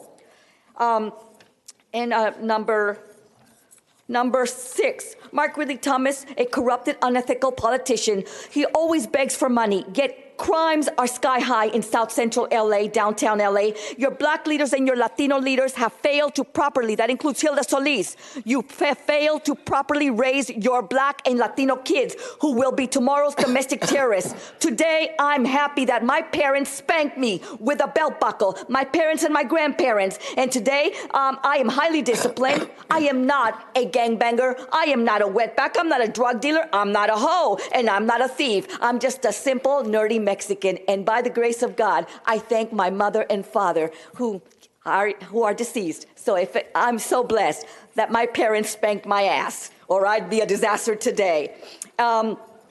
So God bless America, man. And again, I'd like to also go to the agenda number 1P. Ladies and gentlemen, please do not follow the Music Center Grand Park example. Let me begin by saying that the Music Center Grand Park has not implemented the Safe Neighborhood Parks Proposition of 1996. Under the interim director, Julia Diamond, who deserves a good kick in the ass and booted out, she has failed miserably in keeping public safety within the park. There's too many crimes and theft. Next speaker, please. God bless America, and God bless Donald Trump. Next speaker, please. Okay, I'll start with a couple of deep breaths on me for everybody. My name's Joe Maislish, again, still. About item 2 it was, about the general relief. I just want to tell you a little story of something I learned at a board meeting in 1993. The board was feeling pressed to reduce the general relief payments, the level of general relief payments. And Supervisor Molina was reluctant, and she said, you know, I would move to close the County Art Museum instead if I thought I could get a second. Well, I don't know if you have to wait for a second to do something right, even if it's going to lose. But I left thinking, every person is a work of art. She was right. I mean, we may not like the picture in some cases, but every person is a work of art. A comment on number 16 is the struggle to maintain a continuity of the services, this child waiver system that you're appealing for federal help for. If you can't get it from the federals, get it from some other county cost. Thank you. It's so important. Thank you. Next speaker, please. Sorry. My name is David Warren. I'm the Conservation Chair for the Rio Hondo Group of the Sierra Club and Vice Chair for Research of the Biono Wetlands Restoration Committee of the Sierra Club. When I first saw this item, number 13 on the agenda, I thought, this sounds hopeful, but upon researching the background, I was informed that the State Coastal Conservancy asked that the motion include adoption of the Hope for the Coast program, which it appears would signal support for increased oil and gas operations at Los Cerritos wetlands in Long Beach and Biono wetlands in Playa del Rey. Also plans that would harm the wildlife habitat concern us. Sierra Club does not support either Coastal Conservancy-backed project. We request that this item be postponed until we have time to seek language that would not signal such support from the Board of Supervisors. Thank you. Next speaker, please. Okay, I wanted to thank Supervisors Kuhl and Hahn for considering the coast with this item number 13. And I want to ask the board to include interfacing and checking in with the Coastal Commission, which has approved new oil drilling at those Los Cerritos wetlands that this gentleman was just talking about at the eastern edge of Long Beach. It's a wildlife refuge and indigenous artifact site, and reputed to be the best salt marsh in the whole SoCal area. And then again, overseeing the Coastal Commission and interfacing with them regarding monitoring seawater for radiation.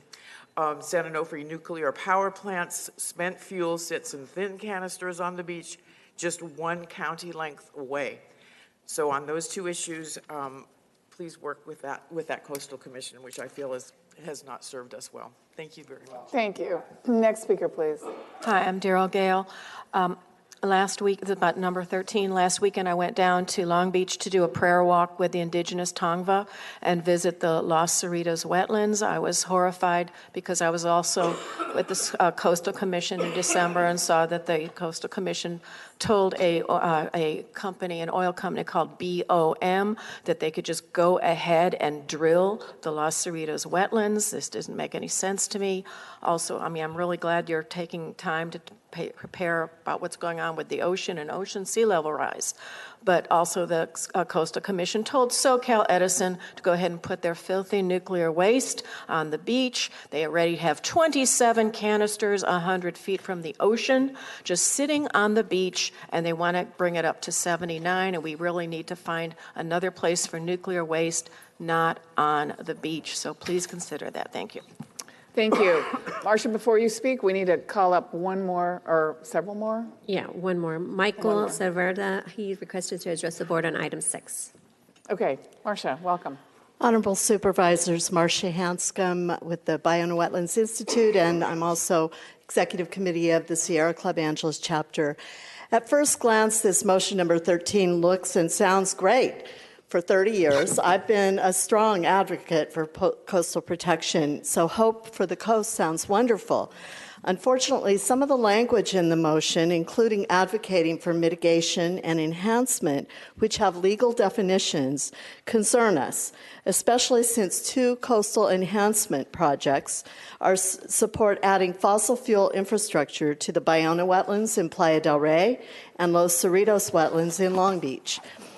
I love that the Nature Conservancy has gotten involved in LA, and the public trails that the Coastal Conservancy has done great. But these 2 projects at the coastal wetlands in Long Beach and Playa del Rey will be extremely damaging to wildlife, wetlands, and grasslands.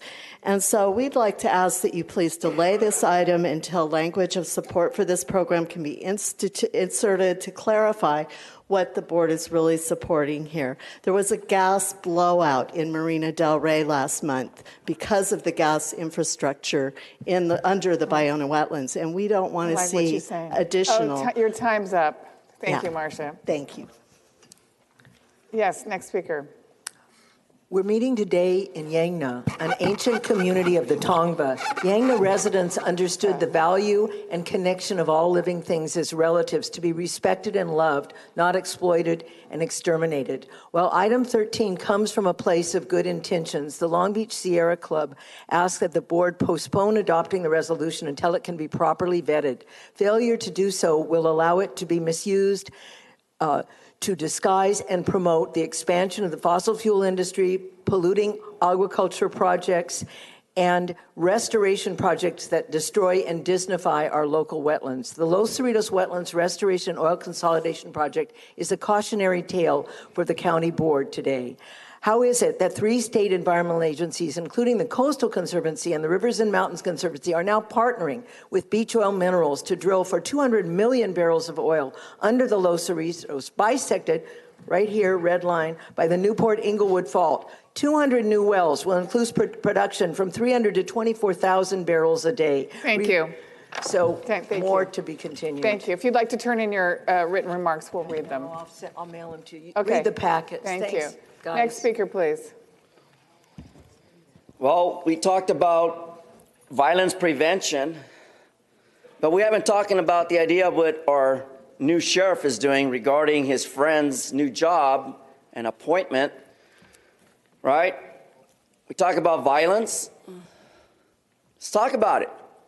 Let's talk about why the new sheriff is protecting a friend and bringing him back to work without the consent of the public. That's a medieval crisis in its own. And the crisis among the worst situation is that of the medieval crisis on homelessness.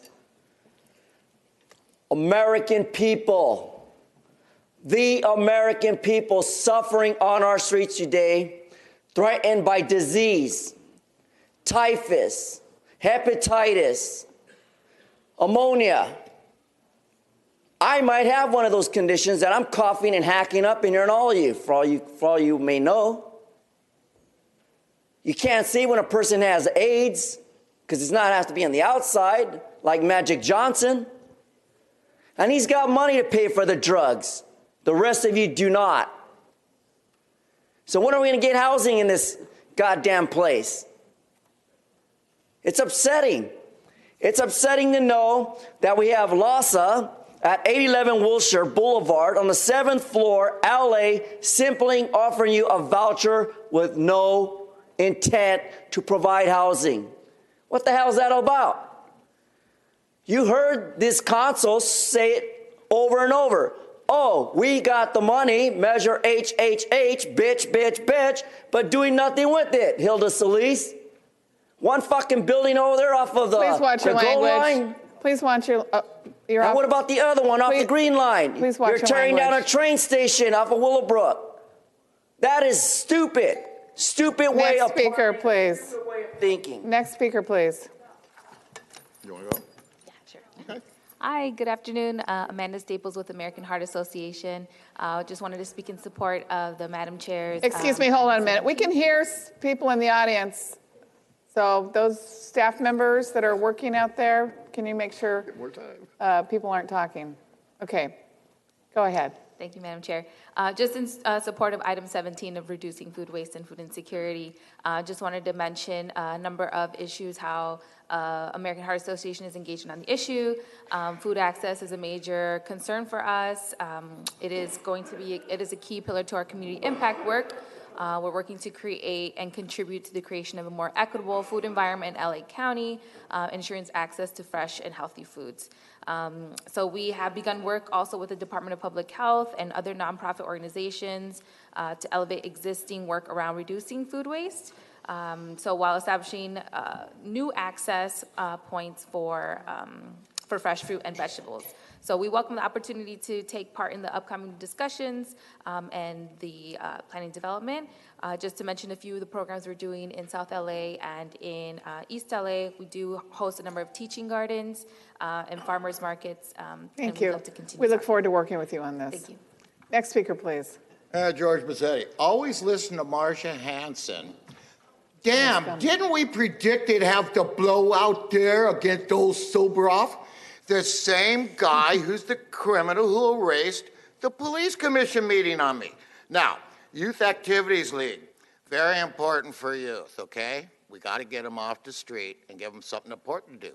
So why did you mess with me and Mello, putting on our youth activities that we had to do outside that I videoed that you can watch and watch the wonderful stuff that the young children did that you tried to stop that we're still trying to do, okay? Now let's go to the big money, the housing that creates this mess.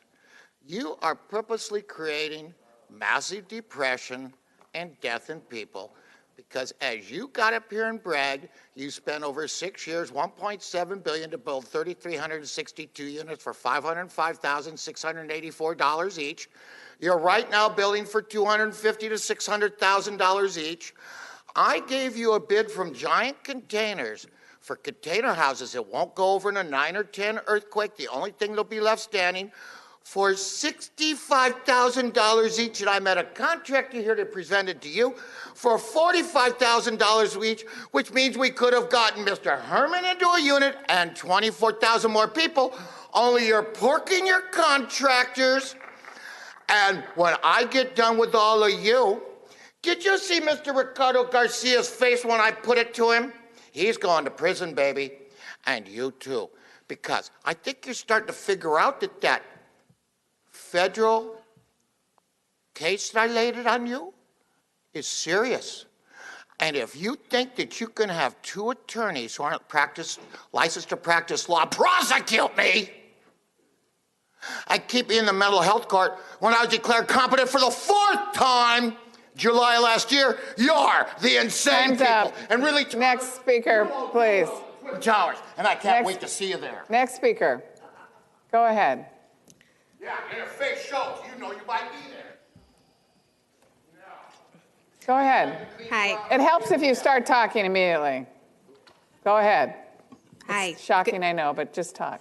Good afternoon. My name is Alyssa Mann, and I represent the Nature Conservancy. My colleague and I are here today to voice our enthusiastic support for the motion before you, adopting a bold vision for California's coastal future, which we call Hope for the Coast. Californians love this incredible coastline and have voted again and again to protect it. Because of this strong commitment to our coast, over 1/3 of our coastline is conserved, protecting incredible habitat and more than 150 threatened, rare, and endangered species. But with 5 feet of sea level rise, the coast of tomorrow will not look like today's coast. 59% of coastal habitat across the coast of California is vulnerable, including over 41,000 acres of already conserved land that is projected to be submerged with 5 feet of sea level rise.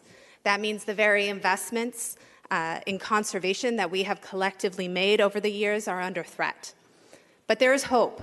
With sustained, coordinated effort, our study shows that we can have as much or more coastal habitat with 5 feet of sea level. Thank you. Oh, wow. Thank you. I know, it went by fast. I know. Next speaker, please. But if you have more written testimony that you'd like for us to read, we will read it if you want to turn it in. Okay. Good afternoon. My name is Gloria Gonzalez, and I'm with the Youth Justice Coalition, and I really want to thank and appreciate Carly Cotona and Mr. Mark Ridley Thomas on item 6, which is the building, the Canyon Court building. We are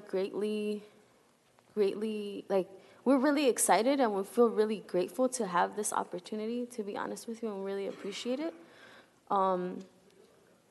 But I don't know if there's a way for us to be able to purchase the building and not have to be homeless 10 years from now or 15 years from now. And I'm saying that because as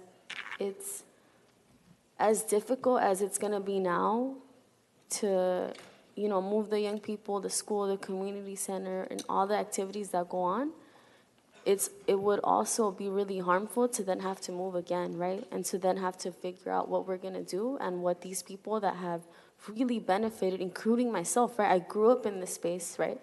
What it will look like to lose the space again. So if you could just Thank you very much. Thank you. Next speaker. Hi, my name is Michael Saavedra, and I work at the Youth Justice Coalition. And I would just like to say firsthand how I've seen since I've been working there, it really has changed the lives of youth that we work with. And it is a very great program. And I think that, being able to keep this space further down the line would really count and really make a difference. So I thank you all for your time, and I thank you for this proposal. Thank you for that short speech. Okay, next speaker, please.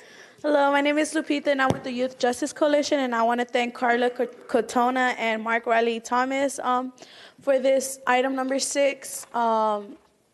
I want to thank so much for having the building, and I just want to carry on what Gloria said. If we can continue having this building in a short matter of time at the building that we're at, I learned how to write my own play. I've been on my own play. We did a movie, and I've learned how to do community organizing. I learned how to do community defense. So as much as I learn, I want other youth to know as much as I know, and I've always wanted to become, I'm becoming that person I always looked for as I was a little girl, so I just want to continue having these resources open to the community I grew up in, and especially at the new place that we're going to move to.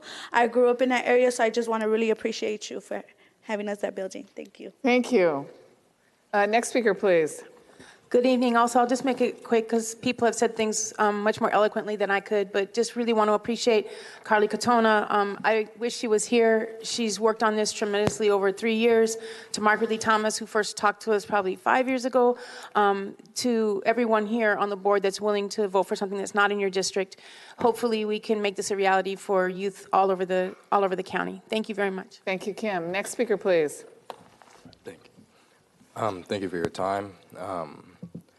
I also would like to show appreciation for the spaces that we've been provided. The space that we're in right now, that we're currently losing, has taught me a lot. I've learned a lot there, not just in mediation and conflict resolution in a school setting, but also in a street setting as well, where it's most needed, especially in an area like mine.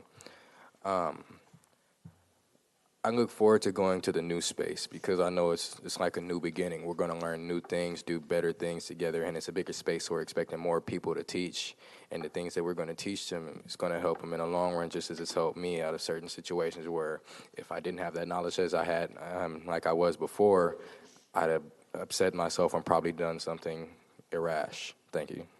Thank you. Next speaker, please.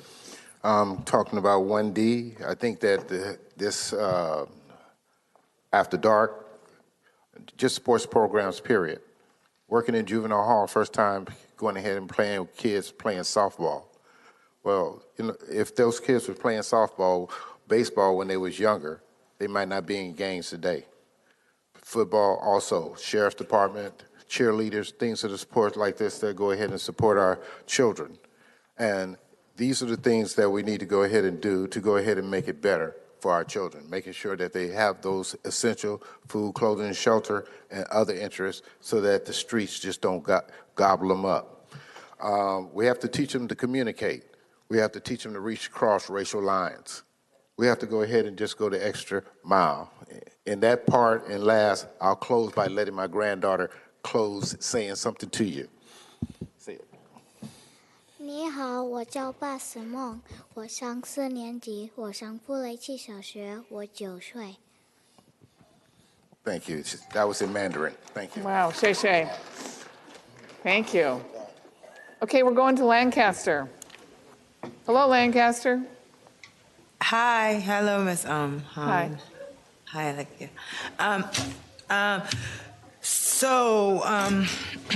Okay, so we're gonna start. So this is gonna just be based on lowering the prescription costs, and it's non-holistic options. And then we talk about the time zones, like we maybe shouldn't change the time zones because it's messing with the actual weather and stuff. And then because the time is we have an existence and a coexistence, right? So it's like you can count in your head and then you see the digits change, like 1, 2, 3, 4, 5. And then so it's a communication thing. And so like really and it's about transmitting and casting and communication. But the thing is that like some people just believe that college is a place to Thank you, Lancaster. Okay, there's no specials at this time. We got to take a vote. Oh, we have to take a vote. Please tell us what's before us. The items before you are items 1D, 2D, 3D, 1H, 2H, 1P, 2, 3, 5, 6, 8, 13, 14, 15, 16, 17, 18, 21, 26, 28, 29, 30, 32, 33, 34, 35, 37, 38, 39, 41, 42, 45A, 45B, 45C, and 45D. Okay, those items are before us. Moved by Supervisor Kuehl, seconded by Supervisor Ridley Thomas, and without objection, that will be the order. Now it's an opportunity for members of the public to address the board on items of interest that are not within the subject matter, that are within. Sometimes I forget when they get up there if they're within our subject matter or not. So within our subject matter, jurisdiction of this board. Please call up those members of the public that would like to address us. Thank you, Madam Chair. Will the following individuals please come forward and staff will assist you?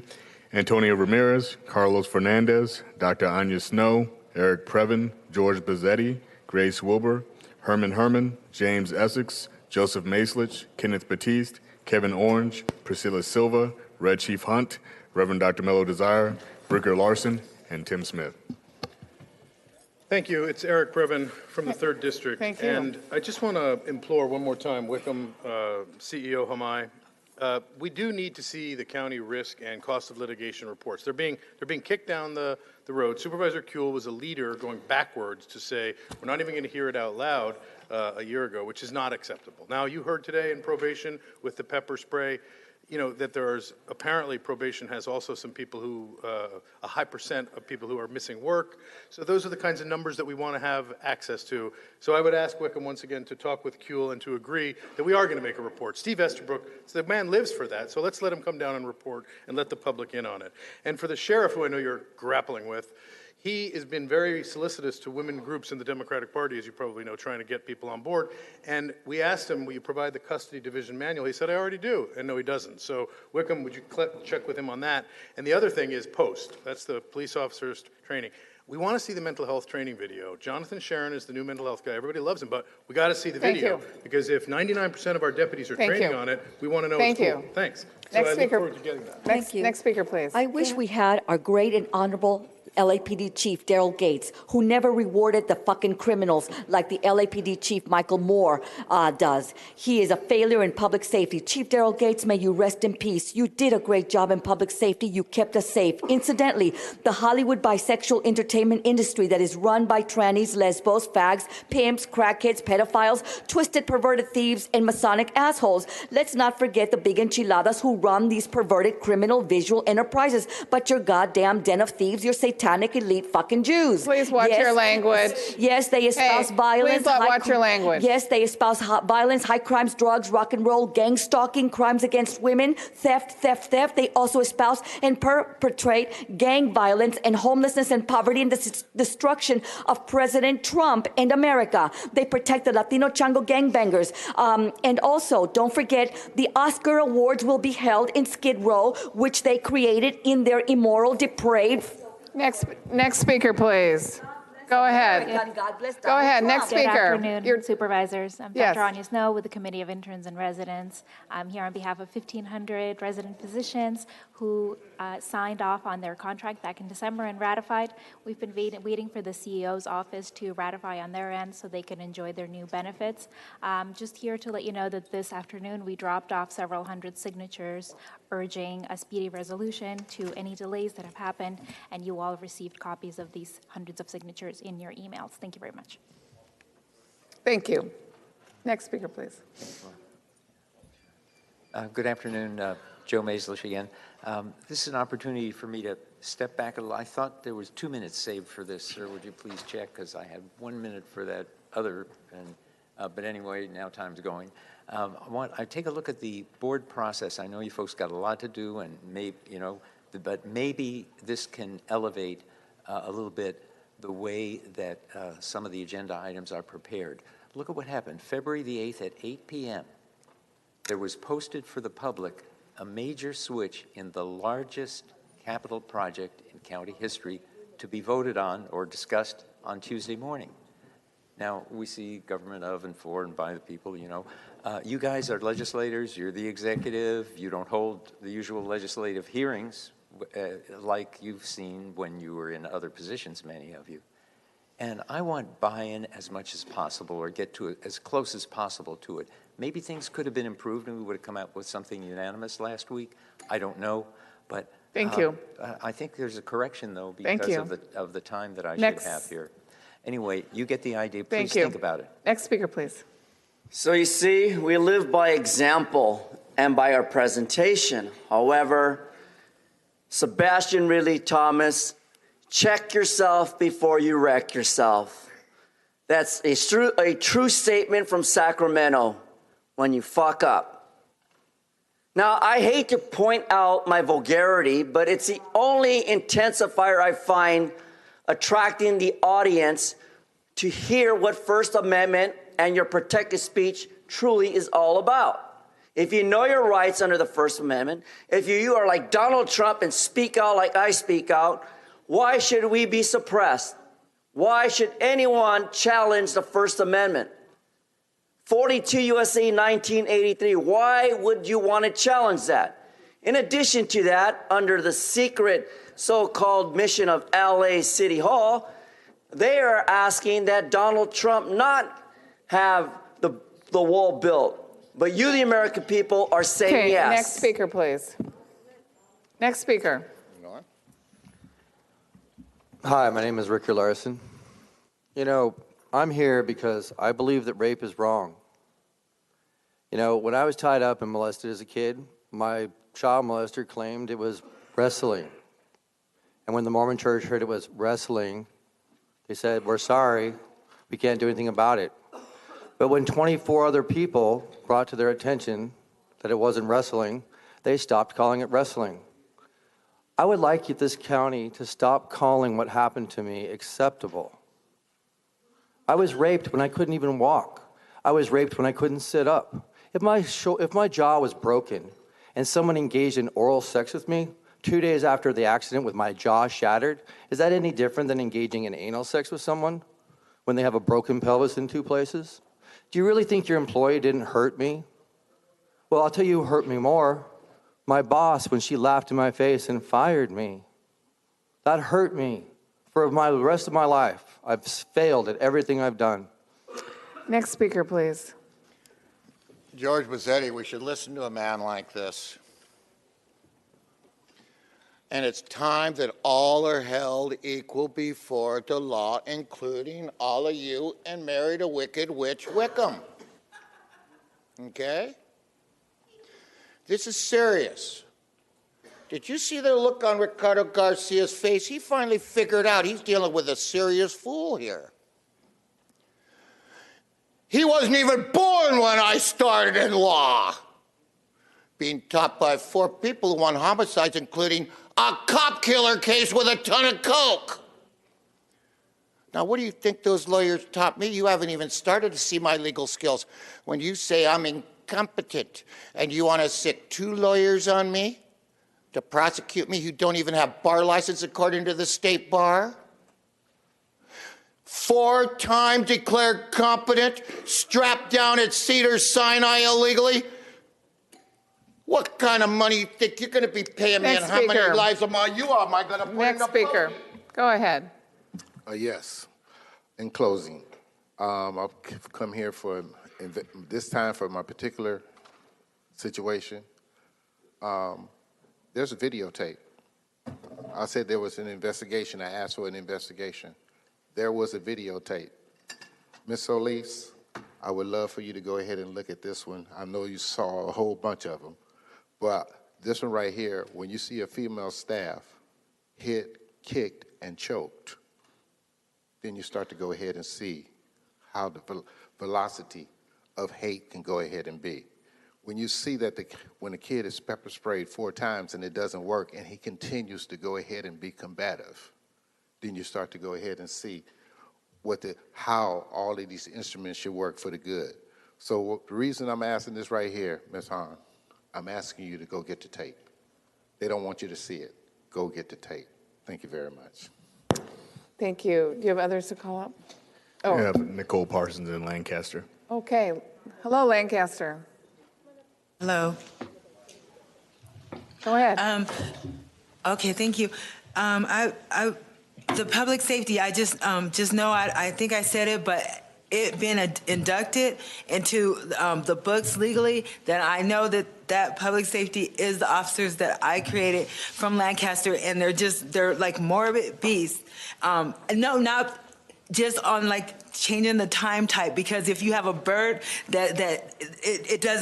it's not right, then the creator, like the lobbyist, it doesn't fly right. And they really should be, if anything, city security, but teaching the kids in the mock, it's already done, in the mock trials, for even cash. But there's just a method. And I was saying that right now the community college is like, basically if someone's believing that what's going to happen is that the kids are going to get free bus tokens, go there, get screened, get on Medicare, know how to get free drugs, and then... Thank you. Your time has expired. Hello. Hi, James. Okay. We're going to talk about the 5 principal things that's necessary to support life. And we have air, oxygen. We have cool water.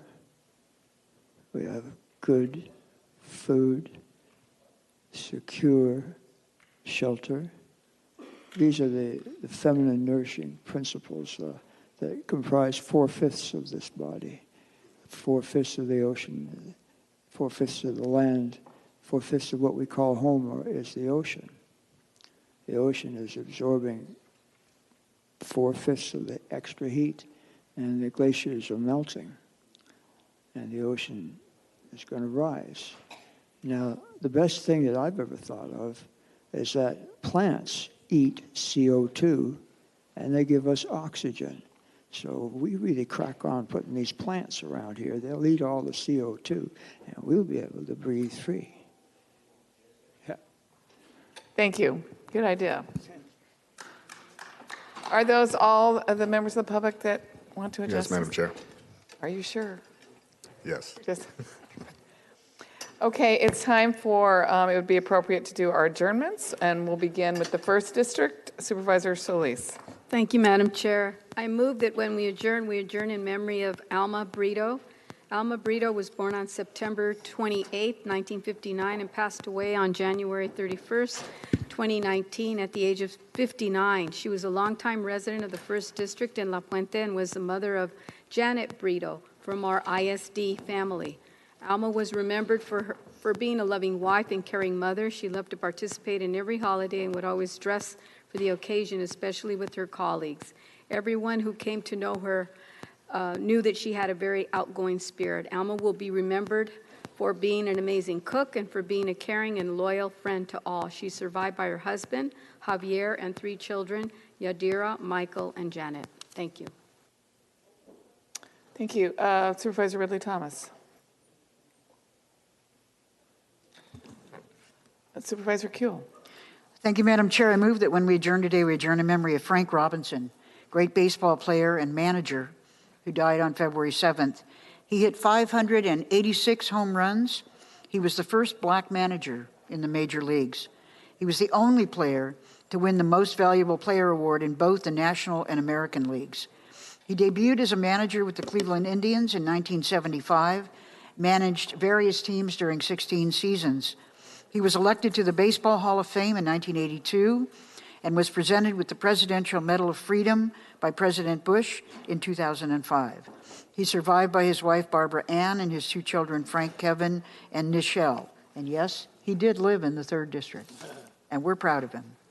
And I move that when we adjourn today, we adjourn in memory of Heidi Toffler, an author and businesswoman.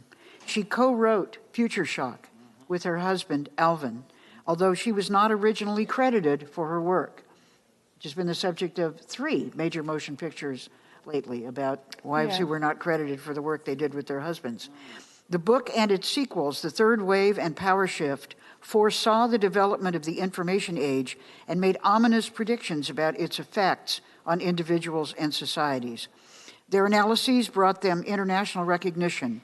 They launched a consulting firm that helped governments and businesses become future-proof and were asked to confer with global leaders on the topic, including trips to the Soviet Union and China. And I move that when we adjourn today, we adjourn in memory of Walter Brackelmans, a psychiatrist and sex therapist who died on February 10th. He was a professor of psychiatry at UCLA and a mental health consultant to the Los Angeles Unified School District.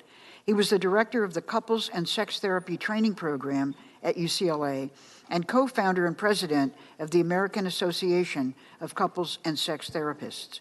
He twice appeared on Oprah Winfrey's show, had a 5-part series on The Today Show, and had his own television program called Couples. He received the Dean's Distinguished Teaching Award from UCLA Extension and the Outstanding Clinical Faculty Teaching Award in the Department of Psychiatry. He's survived by his children, Lisa and Jonathan. And I move that when we adjourn today, we adjourn in memory of activist Selma Palmer. She helped open the Jordan Downs housing projects in Watts and served as director of the Women's Division of the United Jewish Federation for over 25 years. She volunteered for the California Democratic Council and on the campaigns of multiple Democratic candidates.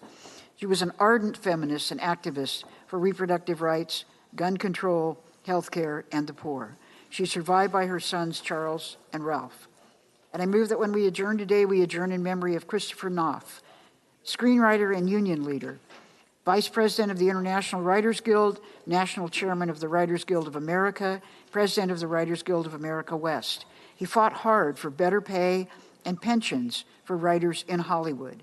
He won 3 Writers Guild Awards, the Asian Pacific Media Award for The Girl Who Spelled Freedom, and an Edgar Allan Poe Award for Cold Night's Death. He's survived by his wife Lorraine, his daughter Susan, his stepchildren Lori and Andrew, and his sister Wendy. And I move that when we adjourn today, we adjourn in memory of Mario Guerla, computer scientist and professor at UCLA. He contributed to the development of ARPANET, a precursor to the internet. As a professor at UCLA, he served as department chair and director of the Center for Autonomous Intelligent Networks and the Network Research Lab. For his work, he was made a Life Fellow of the IEEE and was honored by Sigmobile, Infocom, and Milcom, major international communications organizations. In 2002, he was knighted by the President of Italy. He's survived by his wife Maggie, his daughters Marissa and Christina, and his siblings Emma, Sylvia, and Franco. And finally, colleagues, I know it will surprise you, but I just thought it was right to adjourn in memory of John Walsh, an activist and independent journalist who died last week. He built quite a reputation, not only here, as a government gadfly, was a frequent presence in the county boardroom, at City Hall, at Metro board meetings. He followed many public issues diligently, was tirelessly committed to exercising his democratic right to participate in local civic processes and to make his beliefs and his understanding of the situation known. There are no known survivors, but I thought it was appropriate to adjourn in his memory. Would we have all members on that? All members on that? Yes. All members on that? I do too. I've been knowing him since I sat on the City Council of Los Angeles 15, 16 years ago. Thank you for doing that. Thank you for doing that. Okay. I move that when we adjourn today, we adjourn in the memory of Madge Evelyn Lonigro, who passed away at the age of 106. She was born in Mississippi and was the oldest of 8. She married Vincent Lonigro, who served in the U.S. Navy during World War II. And after the war, they moved to San Pedro. She was known to generations of children and parents as Miss Evelyn, the former principal of We Taught Nursery School. She was an avid gardener, talented baker, active community member. Evelyn was a member of the San Pedro Elks Lodge, Peck Park Seniors, and the Better Breathers Club. And she was very involved at Holy Trinity Catholic Church. Evelyn was preceded in death by her husband, Vincent. She is survived by her daughter, Victoria, and many generations of cousins, nieces, and nephews. I also move that when we adjourn today, we adjourn in the memory of Millie Riera, who passed away at the age of 95, and those in the South Bay will know her as the namesake of the restaurant in Redondo Beach, Millie Riera's Seafood Grotto, which she operated for 51 years. My family frequented that restaurant many, many years. Millie was always generous with her listening ear, a fresh pot of coffee, and an open door. Everyone knew they could count on her for wisdom and great advice. Above all, Millie loved her family, especially her grandchildren, which brought her more joy than she could have ever imagined. She's preceded in death by her husband. She's survived by her children, Maria, Joe, and Monica, 8 grandchildren, and many great-grandchildren. It was one of my father's favorite restaurants, and he wanted to take Ramona out. This is where they would go, and sometimes they let Jimmy and Janice go along too. I move that when we adjourn today, we adjourn in memory of Ventura Islas, who passed away at the age of 90. He was born and raised in San Pedro. He served his country in the U.S. Navy. After his service, he was a letter carrier with the United States Postal Service for 35 years. And in his retirement, he was a dedicated assistant coach to the Banning High School football team. He's preceded in death by his wife, Anne, survived by his son, Anthony, daughter, Linda, 4 grandchildren, and 4 great-grandchildren. I also move that when we adjourn today, we adjourn in the memory of Ronald Knoll, who passed away at the age of 85. He was born in Los Angeles, one of 4 children. He attended St. Paul the Apostle Catholic School, then Loyola High School, which he paid for himself. His college education was interrupted as he joined the U.S. Army for 2 years to serve in Germany during the Korean War. In 1967, Ron became a managing partner at the Charles Dunn Company as a commercial real estate broker. He then worked for William Gregory Mortgage, owned by his son Greg, as a developer and mortgage consultant. Amongst other developments, he helped create student housing at USC. He was an active parishioner at St. Margaret Mary Catholic Church, where he served as a lector and past president of the Holy Name Society. Ron had a passion for helping others, in particular through Alcoholics Anonymous, where he helped numerous men in recovery for 30 years. He's survived by his wife of 58 years, Patty, his 4 children, 7 grandchildren, and 1 great-grandchild.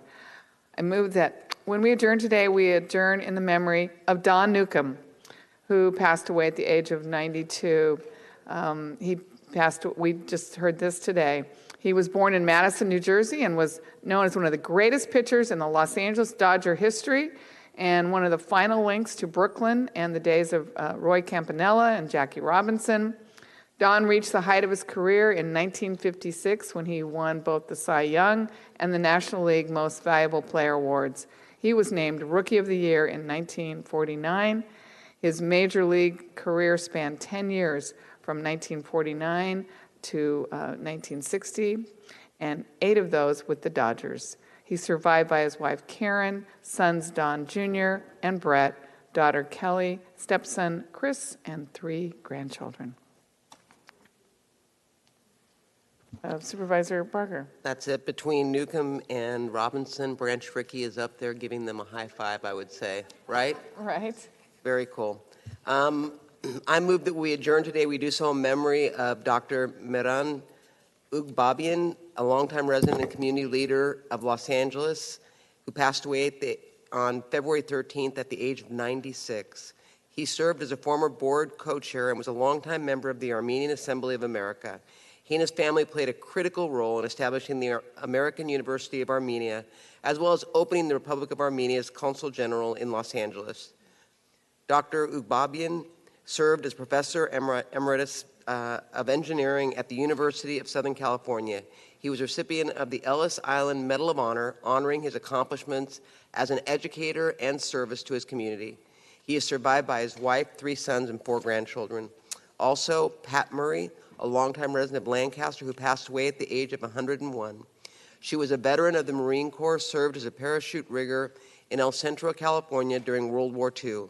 After completion of her service, she was a charter member of the AB Detachment of the Marine Corps League, where she received the California Marine Corps Leaguer of the Year Award in 1968, the first woman to receive this honor. She was a patriot serving the community in many organizations such as the American Legion Post 348, the Women's Marine Association, and the Lancaster Veterans Home Committee. She was a big supporter of young Marines. She is survived by her 2 sons. Also, Gertrude Thelma Poston, a longtime resident of Pasadena who passed away at the age of 100. She was an early education teacher. She owned and operated the neighborhood house for many years until she retired. She was a faithful member of Scott United Methodist Church for 60 years. Gertrude was active in the community and received numerous awards for volunteering. She would always say that she was born to serve others. Gertrude is survived by her sister, daughter, grandchildren, great-grandchildren, and great-great-grandchildren. Also, Carl Raggio, a fourth-generation resident of Pasadena who recently passed away at the age of 40. C, as he was affectionately known, was a grandson of former Glendale Mayor Carl Raggio the second. He graduated with a degree in film from California Institute of the Arts in Santa Clarita. C worked for Cartoon Networks, PBS, Disney, TV Animation, and Illumination Entertainment. He worked on many notable projects, including The Marvelous Adventures of Flapjack, Gravity Falls, the Minions movie, and The Grinch. He was an outdoor and automobile enthusiast, as well as an avid fan of Formula One racing. He's remembered for his selflessness and always helping others. C is survived by his father, stepmother, grandparents, 2 brothers, 3 sisters, and an extended family. And last, I move that we adjourn today in memory of Jean Swart, a 30-year resident of the Antelope Valley who passed away at the age of 77. She was active with various organizations, including the Lawyers' Wives and the Alpha Charter Guild.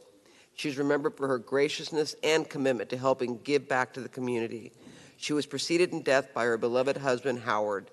Jean is survived by her 3 children, Kelly, Michael, Kristen, and her 6 grandchildren. Those are my adjournments. Thank you.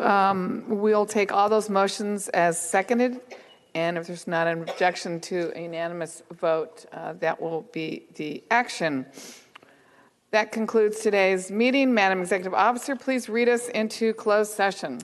In accordance with Brown Act requirements, notice is hereby given that the Board of Supervisors will convene in closed session to discuss item CS1, conference with legal counsel regarding existing litigation, item CS2, conference with legal counsel regarding anticipated litigation, item CS3, department head performance evaluation, item CS4, conference with labor negotiator Sachi A. Hamai and designated staff, and item CS5 was continue on open session to 1 week to February 26, 2019.